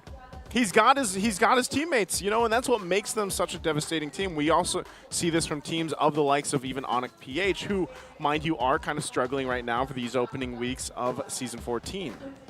So overall, I feel like that earlier clip we saw was as good as it was going to get, right? Yeah. When they were doing their base defense, they're getting a lot of HPs low for Falcons, but because of the lead that they've built up, no one was actually just dying. Yeah. They didn't have any lockdown at all. That Everything just looked covered right now. Ogwen and FlapTZ with their pick-off-centered heroes. How easy it is for FlapTZ to chase down and to access the backline of Twisted Minds when Twisted Minds would go in for the collapse. Again, that's one of the risks you take when you pick up a mid laner that is a little bit more close range. I understand that, of course, you'd pick up the Valentina to help counter out the Eternal Guard, to pick that up for yourself as well. Yeah. Plus, the lineup of Falcons would absolutely melt through anything like a Farsa or an Eve, so that was turned off already. It seemed like they were just left with picking up the Valentina, and then everything just went right for Falcons, and everything went wrong for Twisted Minds. I know people are probably asking for some deeper analysis, but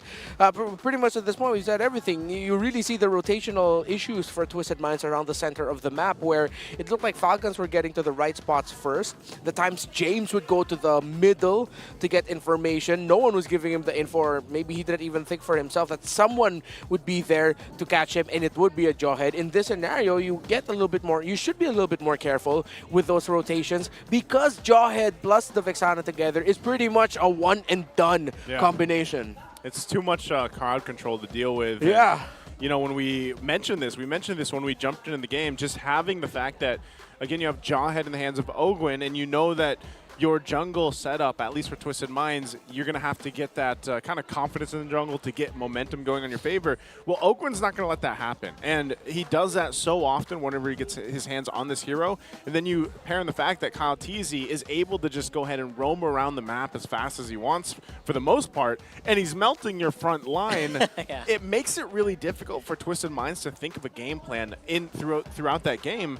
And it was just unfortunate, again, because for Escalera, I don't know. I would say in their next game, I get that it's meta, but maybe just not go the Hylos. This is not a hero that's so far working for Twisted Minds. Yeah. And for some reason, they just keep wanting to pick it up. full reset for Twisted Minds, 100%, especially for that high loss. And I love this Jawhead on For Ogwen. Ogwen. Yeah. It embodies him, right? There's so many times where he gets the perfect pick off, and then sometimes he's just along for the ride. He's having a lot of fun. It's a very Ogwen hero for me. I'm gonna start to watch out for this if I'm fighting Falcons in the future. Yeah, and it seems like Team Falcons PH have done something that wasn't always part of their playbook for a few seasons back. A lot of Cho pickups, Cho Roam or Cho EXP. Okay, well, hey, look who it is. It's Ryuk. Oh, speaking of. He looks like Flap has been practicing his Cho. I would assume that in between all the workouts that Flap's been doing and the flexing that he's been doing, he probably has been practicing it. But, I have to say that even when I see Flap like recall in game, That's what I see him doing. I see him just flexing, you know? So, again, we also want to go ahead and invite everyone to join in on our official discussions. This is the official group. It's MPL PH official community group. And you can join us there to join in on all the discussions happening for, of course, throughout the MPL Philippines. There is other groups out there, but we have this now official one that you guys can join, and we'd love to see you out there. And these aren't just the posts that start with thoughts of or thoughts on. You know? So, but we do have to go ahead and also check out the mic check to see how our players sounded during their victory. Hoy! Ultimate! Mamatay! Uy, ginata to. Oy, yung base nila, oy! Oy! Tapos na to. Natin. Go!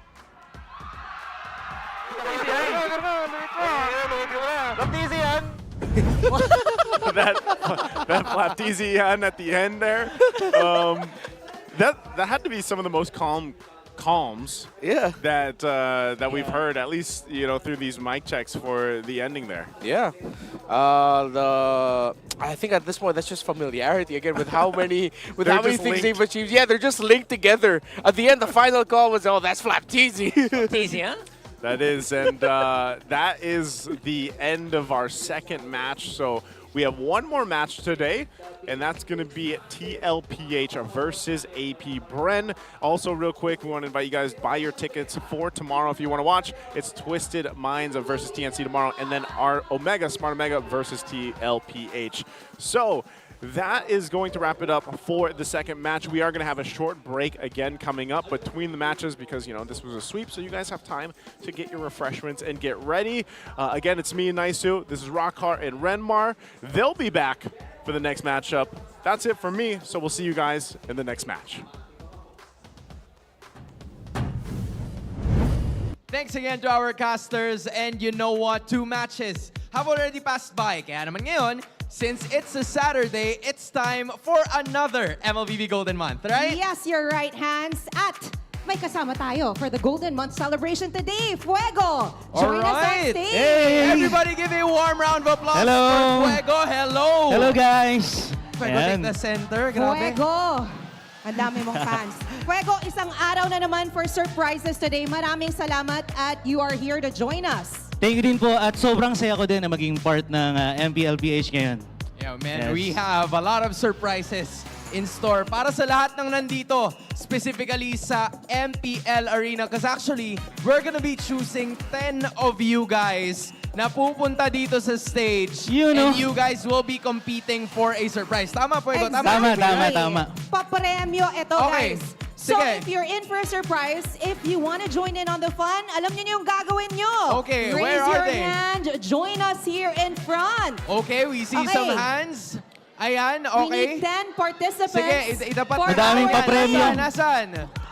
Nasaan? We need 5 on this side, right? 5 on this side. So, grabe, nagsisitayuan na sila. Isa pa ba? Isa pa? Okay, meron na isa. Okay, we have one Meron participant. pa? Jamie, there's actually a lot of people, you know, raising their hands. I love that they want to join in on the fun. Ang dami. Okay. Sige. Okay, One line come on, guys. tayo. Dito kayo Hello? sa gitna. Hello. Yan. Boss. Dumiretso na lang sila. Okay. Sige. You know what, Fuego, dito ka. Samahan mo ako on this You know what, side, right? Hans? Let's get to know our participants. Yes. Let's start with that side over there. Okay, actually, before we do that, ano muna, isang hilera tayo, okay? Isang Pila. hilera tayo. Mga boss. Tapos, Ayan. two steps forward. 1, 2, 3, go. 1, 2. Okay, very good. All right. Okay. Sige, you know what, Fuego? Maybe we can point out yung microphones natin to them. Magpakilala lang kayo, okay? What's your name? Justin. Gino. Adam po. Adam. Jeff. Daisuke. All right, maybe you have over on yours. this side, we have Emily. Gwen, hi. Hi, I'm Kyle. Kyle. And we have Ryan. Teka lang, may kulang pa tayo. May isa pa. May isa pa? 9 pa lang to eh. Nasaan na yung isa ay? Wow! Grabe ang special ha. Okay lang. At least nandito ka na. What's your name? My name is Klein Legos G. Magat po. Sorry, first name? Klein po. Klein. Alright, there we have it. So, 10 participants nandito ngayon. Fuego, maybe take this once again. And I'm gonna be asking, no, Fuego's gonna be asking the question. So all you need to do is to answer the question, pero hintayin yung si Jamie na magsabi ng go. Okay. After niya magsabi ng go, you guys scream Golden Month as loud as you can or hanggat maaari para mauna kayo. Okay? Okay, pero bago mangyari yung lahat, Ano bang gagawin? gusto ko makita sumayaw si Yun. Fuego. Ayan na. Yes? Sinong gusto makita sumayaw si Fuego? Yeah! Alright. We see it. We see it, Okay, Fuego. Fuego, Boss, kaya mo pwede na pa to. hawak. Fuego, trabaho lang, Fuego. Kaya to. Alright. Kaya. Okay. Okay. So, You know what? I'll assist you with the okay mic. po, sige po, sige po. Akala ko, I'll assist you with the dancing hands. With the mic. Gagayahin niyo ako, guys, ha? Gagayahin Okay. niyo ako. Gagayahin. Okay. Guys, Yung muna, first step marking. Sayaw din natin, kayo, ha? yung first step natin, parang, Okay, paano to? ayan, Paano? ganito. 1, 2, 3, 4. Okay. Parang ano, Singles. hooray. Alam niyo yung hooray? Hooray. Hip, hip. Yan. Hooray. Ganun. Okay? 1, 2, 3, 4. Okay, next step. Next step, maglalaba. Maglalaba. Maglalaba. Paano yun? Ganun. 1, Kusot-kusot lang. 2, 3, Kusot-kusot. 4. O sige, balik tayo sa Hepe Okay, Hooray. 1, 2, 3, go. 1, 2, Ay, mali ako. Okay lang. Okay, isa ba? Oh, 1, 2, 3, go. Single, Pam, single, pam, double, pam, double, laba. Pam, Laba. Pam, pam, As. Pam. O, ano after? 1 minute. Yan. One phone. So, para kayong may tawag. Okay? Let's do it again. O, markings. Okay. Game. 5, Energy, 6. guys! Energy! Energy, Alright. ah. Let's go. 5, 6, 7, oh. Bring the single, double, laba. Single, double, minute. One phone, let's go. Energy, let's go. Ikaw na yan, Pegs. Sumali ka na, Okay. Hans. O, sige. Okay na. Safe na, no? Alright. Music ba? Music? Okay. With the music, guys. Okay. Kaya na to, ha? Okay. 1 minute, Okay. one phone. Feeling ko ready na sila. Fuego, ready ka na ba? Ready ka na? Okay, let's do it. 5, 6, 7, 8. Labaw. Double. Okay. Ang galing naman. More energy, Okay. guys. 1 minute, one phone. Ganun pala yun. Alright. Ang galing. Alam mo, Fuego, may future ka sa pagiging ganito eh. May Feeling ko future nga. ka eh. Nakikita ko. Pero tabihan mo na muna ako. Kasi oras na para magtanong tayo ng questions. Right? So guys, sana Ready hindi na nyo ba kayo, nakita sa guys? dami ng aktibidades na ginawa ko. But- Alright, ganito Sige, ah. Fuego, Kung go alam take it. nyo, after go, you raise your hand, say Golden Month. So kung sino yung pinakauna na magsasabi ng Golden Month, siya yung magbibigay ng sagot Okay. first. Okay. Sige, let's do it. Alright. Fuego, handa na ba magtanong? Yes. Okay. Question number 1. Dalawang beses ko ulitin yung tanong. Okay. Pag sinabi kong go, saka kayo sisigaw, okay? Okay. Tama ba, sir? Tama Okay. ka doon. Okay. Question number 1. Kailan matatapos ang Golden Month? Go! Okay. Sino nakita mo? Sige. Bato, pick. Sabay kayo eh. Go. Bato, pick. Bato, pick. Bato, pick. Ang danta. Best of Sige, 3. go take your No, just time. kidding. Ayan. Okay. Ano yun? April 1. April 1. Fuego, And? is April 1 correct? Ang tamang sagot ay... Tama siya. April 1. April 1!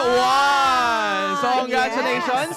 Okay, dito ka muna. Okay. Isasantabi ka muna namin dito. Congratulations. Congrats. Okay. Meron Alright. pa tayong dalawang tanong. Okay, Okay. dalawang tanong. Okay, ulitin ko ng twice, guys. Twice. Okay, question number 2. Question number 2. What is the title of our jingle video? Ano ang title ng aming jingle video? Go! Sino na? Oo nga pala, role ko pala yun, no? Okay. Sino una, Hans? Sige. Sino ba ang maiba? Kasi tatlo kayong sabay eh. Actually, 4. Oh, maiba tayo. Kasama ka, kuya. Yan. Maiba, alis. Sorry. Okay. Maiba, alis. Ikaw ang napili. Ayun o. Okay. Ano ulit yung tanong? Ay, hindi ba na pala pwede kasi twice lang, Oo, di ba? twice lang. So ano ang title ng jingle na pinapatugtog natin ngayon? MLBB 1 minute 1 phone. MLBB 1 minute 1 phone is... Correct! We finally have it. Congratulations, Second winner Bane. chosen. Palo. Okay. Okay. Last one, Pwego. Last question. One last. Eto na yung chance nyo, guys. Lahat ng tapang nyo, ilabas nyo na. Okay? Okay. Final question. Here we go. Twice kong ulitin, ha?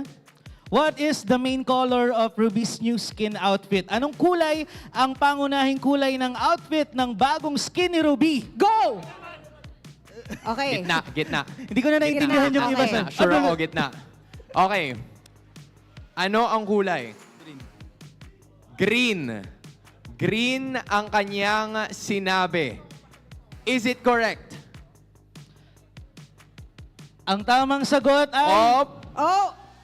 Okay. Oy, hindi ka na Pwego ha. Hindi ka na. Green is wrong. Okay. Sige, Okay. ulitin na lang natin. Kulang pa yung sagot. Ulitin na lang natin, So ulitin diba? natin yung tanong. We'll say go after Sige. 2 times of reading it. Sige. And then, kung alam nyo, One more question. golden month. Okay.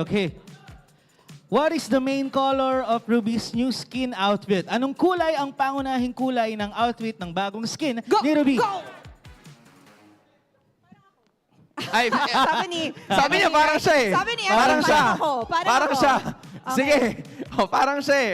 Go ahead. All Go right. ahead. And your answer is? I'll try yellow. Yellow. Yellow is wrong. Wrong. 1, 2, 3, go! Pinaasa. Go. Red. Red is... wrong ulit. Sayang naman. MLBB. Ay, grabe. Okay. Wait lang ha. Go. Wait. Okay, try again. Golden green. Golden green. Okay. Clue. Tatlong kulay, guys. Tatlong kulay. Tatlong kulay. Dapat makuha nyo yung tatlo. So teka lang, silipin nga natin. Okay. Silipin natin. Tama na kayo sa green. Ayun, dalawa na lang. Diba? Tama na kayo sa green. Dalawa na Dalawa lang. na lang. Okay. Dalawa na lang. Okay. So, 1, 2, 3, go! Siya. Okay, I see it. May kasamang gigil. Okay, tama na yung green. Ano pa yung Grabe. kulang? Purple? Tsaka? Dalawa, diba? So, purple and... Sige, 5. Okay, green, purple, and yellow. Green, purple, and yellow is... Ubi yun eh. Oo nga eh. Is wrong. Okay. Isa na lang, no? Isa na lang, may Isang isa kulay pa. na lang. Diba? 1, 2, 3, go! Ito. And your answer Okay. is, isang kulay Your na lang answer ibigay is- mo. Violet. Oh, green, Sabihin mo purple, tatlo. and Magbanggit ka ng tatlo. Green, violet, green, purple, purple, and violet. Okay, green, purple, and violet is... Wrong. Isang kulay na lang, guys. Isang Okay. kulay na lang, no? Let's do it, Nakakaba Hans. talaga, promise. 1, 2, 3, go! Siya uli. Okay, your answer is... Blue, green, gold. Ay, blue, green, and gold is... Ano yun eh? Okay. Mali. Eto na lang. Di ba nag-green na tayo? And Nag-violet nag-purple. nag-purple na Purple. tayo. Okay, isa na lang. Isa Isang na kulay lang. na lang. It starts Ay, with talaga? a letter. Go! O, yan. O, di ba? Green, purple, and pink. Green, purple, and pink. Fuego, eto na is- ba yun? Congratulations! Congratulations! Good game. It's Nakuha okay. mo rin, quiz. Sige, pwede ka muna dito. So, yon ang bagong kulay. Bagong colors ni Ruby, guys. Green, purple, and pink. But of course, for all of our participants, you get a chance to at least have a photo op na nandito kayo sa gitna. So, single file tayo. Single file. Thank you so much Single for row joining. pala. Yan. Aside from the photo, we also have consolation prizes for them. Palakpakan naman natin sila! Yan. Maraming Good job, salamat. guys. Thank you so much. Everybody, you guys get bags. This one's for you. You did amazing. That one's for Thank you for you. joining. Okay. So kahit nasabihin natin na hindi nyo nahulaan, kasi medyo maraming colors yun, pero okay lang, right? Because you still get a ton of freebies from Bigyan each ng and bag every yan. one of us. Diba? Panalo pa rin. Tapos si Fuego pa yung namimigay, Diba? diba? Grabe ka talaga, Why Fuego. don't we have a picture of them with Fuego? Isa naman with Alright. Fuego. Ayan. Yan. So guys, say hi on camera. You're on camera. Say hi. Hi. There we finally have it. Maraming salamat, Thank you guys. so Let's give much, them a warm round of guys. applause, everybody, for being good sports, right? They did Thank well, you. actually. Thank you guys so much. And of course, our 3 winners, please make your way right at the center. Congrats. Congratulations. Walk of glory. Ang galing. So, yan. Actually, panalo na kayo. We just need you to do one more thing. At Fuego, mukhang alam mo na to. Sasayaw muna tayo. Pero para ma-claim yung Surprise. reward nyo, Oo. kailangan palong-palo kayo sumayaw. Okay. Alright. Kailangan full energy. Kaya ba I-cheer nyo yun? naman sila, Kaya ba i-cheer yun? sila. Come on, everybody. Kaya ba yun? Kayo ang mag-grade kung palong-palo ba sila sumayaw. Okay? Kayo ang mag-grade. Let's do this. Okay. Narinig nyo na yung beat. 5, DJ, 6, get ready. 5, 6, 7, and... Okay? Okay? Galing. Do it again. More energy. Okay? Mamimigay ng cellphone. Okay. Mamimigay ng cellphone. 1 minute. Isa pa, isa pa. Okay? Yan. Panalo. Okay? Isa na lang. Sige pa. Diba uli? Hands. Okay? Doon na yun. Okay. So, pasado ba, everyone? Pasado. Alright, Pasado we ba? see it. We see Pasado? it. Fuego, Okay. anong masasabi mo sa bago mong dance troupe? Galing, pwede na kayong sumali sa tawag ng tanghalan. Yan. Alright. And congratulations, Fuego. Pwede mo nang iabot ang mga ating sorpresa para sa ating mga winners. Gentlemen, congratulations. Congratulations, guys. Nawa ay Well done. makuha nyo to. Akala nyo tapos na yung sayaw? Hindi pa. Hindi pa. Kasi kailangan yung gawin ulit. Hawak nyo na eh. Why Okay. not? Cue it. 5, 6, 5, 6, Energy, hawak 5, nyo na. 6, 7, go! Okay. Okay. Yun! There. Do it again! More energy, Okay. guys. 1 minute. Ganun pala yun! There we finally have it, boys. Congratulations! Good job. Maraming salamat for making it right over here. Take a look at the camera for, of course, another photo op with your surprises. Congratulations once again to the 3 of you. Job Congratulations, well done. boys. Maaari na kayong bumaba sa ating Salamat. entablado. Congratulations. Maraming salamat for being A such part. good sports. Fuego. Fuego, ang galing mo Napalabang ka palang dun, ah. sumayaw. Napa-exercise ako, boss. Napalabang ka doon. Okay Ang lang. galing-galing. Okay lang. Kasi marami naman tayo na basaya for today. But Yes. I wanna know, Jamie, parang meron ba, no? Meron Gusto pa. mo ba? Hindi, may Sumali ka na. sasabihin pa Okay, siya. yes. Akala Alam ko ko sasayaw papasayaw mo ulit. na Hindi na, naman okay si na, pagod Fuego. na. Okay, Fuego, I know you have a message for everyone watching right now and everyone here at the MPL Arena. Ayan guys, manood, makisali, sumayaw at masurpresa sa MPL Arena. Isang special announcement din pa dahil ngayon hanggang bukas magsisimula ang Golden Month event ng 5 p.m.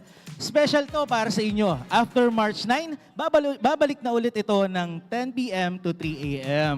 Sinulat ko pa. Diba? 10 p.m. to 3 3 a.m. After Yes. March 9. Yes, After March 9. Okay. Pero ngayon ay 5 5 p.m. yung p.m. umpisa. Mag-i-start. Okay, Hindi na so kailangan exciting. magpuyat para Okay. kunin. Okay, that's helpful. That's helpful, Fuego. Maraming salamat for being here with us today. And I'm sure more surprises ang naghihintay para sa inyo. But as of this moment, we're gonna be tossing it back to a short break dahil magbabalik ang MPL Philippines Season 15. Mamimigay ng cellphone, mamimigay ng cellphone, mamimigay ng cellphone. 1 minute, 1 phone. Mamimigay ng cellphone, mamimigay ng cellphone, mamimigay ng cellphone. 1 minute, 1 phone. Maglaro ka lang ng 10 p.m. kada gabi hanggang sa 3 a.m.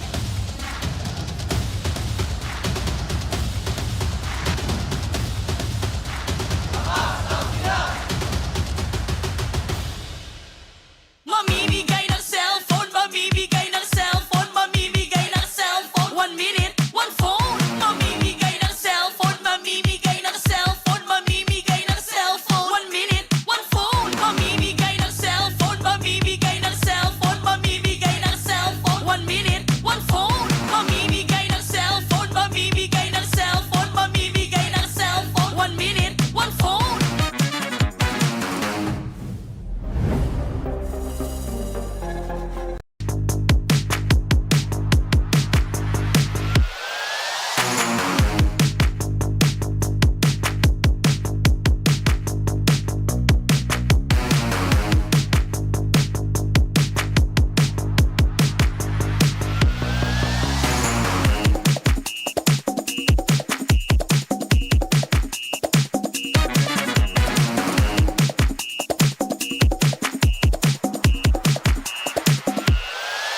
we're ripping for the 3 stars. Look at us to the top, no ifs, no buts. Winning any game, para to sa PANAS.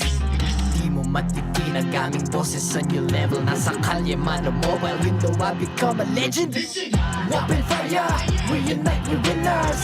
Built with pressure, the diamonds are made of. Switch na lane na parang gera, HP Racing may reset up. Built agad ang buhat ni Hilda, full load SS parang Lyra.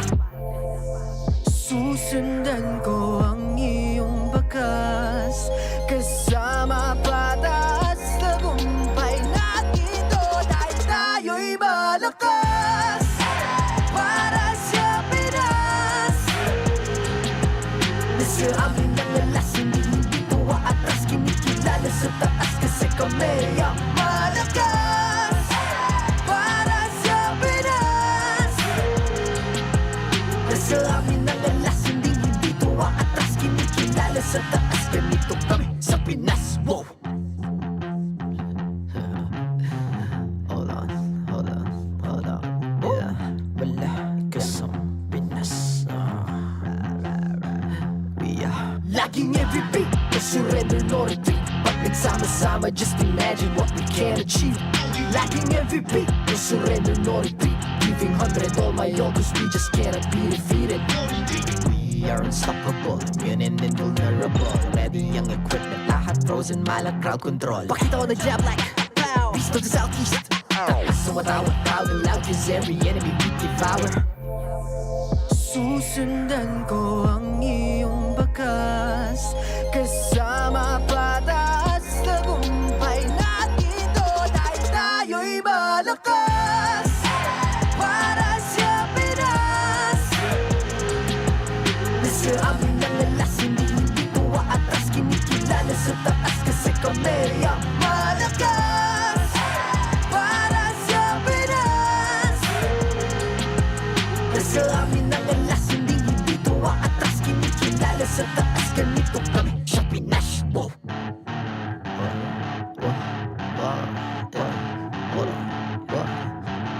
Malakas, Pilipinas, malakas. Kahit anong lane, we become the monsters. Malakas, Pilipinas, malakas. Face the golden sun and repping for the 3 stars.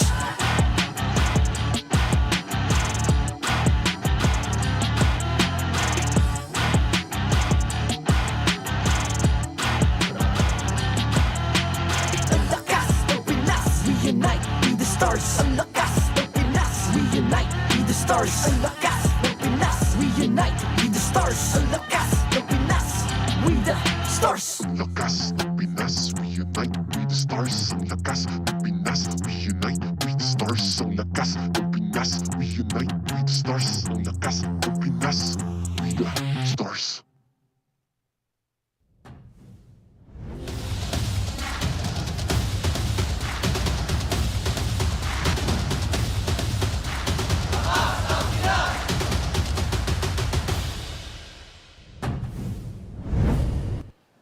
Welcome back, ladies and gentlemen. It is going to be match number 3 for today, closing out week number 2. And there is no one I would rather have on my desk than you guys. We have we have Ingan and Redmar here joining us for the action for this match. Week 2, day number 2. We've witnessed 2 sweeps. I mean, what can we expect for game number 3? I don't want another sweep. Although part of me says it might just be. I'm holding on to the hope that AP Bren showed up enough and learned enough from their match against Aurora yesterday, where they were able to take a game against Aurora to take TLPH to the limit. That's right. AP Bren, despite not getting wins yet, really did show up. I mean, they got a game win. They don't have match win yet. But they did get a pretty solid game win yesterday, and that was 3 games. They were able to push them to 3, and that's already impressive in its own right. Yeah, and you know what's more impressive? What? I mean, the performance a while ago of Team Falcons. I mean, Super Marco, yesterday, he had a Savage, and earlier today, he had another Maniac. Yeah. Super Marco also adding to the kills is the fact that you can add to the count of his bulletproofness, because Super Marco coming back to old form with Ogwin and Flapteezy, even showing up with Cho and Jahed. Fun time. I hope you guys were able to watch it. If you didn't, you can just rewind a little bit. You'll see the action. But the Athena Cup is coming soon, by the way. This is an exclusive league event for female pro players and the official qualifier for the MLBB Women's Invitational. This prestigious tournament will take place from March 7th to May 27th. So let's all support this growing league that empowers more women to be an esports pro. There you go. That is going to be Athena's Cup. Not at all related to Athena, our caster. I'm not sure if she's going to be casting, but I think yes, she will. But of course, to all college students, you can also join the MSL Collegiate Cup. We got Season 2 happening very, very soon. Registration for the March Open qualifiers will be opening on March 10.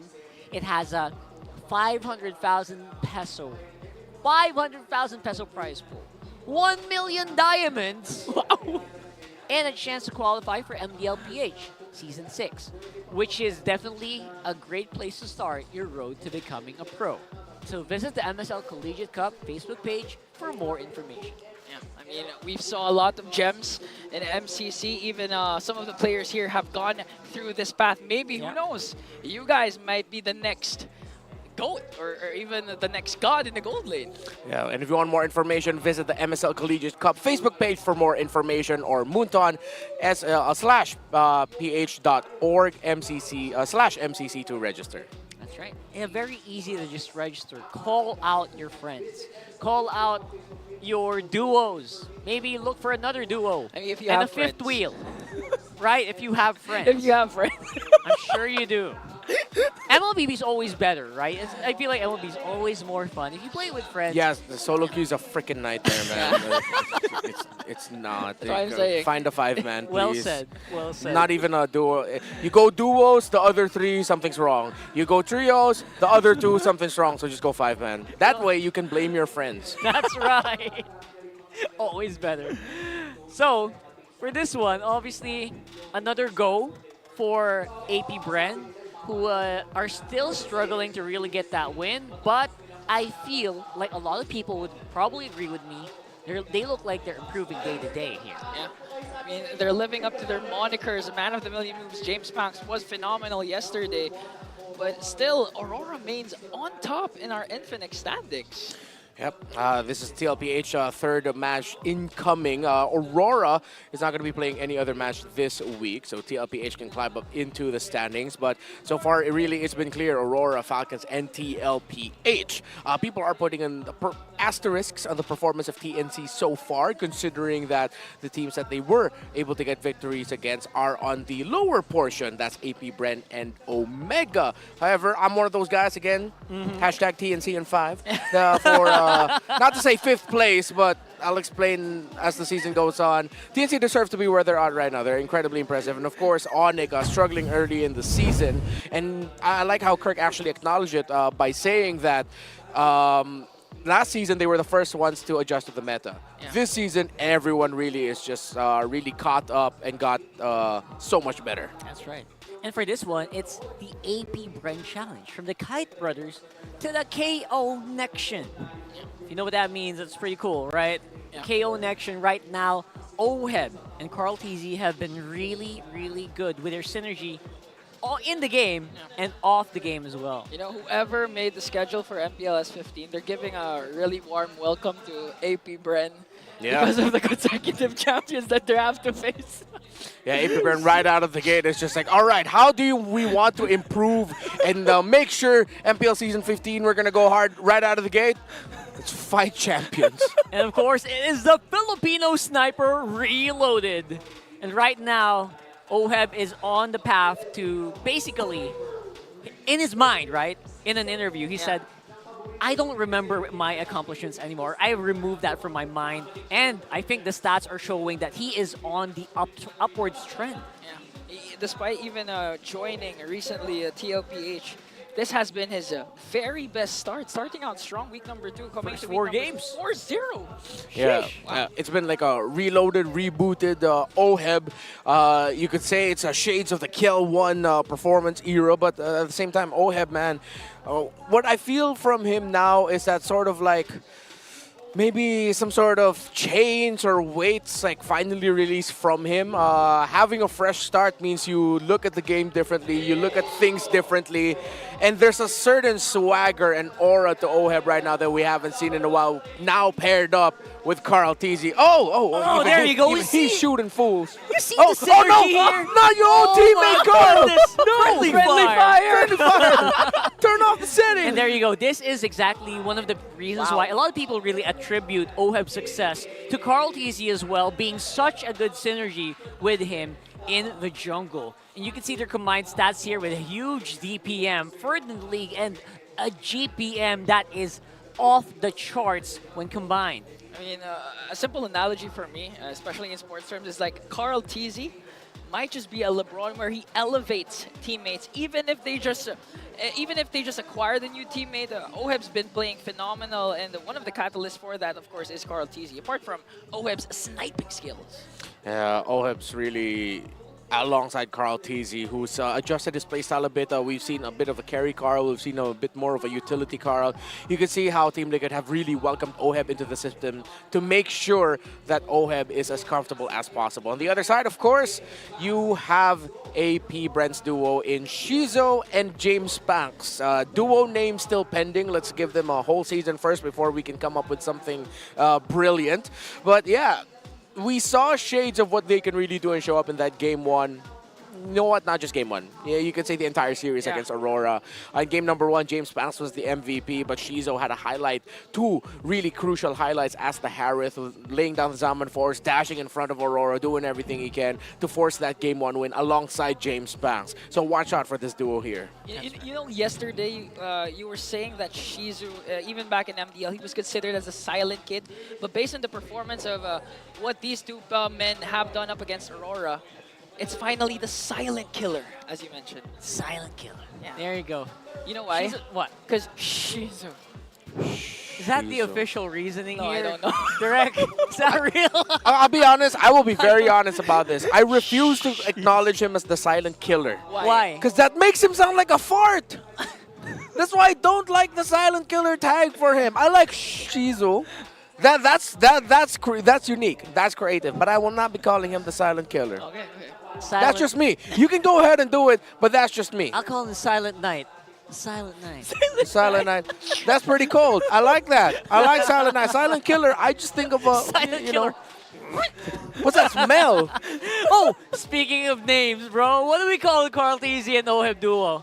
Is it finally the KO Nection or the Baby Cakes duo? Yeah, the Baby Cakes duo has a very strong case. So if you're not familiar with as to why, I don't know if y'all are on Facebook, but the Filipino community have quickly jumped on calling them the Baby Cakes duo because of just, again, their closeness, their chemistry. They're really just like, it's like they were brothers born at the hip, and then they had to separate them. But then there's something about the relationship that's like they've been friends and best friends for so many years now. It's so odd because I think they call each other Baby Cakes. Yeah. Right? Am I right? Yeah, we have a clear winner for sure. It's Baby Cakes Duo. I'll be calling them Baby Cakes Duo the whole game. Heck yeah. So here at home, we'll call them the Baby Cakes duo. Pretty sure once we get to the international stage, they'll be like, oh no, KO Nection sounds better. Yes, use KO Nection. Now they'll always be Baby Cakes to us. Sure. Whatever you guys think, we also want to know if you have alternatives or if you agree or maybe something else. Let me know in the comments down below. We got a live poll going on as well right there in the comment section. And also join MPL PH socials so you can talk about this. And maybe you're more creative than us. You're more creative than them. Maybe you can come up with something better. So if ever you can find one, and maybe you can tell them in person as well. I believe tomorrow's matches are also still up for sale for Twisted Minds for TNC tomorrow. We have a match, as well as Omega versus TLPH. That'll be really fun to watch. Hopefully you guys can join us here in Green Sun Studios in Makati City in the Philippines. Because, even the weather is asking us to come in the Green Sun Hotel because it's really cold here. Yeah, come on. Join us here. Join in on all the fun.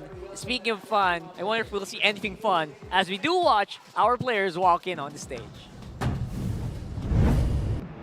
To oversee and uphold the tournament's integrity, guiding us through this match, the final match of the day, our marshals, Joshua, Juven, Pat, and JJ.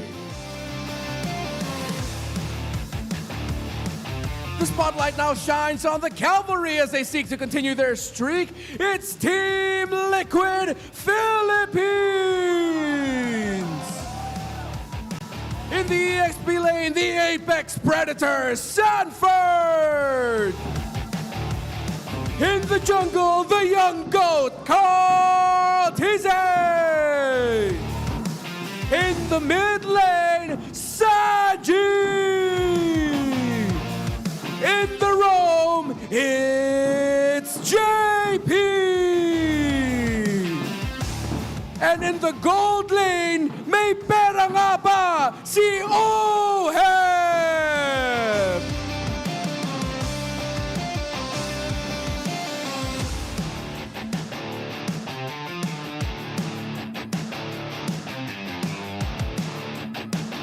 Put to the test by another duo in the arena. Can the High find redemption today? It's your time, AP Bren! In the EXP lane, he's there! In the jungle, the man with a million moves, James Punks! In the mid lane, Chove Skirt! In the roam, it's Kekadot! And in the gold lane, the silent kid, Shizu!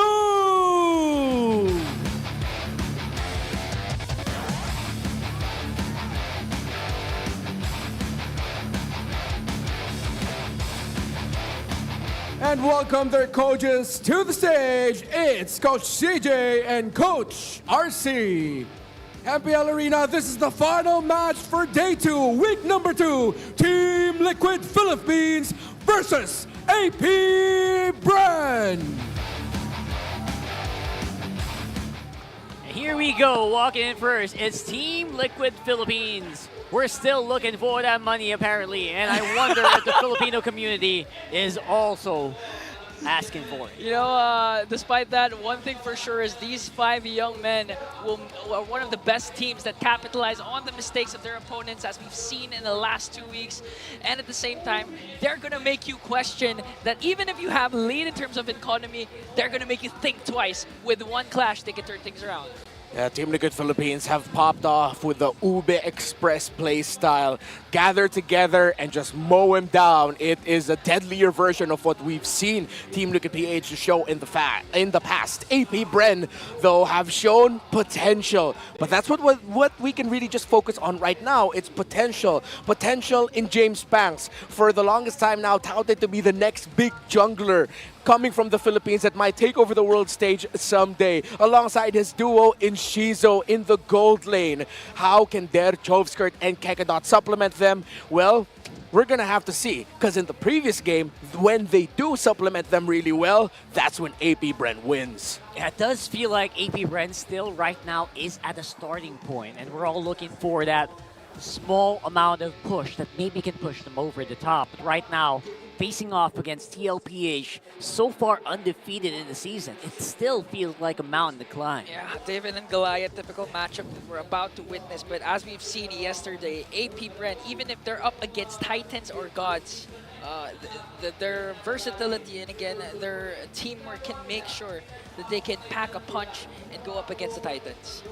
Yeah, of course, the stats are going to be very skewed, favoring TLPH so far, considering what they have shown. Of course, 100% Lord Control means, wow, just how dominating they have been in their previous series alongside the tower take. So TLPH here, honestly, there's not much other to say than just continue what you've been showing. However, there is that old tendency for TLPH to get sloppy at times, especially when they have the lead. I think safe to say when you're up against this AP Bren, after what they showed against Aurora, you cannot slip. If there is an opportunity for you to never let go of the game, don't let go of the game. You gotta keep your hand in the game. Exactly. That's right. I like it. So far, I feel like for AP Bren, it feels like a matter of just fine-tuning for the meantime what they actually have, whether or not they can actually bring that out into the field, or whether or not they actually can beat TLPH and stop their streak. It feels like a very difficult task, but you know what? That's why we're here. That's why we're holding these games, to give these players a chance to really prove themselves day in and day out. Yeah, and that's why AP Bren is now in the big leagues. That's right. And in the big leagues, they talk a lot. Let's see what they're talking on stage. Oheb, bangsat nga Oheb. Oheb. Oheb. Kita mo yung board. Board, nakita mo board straight cable. Diyan sumawan, shoutout sa'yo, diyan sumawan. Ang palag ko kay Kyle, wala. Ikaw, Kyletzy, ano? Kasi world champion yun eh. Good ping, good ping, good ping. Nagwa-warm up na ako, baka papaningin ako ni Pong eh. Chobi, ikaw muna kaya mic test. Dapat kay Sindel tong mic eh, no? Siya na yung GOAT ng MDL eh. The GOAT versus the boat. Pupunta kaya ang kan ko? Ha? Wala mo chop sila in-invite ko. Hindi, okay lang. Pito. Mali! Wrong. Wrong! Basta hindi nakasakit. Ning. Lahat ng fans na. 12! You know, I would really like to see a head-to-head match-up talking between Oheb and James Panks. I feel like they can say a lot to each other. But yeah, whoever's the boat, who was the boat in that situation? I think he's referring to himself as the boat. So it's the greatest of all time against the boy of all time. So the two jugglers, their keys to victory: intimidate, dominate. Kyletzy, you know what it is. You've been here for so long, and teams, players have frequently admitted how much they get intimidated just sharing a stage with you, playing against you. In the Philippines, we call it aurahan. It's his aura that just intimidates and dominates. Exceed expectations, AP Bren. A lot of people are expecting you to lose this. Exceed it. Exceed with the potential that we saw in Aurora in your series against that. And surprise TLPH with just how good you've gotten after just a single day. And for these two teams, Magic Chest, go, go, gold! So, make sure that your fellow duo mate is also self-duel. Because you know, everyone says in RG, says, hey, jungle, rotate to my lane, help me out here. So Kyletzy, James Panks, do what you can to make sure that Oheb and Shizo respectively have a good laning phase and are supplemented. Infinix Keys to Victory brought to you by Infinix. Hey! Alright, side selection win rate is 100% so far on blue side. The boys in blue are really liking that blue side. And they're one of the few teams that actually do, don't they? Yep. Even the red side, they actually love the red side. I Because mean, they haven't lost a single They haven't lost, right? So, you know. And so far, I think that we can attribute that to just them being very well-rounded. I think a lot of players here are very well-rounded in each of their respective roles. The synergy's off the charts. Yeah. And actually, you know, when it comes to TLPH being on the blue side, being on the red side, do you think that AP Bren has, I mean, are they tasked to ban out the chip? Because JP's one of those heroes or players in MPL PH S15 that actually utilizes the chip to its full potential alongside Owen. I think that's right. I saw a big nod there from Renmar. He agrees. And it was banned out as well in the previous matches, which means maybe some players are really also starting to pick it up because of JP, right? Yeah. I think one of the key things that these two teams are going to look at in the draft to keep things simple is to watch out for 3 heroes that could pop up in their roam. Chip, Cho, Jawhead. Bam. It's all C. Love it. No, I'm joking. J is Jawhead's J. What? Chip, Cho, Jawhead. Okay. Very basic. I love it. And I think that we can really extrapolate a lot from there. Like, will you really be able to ban it all, or maybe leave some out so you can ban out the jungle instead, which is something that they're not really thinking of right now. It's a Granger getting banned out and the midfield. Yeah, if you're going to talk about banning a lot of heroes, banning everything, AP Bren's known to excel in those kinds of plays because, again, they came from MDL, won the championship last season, and it's global ban system there. So in terms of versatility, they could actually, you know, surprise us, just like what TNC did a while ago with 2 debut picks. Even Omega had a debut pick.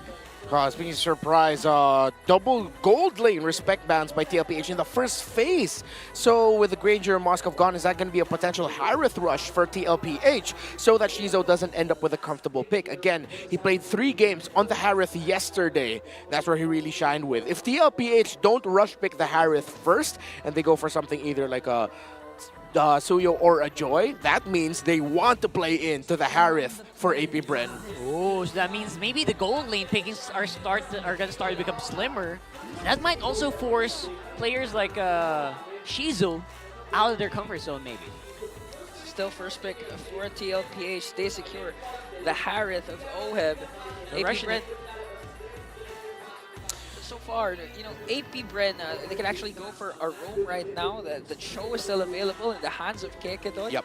And at the same time, secure a better gold lane matchup later on. And Joy.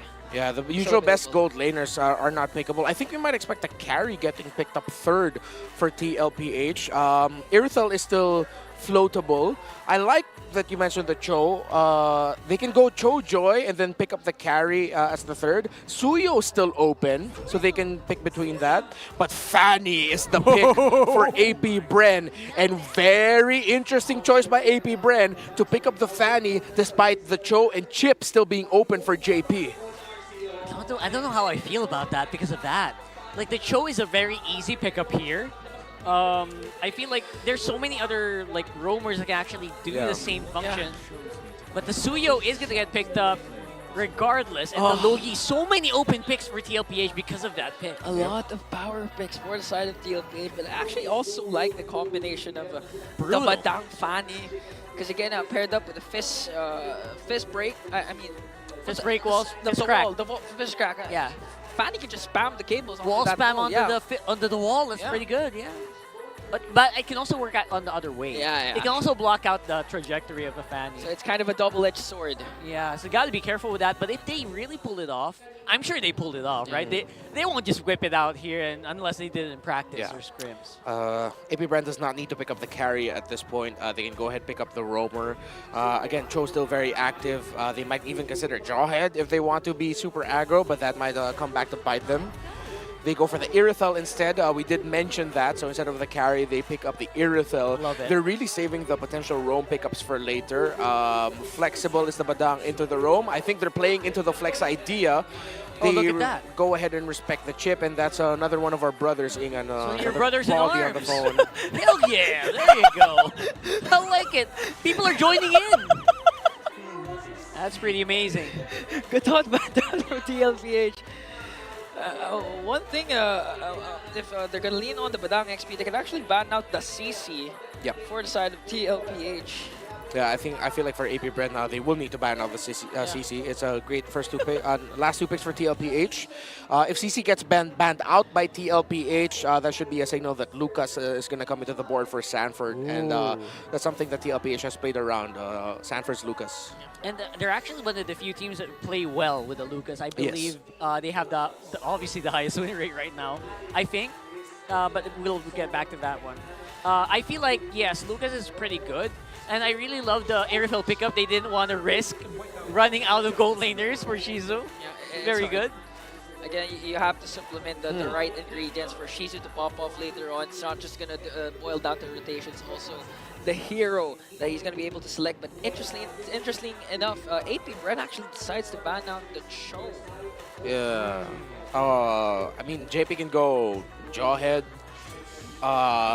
Tigreal also still open for both teams. So with the Tigreal and Jawhead, they can both of these two can decide to just trade that.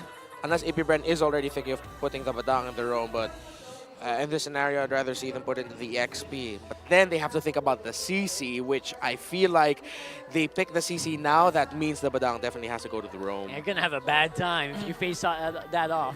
It's a really bad. And maybe they can Jawhead here, right, on this pick, and maybe just turn the story around. If JP doesn't decide to go for the Tigreal or the Jawhead, Hylos could still be an option. Especially if you try to want just a quick stun the Fanny if ever James Pack decides to go in any given moment. I've had enough high loss for today. Yeah, Hylos has had a bad time today. What? Wow. Novaria, not really what I expected in this rotation. Well, they want to be deterrents. They want the poke and the vision capability so that they can spot out where JP is going to be coming from. Yeah, and where the diversions are going to come from, right? Yeah. So yeah, as expected, Jawhead, and this should be a CC for TLPH, right? Because they can't CC here. I think Badang Novaria as a Roman mid would actually be okay. So yeah, pick up the CC now so that AP Bren doesn't pick it up. Yeah, but that leaves Oh, okay. okay. I'll accept it. I'll accept it. A bit more aggro, obviously, especially in the early game where you can really leverage that Hilda, walk it around the map, combo with the Jawhead, someone's going to go down almost 90% of the time. Yeah, like it. Now CC is a much more viable option for there, especially if he's gonna go up against a Hilda. He can dominate that lane early on. You need a hard tank for this one, though. I don't think their front line's solid enough. That's the thing also. Hylos? Tigreal and Hylos are your remaining options. Yeah. I'm leaning a little bit more towards the Tig, because if you toss up a Tig, you have to be careful. If you toss up a Hylos, it's free meat. Which we've seen in the previous Yeah. games, yes. Let's go Tigreal, please. That is... Whoa. Okay. Edith. Not bad, not bad. It's not super optimal, but it's also a pretty good tanky selection here. Oh, Edith Rome. Okay. Edith Rome, all right. So they followed Renmar's advice, threw it over to the XP lane with the Badang. Not that they can hear Renmar, but yeah, you called it right there. So far, I think that TLPH did feel like they had a bit of an upper hand in most of these scenarios in the draft. I don't know about you guys. Yeah. Even yesterday, even Leo mentioned that it's kind of hard to read the draft of AP Bren during game number 1 up against Aurora, but they actually were able to pull it off still. And right now, they've debuted, for their team at least, a new pick in the mid lane, Novaria. I'm curious as to how it's going to perform up against a team like TLPH. Saw it earlier in Team Falcons versus Twisted Minds, how pressuring playing against a Jawhead and Loi can be. Add a Hilda to the mix, and it's going to be similar to what we saw from the previous series. Pick off and pressure is what Team Liquid PH are going to be playing with against a Fanny-centered lineup of AP Bren, who have decided to put a Roam Edith and a Novaria in the mid lane as a potential stop to the plans of Team Liquid. It's going to be really difficult to stop TLPH right now, but you know what, AP Bren, we've seen them play around with very unique lineups before. See if they can do this time again. And Fanny on the hands of James Banks is something to really keep your eyes on if you are TLPH. And today we might find out if Fanny deserves to be banned out whenever you're going up against AP Bren in the hands of James Banks, the man with a million moves. We've seen it actually used up in MPL. Yes. It performs well, but again, as Leo mentioned yesterday, AP Bren is now in the big leagues. Let's see how it's going to perform up against a team like TLPH. We're flying over the Land of Dawn very, very soon. Again, it's the uphill battle that feels like it's the most satisfying to win for me, honestly. Yep. Especially for if no one really expects you to kind of come out on top and then you just show off and stun everybody who's watching. That is one of the most optimal scenarios for me. So I don't mind being on the back foot if I was AP Bren here. Yeah. You know what? I'm gonna be. It's only a chance for me to prove myself. I'm also looking at the fact that for AP Bren, oh, well, even for Team Liquid Philippines, the gold laners are both quite difficult to catch. The Harith will be putting itself in danger more compared to the Irithel. But something tells me that the Team Liquid PH lineup will just be able to shred through the front line of AP Bren well enough. Again, having Fanny games is always just a toss-up. Will the Fanny snowball or not? Yeah. Last time we did see Fanny, it worked out quite well for Onyx in game 1 against Aurora, if I'm not mistaken. Yeah. Where they were able to turn it around. So, what kind of Fanny are we going to be getting in the first 4 minutes of the game is one of the biggest questions. At the very least, you know what? James Banks has actually been very consistent. If ever you're looking for a guy who is aiming to prove himself to be consistent, wow, that's a whole team of very attractive gentlemen. Yeah, that is AP Bren loyalist Brent. That's right. There he is. There he is. Well, he actually does have hair. So. Well, last season, he shaved his head. When was that? This actually happened? It was the AI one. Oh. Wait. Oh, he played for the Bees today in the Fancy Laban, the fan tournament. Up against TLPH. Yeah, against TLPH. So far, by the way, that's still happening here. I forgot that was completely happening. they have scores to settle, and early on, I feel like there's already a rivalry brewing with our viewers here on site. Yeah, but the problem is for TLPH, they don't have the data to back it up because the Bees fortunately won. Yeah. 1-0 so far. Oh, there you go. There is. Oh! They gave him a very wide shot here. Again, Highlighted. yeah. The Fansik Laban is the community fan tournament that you have. Yep. The guy showing off a solo RG, bro. Brent got you in this one. Congratulations, you are in a win streak, but Brent got you for this one. Yeah. Good luck with that. Yeah. Also, one thing I want to point out, this is one of the rare days where we don't see a lot of the current Bs in the arena. In the previous days, the AP Bren fans still came in droves to support this young roster, especially yesterday. There were a lot of them against their match against Aurora. So yeah, this is one of the rare times where the B's just gonna come out and fly. Maybe that's why, because the series yesterday, they went home late. It was two series of game threes. It was a crazy day. So I don't blame them if they're not here today. True, they had a long day. Yeah, they had a long day. Deserve the rest. They deserve the weekend. It's fine. And you know what? Starting this week, if AP Bren does manage to get out a win, they're only gonna increase. I feel like. It does feel like it's still going to be... What are the next matches of AP Bren, right? I feel like they have pretty... I think they were over the hump. Yeah. It feels for me, because I think they... What teams have you... Did they fight Onyx yet? They did, right? They did fight and Onyx already. Aurora. So I think they're over, like, the major No, hump. TNC. Yeah, TNC they haven't fought Onyx yet. Their next match is against Twisted Minds and then Onyx Philippines. Oh, there it is. There. Onyx the next one. Oh, look at this. Carl TZ and most 10+ kills. Yeah. 10+ kills? Yeah, 10+ kills in a game. In a game, right. So Carl TZ comes out on top in that one. Man, our stats team really do find creative ways to showcase our players' skills. Very creative here. Yeah. And we're also seeing Yuji and Wise and H2O with hate. 31 games played when he's gotten 10 kills. Consistent. Very consistent. And he also went through a season wherein it was utility tanks. Yeah, and he's played it around 100+ games. He's been here since season 2. If I'm not mistaken, he's at around 110, 115 games. Yeah, around that. That's almost, if I'm not mistaken, math. Something percentage amount, a lot of Carl TZ actually getting 10+ kills. Yeah, and there was also a time he played Jungle Benedetta. So. That was here or there. Those are random times. Yeah, I still remember that. It was against Blacklist International. It was season 10. It was a regular season game. Blacklist brought out an Estes. And that time, Echo, when they were still called, thought that they could use a Benedetta jungle as a potential way to counter it. It did not go well. It was like season 10. 10. They brought right? it. Yeah, they brought it back eventually in the playoffs, and there it worked. No, before like M2 season 6 or 7. With AP Bren, when Bren Esports back then. Yeah. It was like he was consistently trying it out. You know, season 7 was when Benedetta jungle was there you go. As an option. Not frequently, but it was more of like a cheese pick if they can do it. He was one of the guys who did. And he still comes out on top. Like, as many of the heroes, as many of the metas he's been through, there's the one thing you can count on, it's the GOAT. Hey, MCC. MCG. GG. There you go. We play Magic Chess, basically. Remember the time wherein Carl TZ was actually shifting goals? He wanted to be the top damage damage. dealt. Yeah, I remember those days.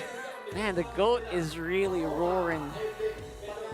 And right now, I feel like they're gonna reach more heights just because of this comp that they have, this lineup they have right now. It feels like it's very solid all throughout.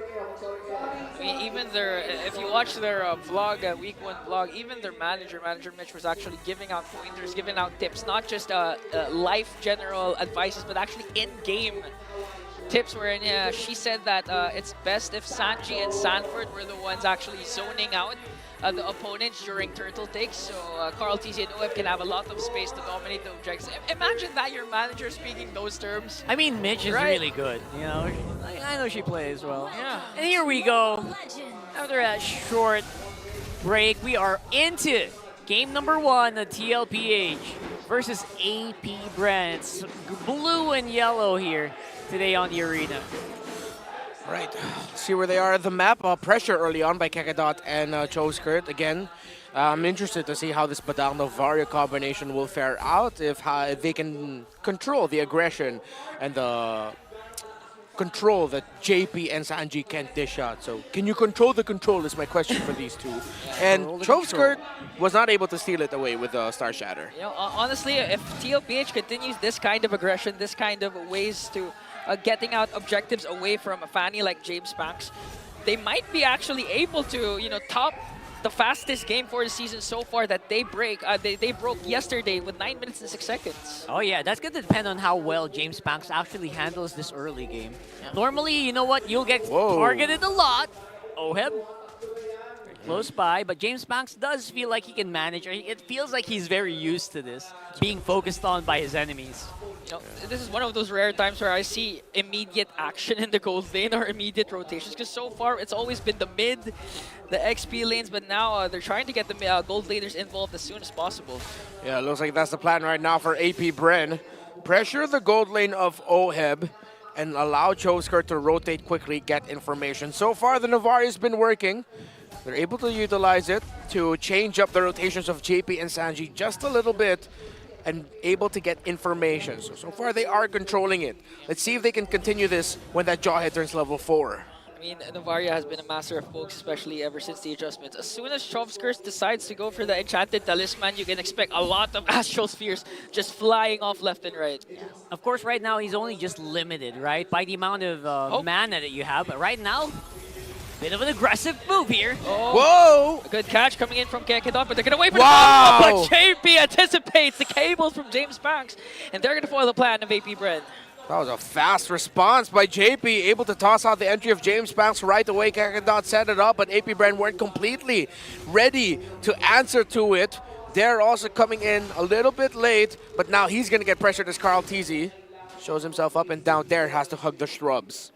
And this is what you were saying, Rocker. It's going to depend on the performance of James Banks and the performance of the rest of the members of TLPH. Another beautiful catch from JP, paired up with a Salmon Force from Oheb, but here comes James Banks, wants to go for the counter kill, and Daddy is going to fall down. A good answer as well, James Banks. Better than nothing, right? Good trade here.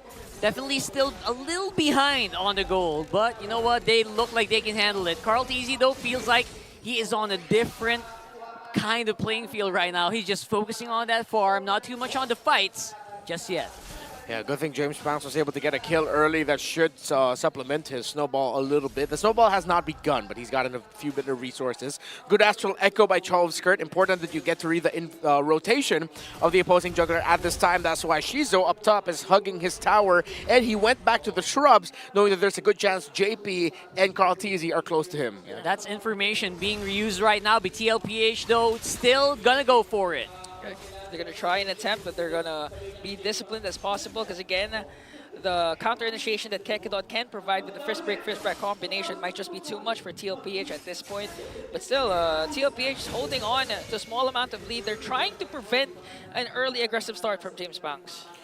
So far, AP Bren are controlling things relatively well in terms of making sure that TLPH just doesn't start an avalanche in front of their faces. They're getting pressured by this Hilda, though. My goodness, he's getting outplayed in the EXP lane. Diversion. They're not scared to show up here. There you go. Under turret goes down as well very easily. It's things like this that makes TLPH one of the scariest teams. 4 minutes in, already 2 crucial diversion plays coming in from Sanji. And they're not just controlling the mid lane, they're controlling every single lane that they can have. TLPH now sets their eyes on the turtle. How is James Banks going to respond? Feels like a lot of this is definitely going to come down to how they fight. No fights happening right now. Kyletzy secures the turtle. JP gets the catch onto James Banks, and TLPH with 2 kills to their name. Now they're trying to make quick work of Kyletzy. Here goes the Primal Wrath. Gonna do so successfully to bring down the young goat. And Shizu dancing in the middle, trying to work on Sanford. And Sanford out there, but a double kill coming in from Sanford. Diversion? Sanji's not even done. Sets his eyes on Choskirt. And now the chase is on. James Banks, he has the ultimate to bring down Sanji. 5 minutes in, 7-3 kill scoreboard. We are in for a treat. Now TLPH have started the avalanche. AP Bren has to be careful. They eventually got a kill onto Sanji there in the end. They got another one during the fight. But AP Bren have to watch out. If they lose another massive trade just like that one, TLPH will run away with this game. Feels like AP Bren is just plugging holes in a sinking ship at this point. Yep. Oh Good thing is, though, that James Banks was able to farm up. He is still level with Kyletzy, but Dare has completely lost the EXP lane matchup against Sanford. Almost double is the gold lead of the Apex Predator against Daredevil. Oh, they sent out JP? The diversion? They find him. Okay, but they spot out JP, so no initiations yet coming in from TLPH.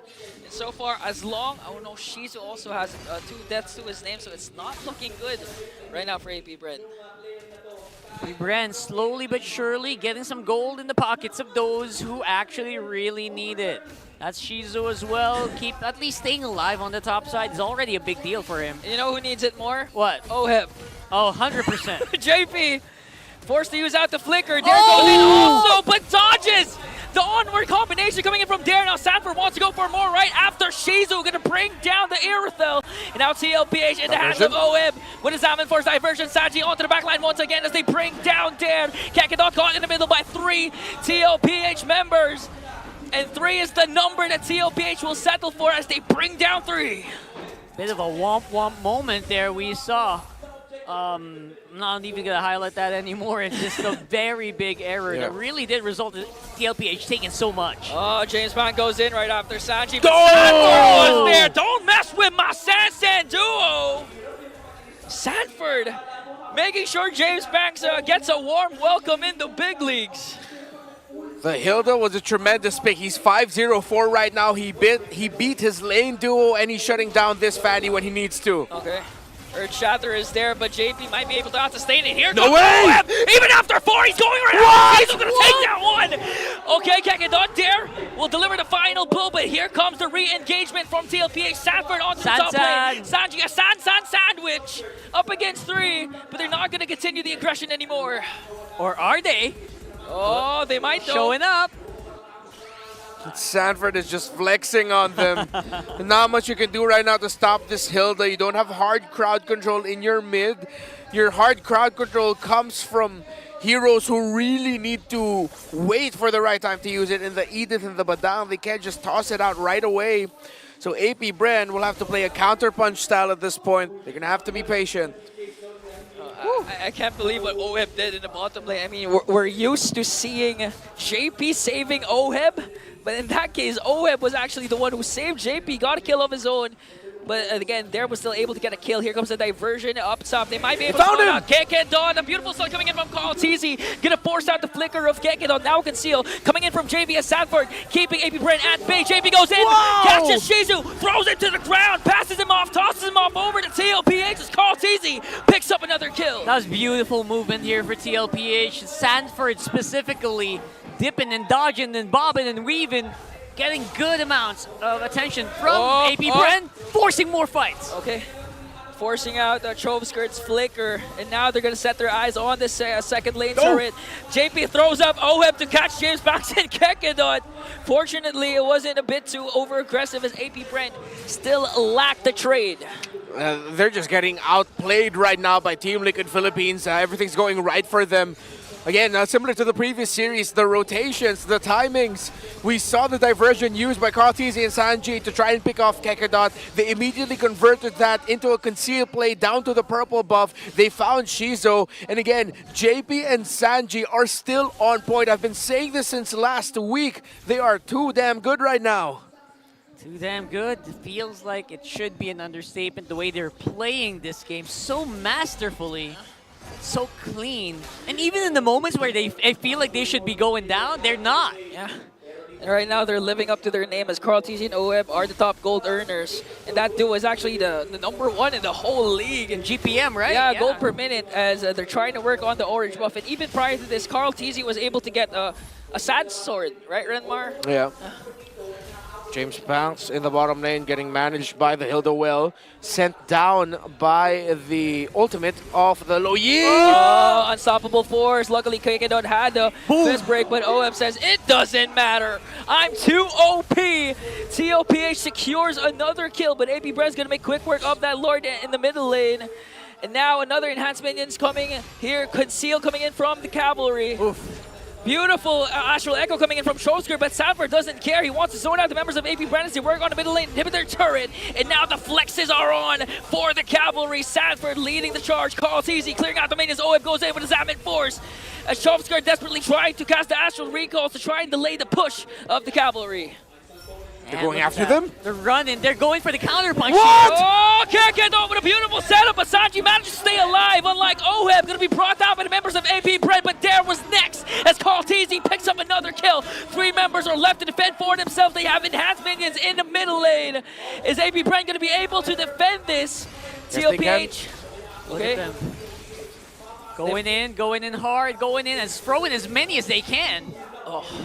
Backing off. TLPH, at least for now, will give AP Bren a breather now. Man, oh man.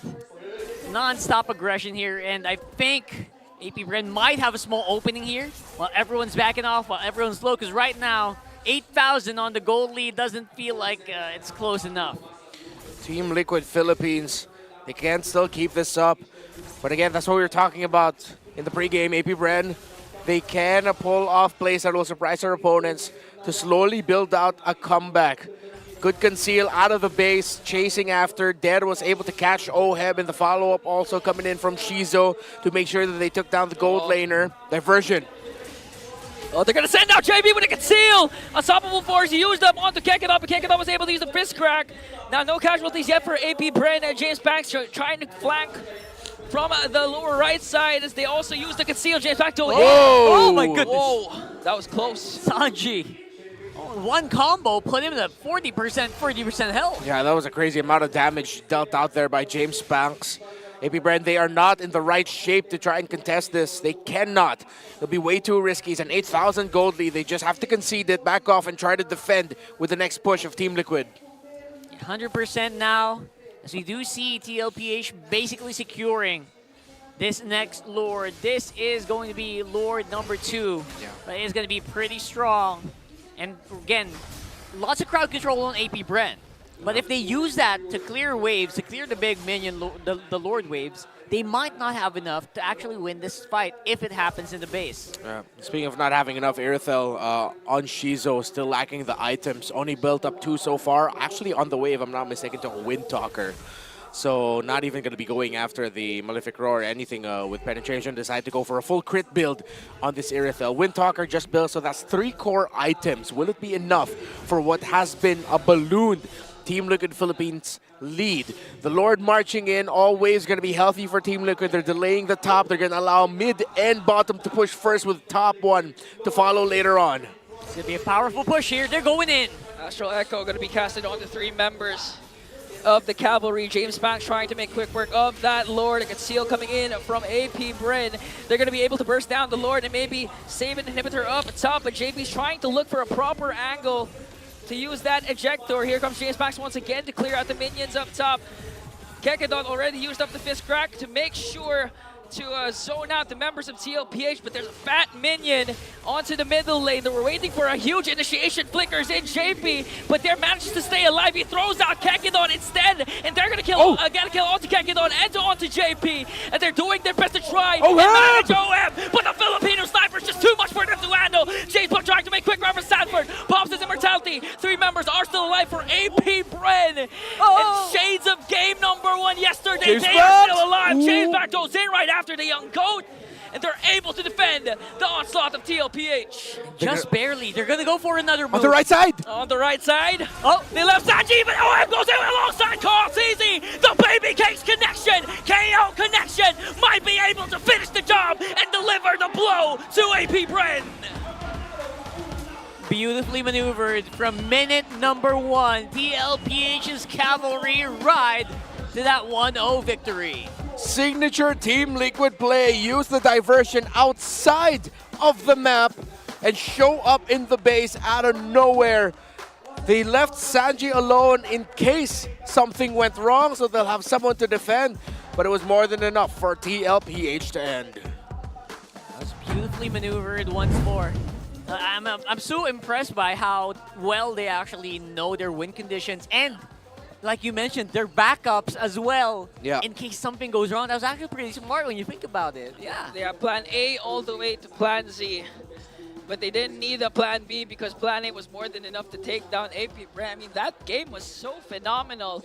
To the point where when you were saying that it was just a second Lord, I thought it was already a long game because they already had 17 kills up to that point. They were just playing around again, the Jawhead Loyi combination very well. The pickoffs to JP, making sure they have it. It also really greatly helped that Sanford absolutely dominated in the lane. The Hilda, Dare had a hard time, but we got to see that when they can make a comeback, the Edith is actually also instrumental for AP Bren. Huge MVP performance there from Sanford. Didn't even need to look at the stats. We know he did a lot of work in that game. Look at that, 5-0-6 on that Hilda. Basically just weaving in and out of the fight and giving AP Bren a hard time in making sure that they have map control. Yeah, literally, it was tasked to go right after Shizu. We all know the timer of the Silent Kid is mid towards the late game, but Sanford made sure that even up to that point, he only had 2 items. And as you mentioned, Renmar even forced to buy out the Wind of Nature, and it was all started by Sanford with his amazing Hilda. Dominating the Edith in the lane, and then just the man marking actually so immaculate there for Sanford, making sure that he's locked in on the Fanny when he needs to be. If ever he needs to try and get Chove Skirt, he should, but he really made the most out of what the Hilda brings to the table. The counter punish, and the fact that, well, yeah, Sanford just played a damn good game, no other way to put it. Yeah. And to go back to what I said earlier, it felt like, you know, there's some answers for AP Bren, but it felt like a sinking ship. And they were just looking for holes to plug, right? They were trying to look for ways to just save themselves, not really on the offensive too much. Yeah. Mostly on the receiving end of TLPH here. I honestly also want to give my flowers to Daddy JP. I mean, he was the main reason why TLPH was able to snowball early on with those crucial ejectors, crucial unstoppable force, to the point that the unstoppable force wasn't even used to lock down a Shizu or even James Pack. It was used actually to bait out Kekedot's fist crack. Break. Yeah, fist fist break. break. Yeah, fist crack. There you go. And when you actually bait out those skills, everyone else on the back end, especially this Oheb performance, it felt like it was easy to pull off, man. Yeah. Everyone's just running. See that? Everyone's just running. They're on the back foot, and they're just trying to not die. Yeah, this is TLPH aggression and control at its finest, of course.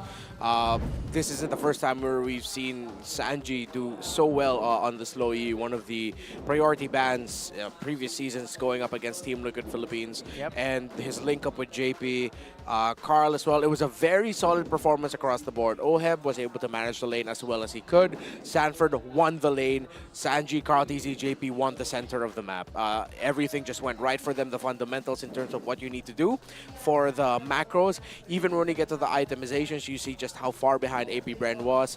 I really would have liked if Shizu built up more penetration earlier on, and instead of going for the Wind Talker. Understood why maybe the decision was to go for that. They get a little bit more magic crit, considering that the Berserker's Fury and the Hasclaws go well with those first 3 items, and that their main source of magic damage, the Novaria, was still taking a while to be online. Yeah, it really made it hard for the Novaria to actually clear out or get those crucial hits as well, because, you know, everyone from TLPH was just so darn mobile. Not just because of their movement, but because of the diversion as well, right? It was so hard to actually find people to hit. Yeah. And even if you do find them, they're so far away. They're always at the very edge of the Astral Echo. Yeah, and even there came to a point where even Carl TZ was being sent out by the diversion, and Carl TZ is the one charging first, not even JP, with the stun coming in from the Suyo. So that's why, one of the reasons why he's the rich guy and the carry for game number 1. And here in this graph, I think it's very clear that there was some damage, or actually a lot of damage, being thrown out by the Novaria, but it was either being regenerated or being blocked out by shields. Yeah. or the essentially guiding winds or regenerated wasn't really resulting to kills. Essentially, the Novaria, as we mentioned before, was really just a way to be able to get vision into where TLPH are, but then that's just one little thing that it can bring to the table. It really was inevitable that that's what was going to happen in that game. We're in TLPH, yeah, maybe initially it's going to be hard for them to get the rotations they want, but they can just brute force through it to the point where they just have a massive lead over AP Bren. Speaking of leads, bro, look at that. We got an MPL ID update where Light and Eman are leading BTR. They swept Alter Ego. Come on, let's go, boys. So it's no longer Pamela. Finally, it's Light. Yeah. That's how you do it. That's how you do it here in our region. I love it. I'm gonna definitely watch that. We can't watch it because we're working, obviously, but but we'll watch it later. But let's go. Yeah, you guys can update us by commenting what's happening in MPL ID. Let's go repping. they are repping really hard, and they did show up as well in the previous international. So I don't mind. I expect this to happen. And you know what I expect to happen? What? I expect AP Bren to bounce back for game number 2. That's pretty big. I think there's a statement. possibility. I like this. But I'm gonna stop it there. Only a possibility. Okay. All right. Well, maybe there's something that we can find out, maybe dig out here in this all-access segment happening right now over there. Maraming salamat sa ating mga casters. Kasama natin ngayon, walang iba kundi ang mga delegates from MPL Battle Trips. Hi guys, kamusta? How's everybody doing? Okay, okay, thumbs up. Thumbs okay, up I love it, all I love it. around. Of course, Hans and Jamie also with you. And together with us today are none other than the representatives. We have James, and of course, we have Alexei. Guys, it's so nice to have you here, right? It's nice to have you here. Yes. Can you introduce yourself to everybody watching here at the arena and at home as well? Let's start with Alexei. Hello, I'm Alexei. I'm one of the PIC for the Smart Battle Trips handling Community Heroes po. Community Heroes, right? Okay. James? Hi, I'm James Santos Pro from Muntun Student Leaders, and I am the PIC for Smart Battle Trips Week 2 po. There you have it. Diba? It's so nice again to have them here. Nice. I assume that we have a lot of questions for them, I know, for sure. I love the energy. I love the smiles. So, tell us nga, what have you learned at Smart Battle Trips today? Let's start with you naman, James. Ayun, yung natutunan ko po sa Smart Battle Trips Week 2 na to is yung different strategies ng mga teams and yung power ng teamwork nila, syempre. Pero yung pinaka natutunan ko dito, I think, is yung good communication po. Kasi I believe po na good communication is the key to conquering every challenges po. I love that. Good communication is the key to conquering any challenges any po. challenge. I love that. Sobrang meaty learning from week 2. I agree. of I actually MPL. want to know, with the battle trips actually going on, di ba? Ano ba yung mga ginagawa nyo whenever you go here? Ano ba yung mga i-expect ng mga taong sasali sa battle trips whenever you guys go here? Pag sa start po, sa bus pa lang po, may mga games po na pinoprovide sa amin. Tapos every games may prizes po na diamonds. Tapos, pagdating naman po sa arena, natutour po kami. Pinapakita po sa amin kung paano po nag-work yung behind the scenes po. Every tournament and yun po, may mga nami-meet po kami mga bagong friends po. I love that. So Nice. Alexei, James shared kung ano yung natutunan niya dito. What about you? You want to share about your learnings from today?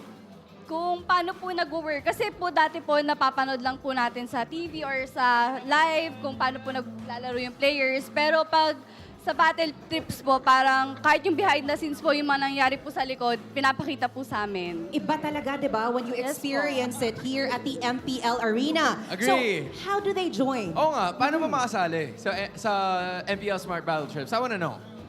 So, para po maka-join po sa may battle trips po namin, every Wednesday po, nagkakaroon po ang student leaders and community heroes sa page nila ng posting ng battle trips. Or pwede rin pong bisitahin sa www.muntonssplph.org/battletrips para makapagsagot kayo. Bali po, para po maka-join kayo, magsasagot po kayo ng quiz and kapag tama po yung sagot nyo, may chance po kayo na makasama po sa amin.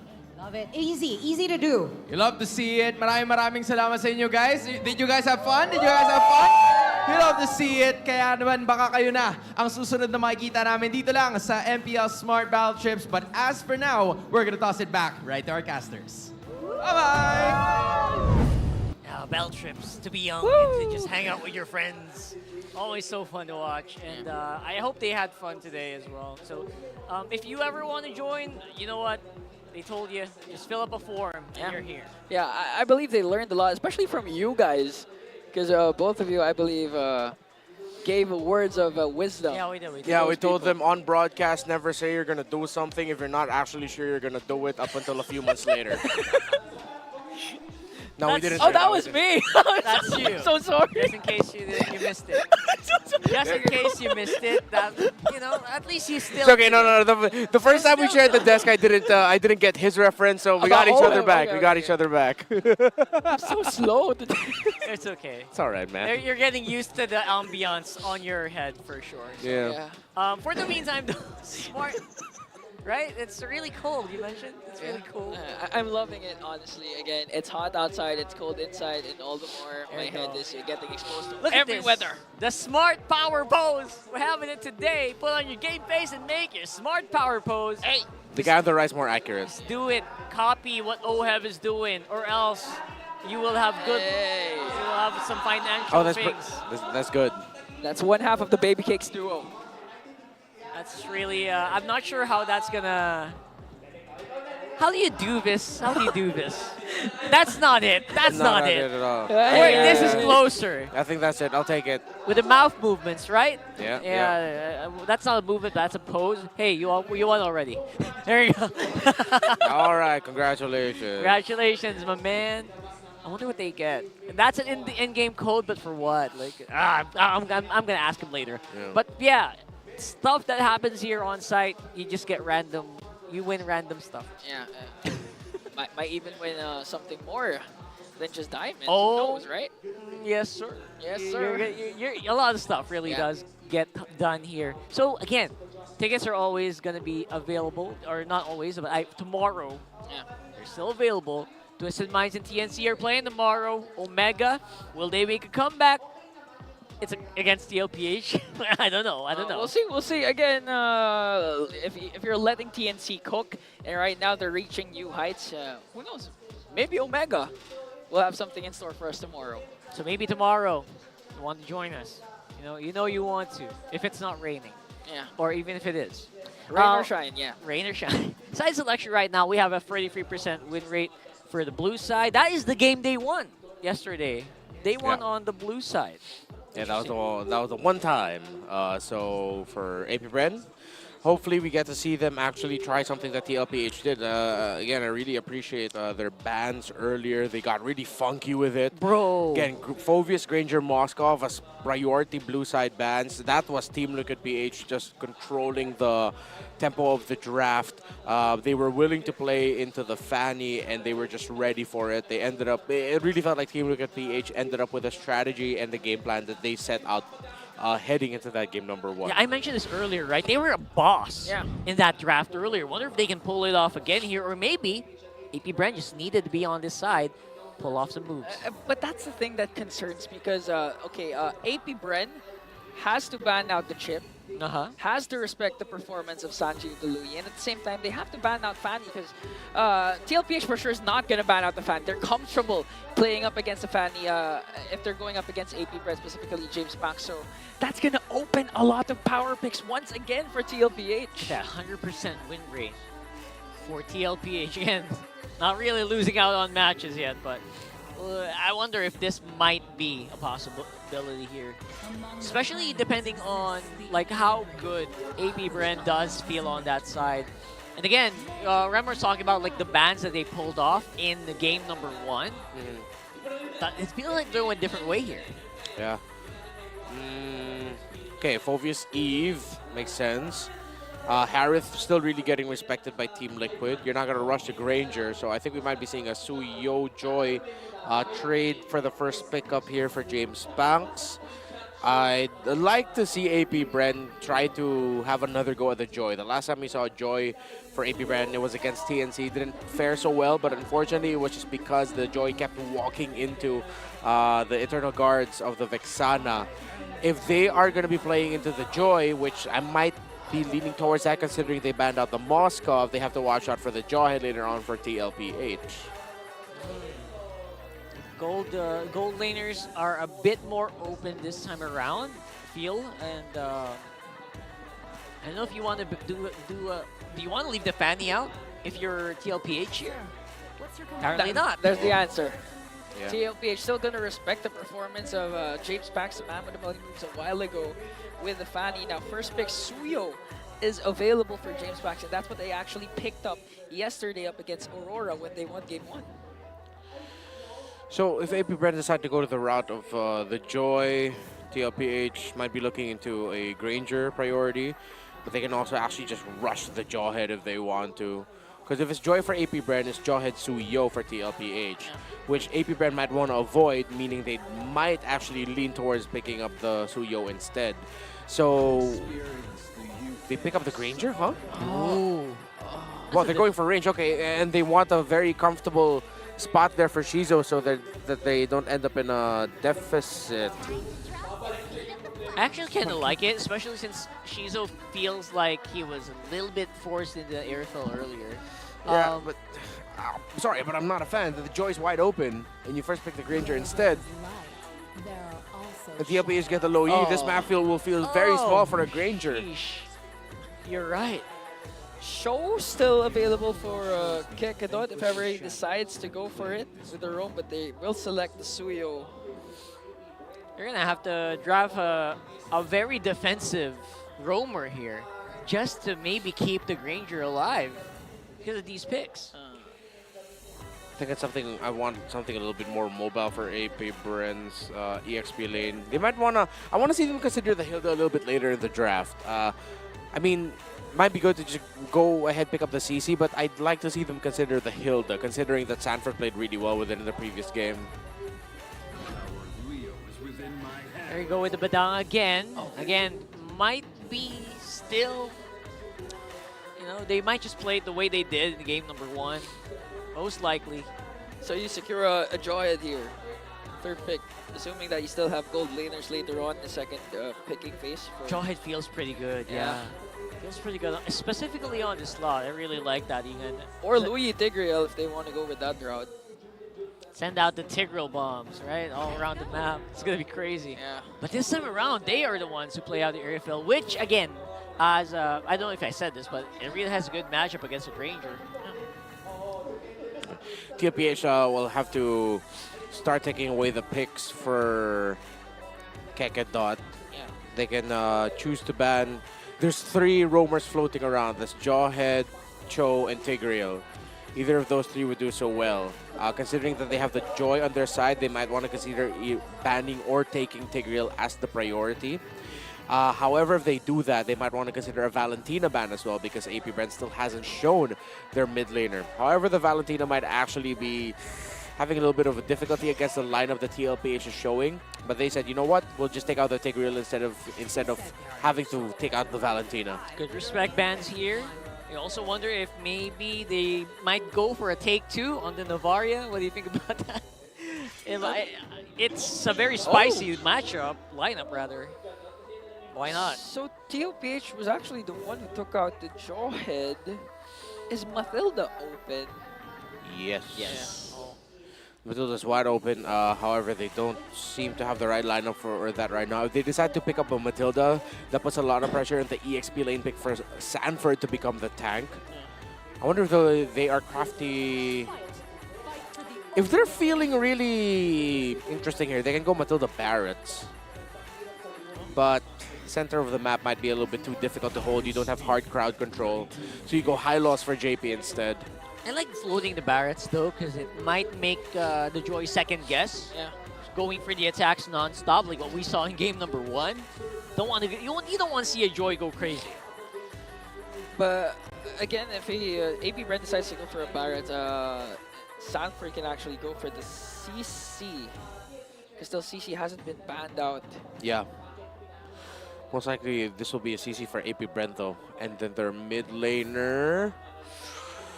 It'll be hard for them to go Farsa. I think they might just go Vixana here. Yeah.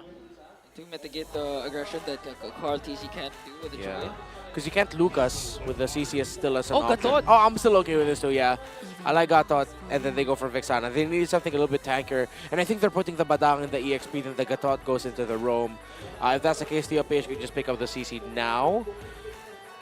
Yeah. That sounds like just enough around of chaos for AP Bren to work out here. I like it. Yeah, the team fights look or sound really good in my head. I wonder if they'll consider Cho too, still open. They can flex it. I think Sanford also has a Cho option for him if he wants to. Or go for high loss XP, then put the Cho in the roam. Is it? Look at Lucas. Huh. Okay. Okay. Oh yeah, since there is no CC, they go for the Lucas for Sanford instead. Oof, this is gonna hurt. TLPH has a very good lineup, but AP Bren, I feel like, you know what?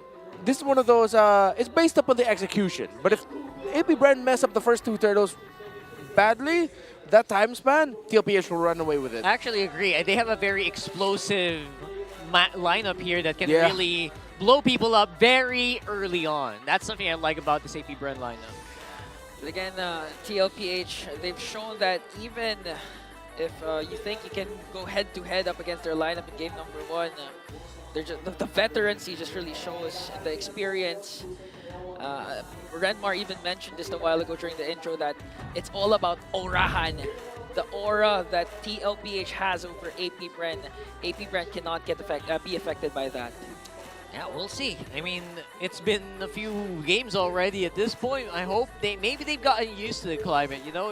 They've gotten used to just being stared down by their opponents non-stop. Maybe, just maybe, AP Bren might be able to eke out a game win. But that's up in the air as we go into game number 2. Does feel like they have a good lineup, but can they execute it like Renmar said? Okay, initial rotation should be quite even, typically.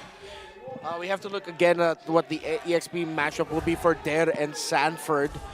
Game number 1, Sanford was the MVP because he dominated the EXP lane and was just a nuisance in the map. Let's see if Der will stop that from happening this time around in game number 2. There you go. AP Bren basically asserting or trying to stop TLPH from moving out of the map, making sure that they have some level of control, at least early on. And they also have a good vision of where Kyletzy is heading. I mean, that's the initial goal that AP Bren has right now, is just to really take control over the river, make sure that Kyletzy does not get an opportunity to cross that map and try to go for jungle camps that he can take away up against James Banks. Full crit high and Master Assassin for Oheb on the Irithel, plus the Festival of Blood onto Shizo. So Shizo's looking to sustain. I mean, naturally the Granger does really hurt. While Oheb, let's see how he'll be able to fare in the laning phase with making Shizo hurt. Unless Oheb's gonna go just, instead of aggro, he might just play really around getting the farm instead. Have to watch out for that too. They're being very aware of these bushes, which I really like. Again, James Banks not falling behind with Kyletzy is very crucial. Yeah. I like that you mentioned it because I actually like to highlight how JP has been performing even the past 5 games so far. So phenomenal, knows his role. You seen it a while ago. James Banks was actually looking for an angle to go for maybe an aggressive start for AP Bren, but JP with a ring of punishment, just making sure that no brush is safe for AP Bren. Yeah, very forward. Look at that. JP close by. Kyletzy can also respond when he can, but it's a 4-man for AP Bren. Okay, still not level 4 for Sanji. Oh, and for wow. Sanford, but here comes the counter attack from TLPH. A good initiation. And the first blood drawn onto James back in Cake and thought once again TLPH turning things around. Even if there was the first man to set up, TLPH was ready for it. You mentioned this, right? Yeah, the explosiveness that you pointed it out as well. TLPH, perfect entry by Sanford on that. Lucas, Unleash the Beast, Flicker, found AP Bren in a terrible angle for themselves. Was able to get out of the wall set up by Dare, and eventually that wall is what AP Bren was trapped in. Speaking of trap, Kyletzy trying to go for it. Okay, but again, I think Dare is pretty good. This is a pretty good spot here. But Kekedot doesn't seem to be in a good spot. He doesn't have his revitalize yet. He's forced to back away so far. Sanji and JP making sure that the buffs of Kyletzy are secure. No trades are going to happen for James Banks. In terms of the items, nothing too crazy just yet. Dreadnought armor, though, already rushed by the Lucas of Sanford. So really maximizing the damage output that Der, Shizo, and James Banks can dish out in this portion of the game. Good itemization by Sanford. Yeah, still amazes me how 700 gold can make such a huge difference onto the laning phase, especially for physical-based XP laners. So now, oh, spicy. But in the likes of Oheb, you know he wants more than just 700 gold. He's not going to settle for that.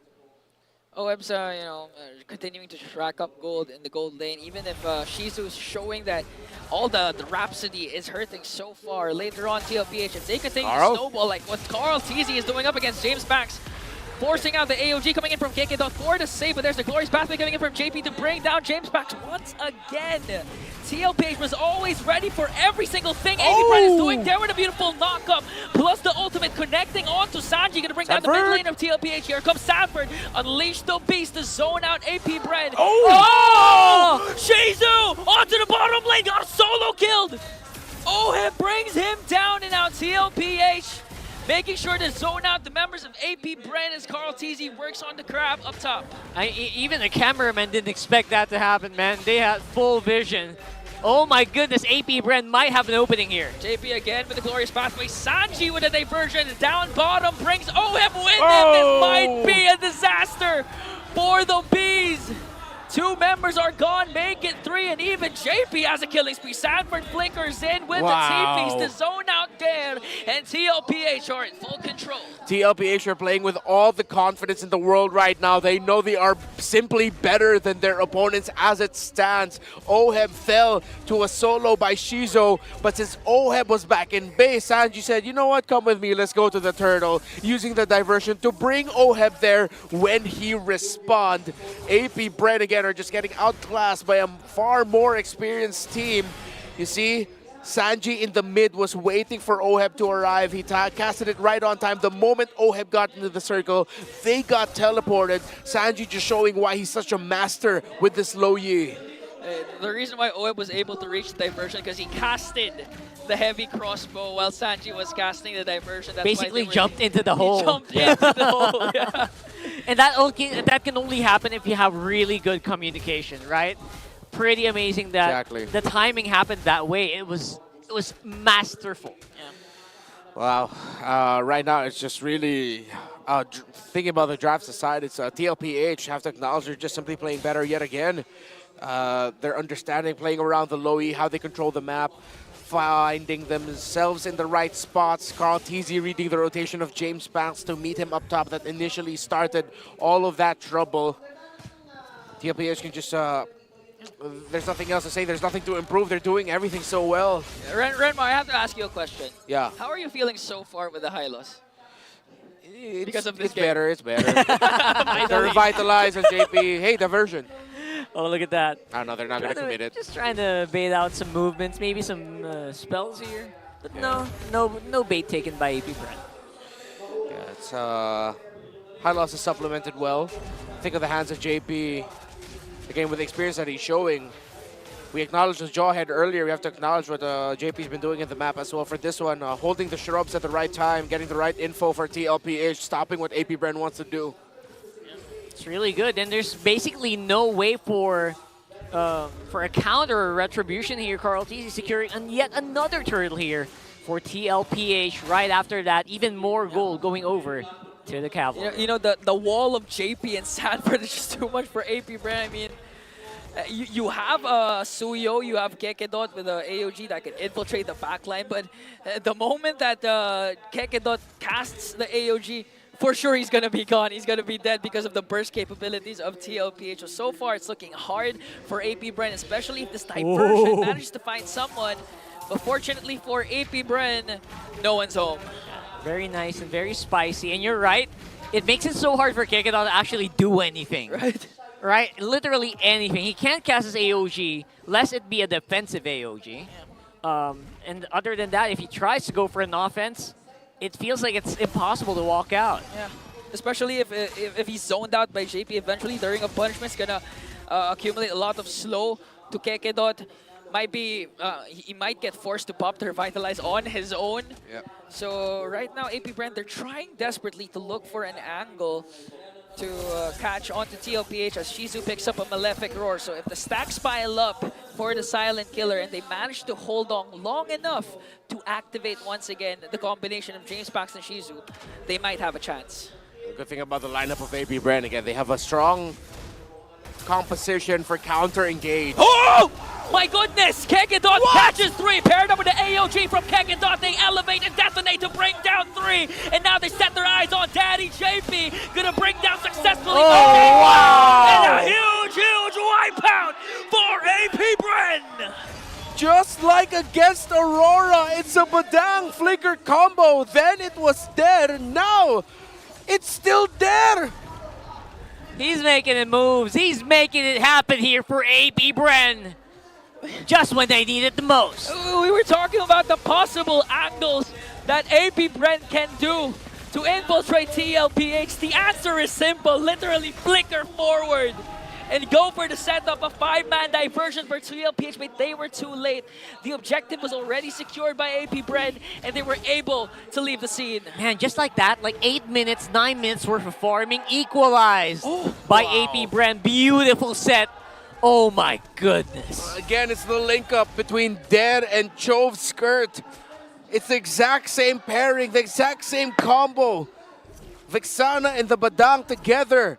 But TLPH, since they had the lead, all of that just led to an even ball game. Can AP Bren control the side lane minion waves well alongside the Lord pushing in mid? Okay, JP can make a sandwich play alongside the diversion, but they're not going to use the diversion instead. They want to burst down the Lord right away. JP, beautiful cast of the Glorious Pathway to zone out AP Bren as TLPH makes quick work of the level 1 Lord. Ooh, that Glorious Pathway really slowing down AP Bren so much that they were not even able to push out the tower. And now the top lane and the bottom lane minion waves are also going to get taken care of. After that clash, I'm curious to know how much stacks Shizu already has. Because so far, I've been seeing him almost spamming the Rhapsody, the Death Sonata. So right now, the lead has actually shifted to the side of AP Bren. How big was the deficit that TLPH created before that clash? It was like a 4K, 5K. Yeah. Erased instantly. Sheesh. Look at the items. Shizu. Shizu, yeah, he has 4. It's 3 core ones. Oh, spotted. Beautiful, beautiful cast of that's another for Shizu. Now Kekedot onto the back line with the AOG. James back gonna pick up Carl Teasy and now concealed for AP Bren because they want to go for more. They want to fight it out. Sanford working on Chove's skirt. A beautiful setup from Kekedot to work on JP as he pops as a revitalize. Only the young goat was expended in that clash. Big problem was the damagers were engaged here with Luca, so we weren't able to get anything else. But AP Bren showing their fangs here in this game. Yeah, and now they look so comfortable after playing defensive for such a long time. Finally, they pulled the trigger once that Badang was able to get that set. And I believe they were also waiting for Shizu to be completely ready. Now AP Bren are playing like how TLPH has played for majority of this series so far. Again, going back to why AP Bren has been hyped up, why we were impressed by their win against Aurora, we're seeing it in action again against TLPH. Can they force another game number 3? This Badang has 15 stacks on the Thunderbelt. Not that high just yet, but it could be getting higher now that he's caught up with the items. Oracle on the way to a Dominance Ice. There really is something there, right? You can feel the potential, right? You can see it in their faces, you can see it in their movements. They look like they're primed, they look like they know that they can win. They are not feeling like rookies at this point. I forgot who said it yesterday, but they said that AP Bren actually loves pressure. Whenever their backs are against the wall, they perform better, and so far they're showing it. They might be able to take a game away from TLPH if they continue the discipline route, to continue to catch TLPH by surprise. Because it seems like AP Bren's the one doing the surprise, even if Sanji has the diversion for TLPH. Let's see. Already used up a lot or some of their skills here, but everyone on AP Bren feels like they're still ready to roll. Diversion soft cooldown. Going for it right now. They sent out Oheb alone, paired up with JP's Glorious Pathway to try and zone out the members of AP Bren. They're working on Shizu, the Silent Killer. Finally silenced by by the Cavalry. Shopskirt out of the picture. Make it 3 because Kekedon is gone as well. James back desperately trying to retreat alongside Dare, but AP Bren secures that Lord. Very crucial take here for AP Bren. Team Liquid Philippines decided to focus onto the Lord. Excuse me, AP Bren decided to focus on the Lord as TLPH will just burn right through it. This is why TL wanted to go for the heroes instead, wanted to go for the kills because they know even if AP Bren would get that Lord, they will not be able to push with it. Now it's Team Liquid doing the pushing, but they have to manage the minion waves in the side lanes. The guts, the courage of TLPH, imagine sending out Oheb in the back lines with the diversion in the on his own. On his own with the Lord. That takes guts for the Cavalry. Yeah, he just ran through. He was dancing around the revitalize of JP as well. At one point, Sanford was able to provide space for him since Oheb smartly ran behind the Lucas. Crazy play by TLPH that worked out very well for them. Okay, Shizu steals away the... Oh no, I thought it was Shizu who stole the orange buff, but Shizu definitely dishing out the damage onto JP. Gonna burst down by Chomsker. Here comes that Eternal Guard. James Bass gonna fall down as well. Taking up there with a beautiful catch onto Oheb. Popping his Wind of Nature as Kyletzy is left alone against 3 members of the Bees. 2 members are gone, Kyletzy and JP, and now they're on to push to the top lane. TLPH trying to save up. Oheb basically left Kyletzy on his own. JP as well going down means it's going to be a bit of a more difficult defense here, but they are able to clear up enough. No fights in the next few seconds, but man, oh man, AP Bren are really hurting. We pointed it out earlier, the strength of the counter engage. Look at all the tough boots on the board with so much crowd control being dealt by the 2 lineups. AP Bren, Der, Kekedon, and Chovskirt have been online, especially in that last clash that we saw, maximizing their ultimates to dish out a deadly counter-engaged combo. So far, AP Bren has been the way they approach the clashes. Imagine there's one big clash and they're so good at dissecting it into segments that they can actually pinpoint the proper targets that they need to bring down in order to win the clash. A beautiful pair by Dare and Kekedon to actually target Oheb, and at the same time, the rest of the members of AP Bren was targeting Kyletzy. That's why they were able to get 3 kills up against TLPH. Very nice here. At the very least, we got some stacks running. 672 on the Granger so far. Oh. So I would say he is primed and ready to go at this point. I know Skypiercer pick up here for Shizu decided to go for a much more sustainable route. With this Granger pick, has to respect the damage capability that TLP and that Oheb specifically can bring out. But again, the Lord has spawned. This is the 3rd. 2 consecutive Lords was secured by AP Bren. Will this be the case again for the Bees? Get ready for the next possible Lord here. Definitely ahead in the setup is TLPH. Don't forget, they have diversion. They used it already. Sending Oheb very deep in. Oh, he gets spotted out! Shizu checked it. What a read! Oh, she's showing experience. Even if they're just joining the big leagues now, they know the tendencies of a proven champion like TLPH. That's a wasted diversion already for TLPH. They have to face AP Bren man-to-man, front-to-front. They're going to get spawned out by Kyletzy. Meanwhile, Sanford onto the back line. 16,000 HP for this Lord. It's going to be a retribution battle. Conceal stopped by JP's glorious battle. Paired up with a revitalize. Here comes Sanford onto the back line by James Pack still. Secure the Lord. Oheb going crazy onto the back and to bring down 3. James Pack with a winter crown placed around it by the members of the Cavalry. Might be able to escape and by its immortality. But Sanford, Sanji, Carl says no. They will take down 4. Kekedon is the only one left. I don't know if that Lord was worth it. That's 4 down on AP Bren right now. A little bit of divine intervention favoring Team Liquid. Knockups on the Lord and key members of AP Bren ruined that team fight. And what a diversion to send Oheb to the back. Diversion again. TP's to the front. Kekedon with a delay. He has an immortality 5 seconds before Dare pops up. Sanji and the rest of the members of TLPH will once again reign supreme. And here in the day number 2 of week 2, TLPH remains undefeated. We get 3-2-0s. We thought we would get a 3rd game. But once again, Team Liquid's Low Yi coming in the clutch with surprise angle play, sending Oheb to the back, and a little bit of divine intervention by the Lord, knocking up key members of AP Bren in the final team fight. Man, that was divine intervention at its finest, basically allowing Oheb a beautiful hit on the choke skirt, making sure that the damage of AP Bren was also slowed down very, very much. Again, I still, even if TLPH was dominant in game number 1 and 50-50 in game number 2, I still like to commend the progression of AP Bren, because for me, it's also a win-win again. Just like what happened with Aurora, they're showing that they can go head-to-head with champions. So still, a lot. There's literally nowhere to go but up for AP Bren.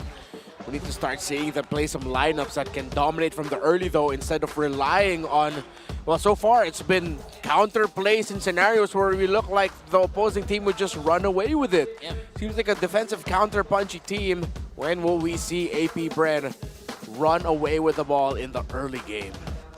I guess we're gonna have to still keep our spirits high for that to happen, because it feels like it can happen soon, especially with the way that this game actually progressed, basically erasing a 5K goal lead in a matter of seconds. Very few teams can actually do that. Even up against a champion like TLPH. But again, one thing for sure is TLPH, what a great start. That's right. TLPH, I would love to hear what they have to say right now. Let's throw it over the stage. Still undefeated, your cavalry of Team Liquid Philippines! Boys, congratulations. Another sweep na naman ang nakuha nyo. Oheb, I'm sure na nakita natin, nanonood ang nanay mo ngayon. I actually want to know. Right? With this victory, may chance ba na makita ka natin as the top 1 with most earnings in MLBB history? Fake news yun, fake news. Okay. Fake news. Mabuti na. Para lang magkalinawan. And now, going back to the game, right? Actually, hindi pala ako muna pupunta doon sa game. Since magkatabi naman ako, parang nahihilig kayong magkatabi palagi, Parang hindi ko alam kung bakit. Kayo, tatanungin ko kayong dalawa. Kasi may poll kanina kung ano daw ang tawag sa inyo. Yung isa, KO Nexion, kasi Kyletzy and Oheb. Yung isa, Baby Cakes. Okay? Para sa inyo bang dalawa, ano bang gusto niyo tawag sa inyo? Wag na lang yung baby cakes. Parang walang angas pakinggan So, mas gusto mo yung KO Nexion. KO Nexion. Okay, Carl, Okay. ikaw. Sa akin din, KO Nexion lang. Ayoko nun, parang magjowa kami pag baby cakes. Nako! Silang dalawa KO Nexion. You know what? Tanungin na lang natin yung majority. Hingin natin ang majority. JP. Gusto namin yung may dating sana, maangas. Okay. Parang may dating naman yung baby cakes, Cute di ba, naman yung JP? baby cakes, JP, Diba? gusto kong tanongin. Baby cakes? Kung ikaw ang Oo. papipiliin, KO Nexion o baby cakes? Baby cakes ako kasi kinamit Baby cakes. Okay. 1 baby Sanji. cakes, 2 KO Nexion. What about Sanji? you? Yung totoo, ha? Baby cakes talaga. Baby cakes talaga. Sanford, eto na. 2-2. 2-2, Okay. Sanford. Nasa iyo ang bola, pare. KO Nexion o baby cakes? Sa akin baby cakes kasi Ay, baby cakes Number 1 talaga. fan ako Oh, wait, Coach, what about you? Sa akin, KO Nexion, mas maganda. KO Nexion. Sige. Pero Iwan you know- natin sa 3-3. Oo, Okay, 3 iwan natin sa 3. 3-3. Pero, okay, kung baby cakes nga kayo, let's start with Kyletzy. Sino si baby? At sino si Cakes? Diba? Tama. Sino si Tama, baby? tama, Sino di si ba? Cakes? Tama. Okay. Oo Wala nga. si... Oheb's Oo like, nga. wala. Sige. Carl, ikaw Oo. ba si baby? Or si Sino Cakes? si baby? Ikaw ba si baby? Ikaw ba si Cakes? Dad, ikaw na lang kaya sumagot. Ay, sige, Oheb, go. Walang gawa-gawa lang ni Sanji yung baby cakes na yun Sanji, ikaw pala. Since ikaw pala ang may Ikaw pala yung pasimuno, gumawa yan, Sanji. ikaw ang magbigay. Sino si baby? Sino si Ayan. Cakes? Si Carl yung cakes, si Oheb yung baby. Oh, so si Oheb yung Okay. baby, si Kyletzy yung Mabuti ng cakes. malinaw. Okay. Mabuti ng Malinaw na. Pero back to the game, no, Hans? Grabe, ang hirap ibalik sa game. Oo. Pero sige, ituloy natin. Kyletzy, ito, seryosohan na talaga. Tuloy-tuloy yung win streak nyo. All of the stuff aside, all of the fun and games, ano bang meron sa secret formula nyo per se. Pwede nyo bang bigyan kami ng glimpse or do you guys just want it to keep yourselves? Ano bang meron? Bakit ganito yung nagiging laruan nyo all throughout? Para sa akin po, wala naman po masyadong parang formula talaga or secret. Talagang ano lang, parang nag-enjoy lang kami maglaro sa isa't isa, magkakasama kami. Tapos solid si Coach RC kasi talaga, makibanding sa amin. Okay. That's nice. And you know what? Now that you're saying nag-enjoy lang kayo and you're doing so well, win streak kayo, week 2 pa lang, no? Ang lakas. Now, they're saying, Kyletzy, na Prime Kyletzy is back. Totoo nga ba or he never left? Para sa akin po, hindi pa po. Kasi hindi pa po ulit kami naka-champion. Tsaka ang pangit ng game ko kanina, so babawi ako bukas. Babawi siya bukas. You know, that is the makings of a champion talaga. Never enough. Always striving to be more and more. Yeah, for sure. Multi-awarded champion. Kyletzy, I also want to know, kasi nakalaban mo si James Banks kanina. This is your first time going up against him in MPL. And he actually performed, really well going up against you. So, kamusta yung performance? How was it going up against the newest player dito sa MPL Philippines? Nabigla din po kami sa playstyle nila na parang sama-sama ganun. Tapos ang tapang din nila maglaro kaya feel ko habang tumatagal mas lalakas pa sila. Is there any message you want to give out to James Banks and the rest of AP Bren? Nice game, James Banks. Galingan mo pa. Wow. There we finally have it. Once again, guys, still undefeated Team Liquid Philippines. Boys, you may now take your walk of victory.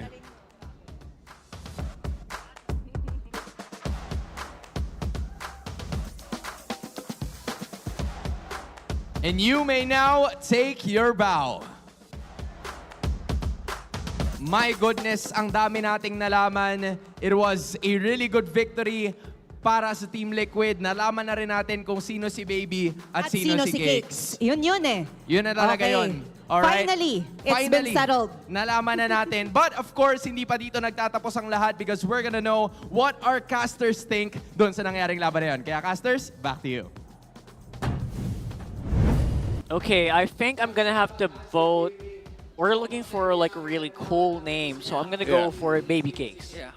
100% Baby Cakes for me. To be honest, I think it Bye, you has a guys. good ring to it. I really feel the aura. Yeah. Of the baby cakes. Think about it when you're going up against them. Imagine if that goes to MSC. They're like, Baby Cakes. So what is this Baby Cakes? That's such a funny name. And then you get destroyed in-game by Baby Cakes. There is no coming back from that. Sanji will look at you, eyes closed, playing that low Yi 229 MVP. There's no coming back from that.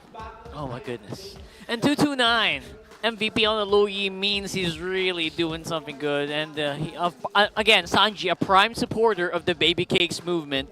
Really have to commend this guy for keeping his teammates liable. Yeah, you can say he's the founder, as admitted by Kyletzy. It was all Sanji. And speaking of all Sanji, game MVP. I mean, again, one half of the Baby Cakes duo was being sent out by his amazing diversion. The guts to pull something off like that against crucial Lord dances. TLPH is really something this season 15. Yeah, I really feel like even in a downward trajectory for some parts of this game, especially after this one, I feel like they recovered very well. They were able to really button together to fight it. Yeah, I have to acknowledge just how good this play set up by AP Bren was. I thought this would come from a counter. It came from them taking the initiative, the vision provided. But at the end, it was TLPH taking their own initiative to surprise AP Bren, changing up their priorities. And of course, with what we mentioned earlier, sending Oheb to the back. Probably that was a Sanji call. Maybe that's why we're seeing him as the MVP. But you could really feel the effect of his low Yi throughout the series. And a harsh reminder to the rest of MPL Philippines as to why, as much as possible, if you're giving the low Yi to Sanji, make sure you're ready for it and you have a game plan. Or if you're not, just don't give it at all. And it felt like there was a sort of a game plan, especially after like that 10-minute mark here, or 12-minute mark. But then again, TLPH is doing TLPH things, running over the opposition. Yeah, especially their patented bait out the Lord. We're not going to go for the Lord anymore. We're going to go for the kills. The last Lord was, second to the last or last Lord was stolen by AP Bren, but TLPH went for the wipeout. Yeah, that was second to the last one. It was a near wipeout they got afterwards. That meant that AP Bren couldn't push with it, so it's just great veterancy showed up by TLPH, and playing against playing with a lineup that demands a lot of communication and great teamwork with making risky plays as the low E. It was a good bounce back. Kyletzy admitted that he did have a rough game this time around. Some of his entries could have been timed better, yes, but in the times where Kyletzy was doing really well, you saw that AP Bren just weren't ready for him. Yeah, it felt like they were on a demolishing machine. And that game was also very close in gold after 12 minutes. It's like it never really changed that much. So something really is happening good. Something good is happening here for AP Bren. We just need to kind of let it take form or let it take shape. Yeah. This actually might be the lowest gold per minute game from Oheb. Oh, good observation. Yeah, 759. I mean, to be fair, this is one of the longer games compared to their fast games we've seen in the past 2 weeks. 17 minutes, 41 seconds in. It was a real clear 50-50 game up to the late game point. But again, TLPH, with their veterancy, their willingness, and of course their immense chemistry despite just having a whip, just goes to show that they can dominate still. That's right. And domination is the name of the game here for TLPH. If you know, these guys, they're starting to patent their own style again. Of course, it's under TLPH banner, so it's like, you know, they're trying to put it together. It's Ube with a little bit of Express, and we saw a lot of it here today. A little bit of cakes also. Yeah. Cake on the side. Okay, Ube cake. Ube cake Express. Ube cake. Rock hard. Let him cook. Let him cook. Oh yeah, no, let me cook. I will. If I only know how to bake cakes. Like, I don't bake cakes. I bake different things. I don't bake cakes. I want some. Oh my goodness. Let's go over to a mic check here. See what they actually talk about.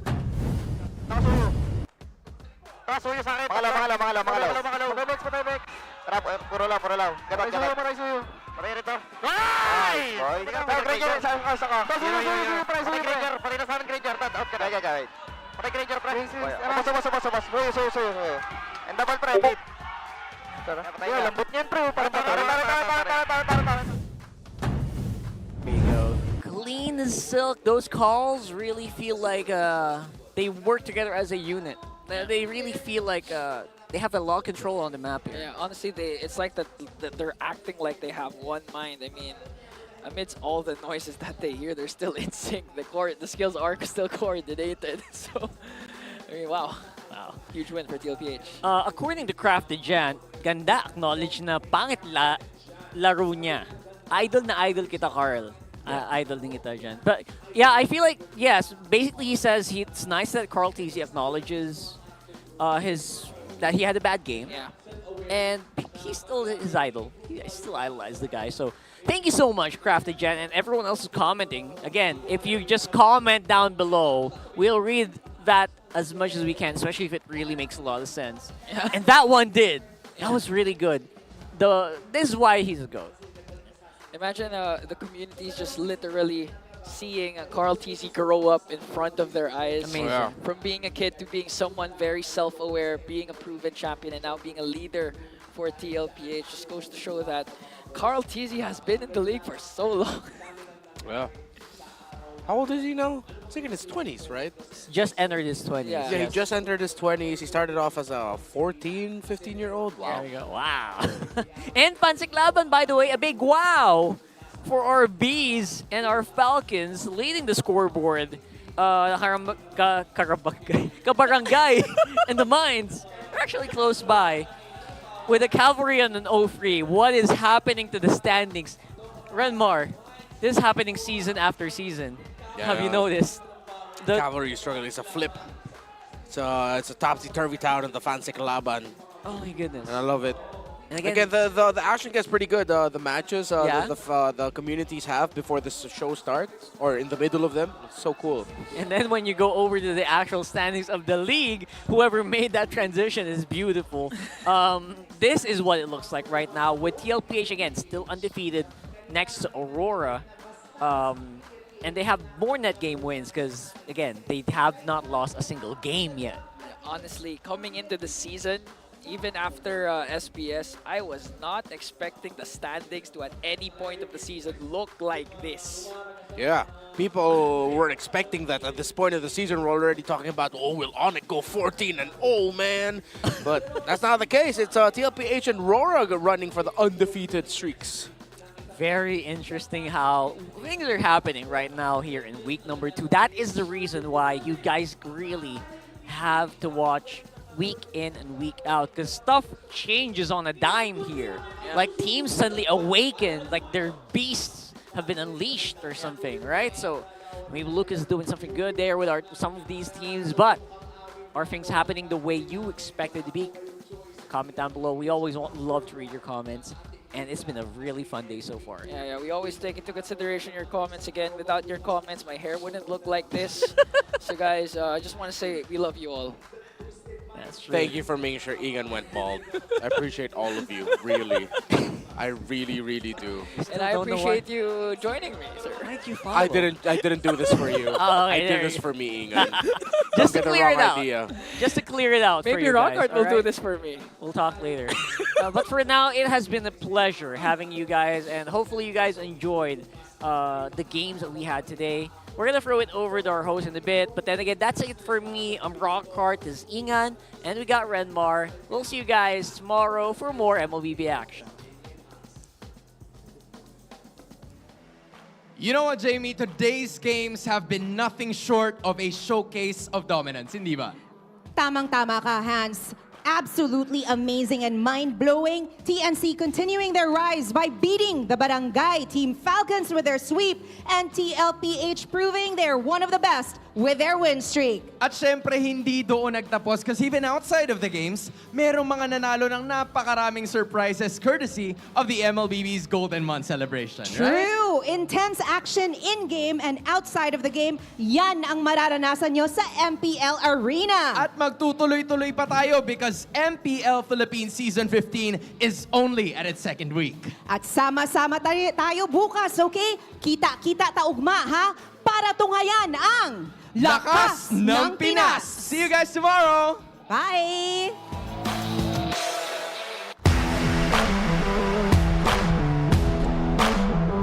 The 15th season of MPL Philippines is brought to you by the following sponsors. Infinix, the MPL official tournament phone. Lakas sa laro with Infinix. Smart, the official telco partner of MPL Philippines. Our partner in esports, Time Zone. Join the fun at Time Zone. TT Racing, for those who dream, work, and play. TT Racing has your back. Don't miss any MPL action by following our official Facebook and subscribing to our YouTube channel. Follow MPL PH on TikTok for more content. Experience the Lakas ng Pinas of MPL PH Season 15 action live at Green Sun Hotel. Grab your tickets now via official MPL PH website. All the regular season tickets are now available at 200 pesos. MPL Philippines is monitored and supervised by the Games and Amusement Board.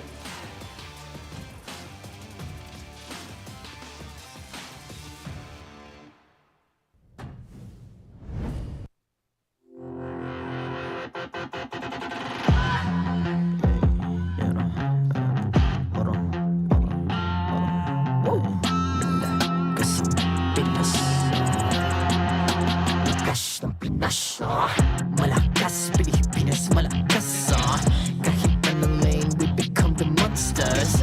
Malakas, Pilipinas, malakas, face the golden sun and repping for the 3 stars. Look at us to the top, no ifs, no buts, winning any game, para to sa PANAS. Di mo matitinag aming boses sa new level, nasa kalye man o mobile window, I become a legend. Open fire, we unite, we winners. Built with pressure, the diamonds are made of. Switch na lane na parang gera, HP Racing may reset up. Tagatang buhat ni Hilda, full load SS parang Laila. Susundan ko ang iyong bakas, kasama patas, tagumpay natin ito, dahil tayo'y malakas. Para sa Pinas, nasa amin ang alas, hindi po atras, kinikilala sa taas kasi kami ang malakas. Para sa Pinas, nasa amin ang alas, hindi po atras, kinikilala sa taas, ganito kami sa Pinas. Wow! Hold on, yeah, wala, 'cause I'm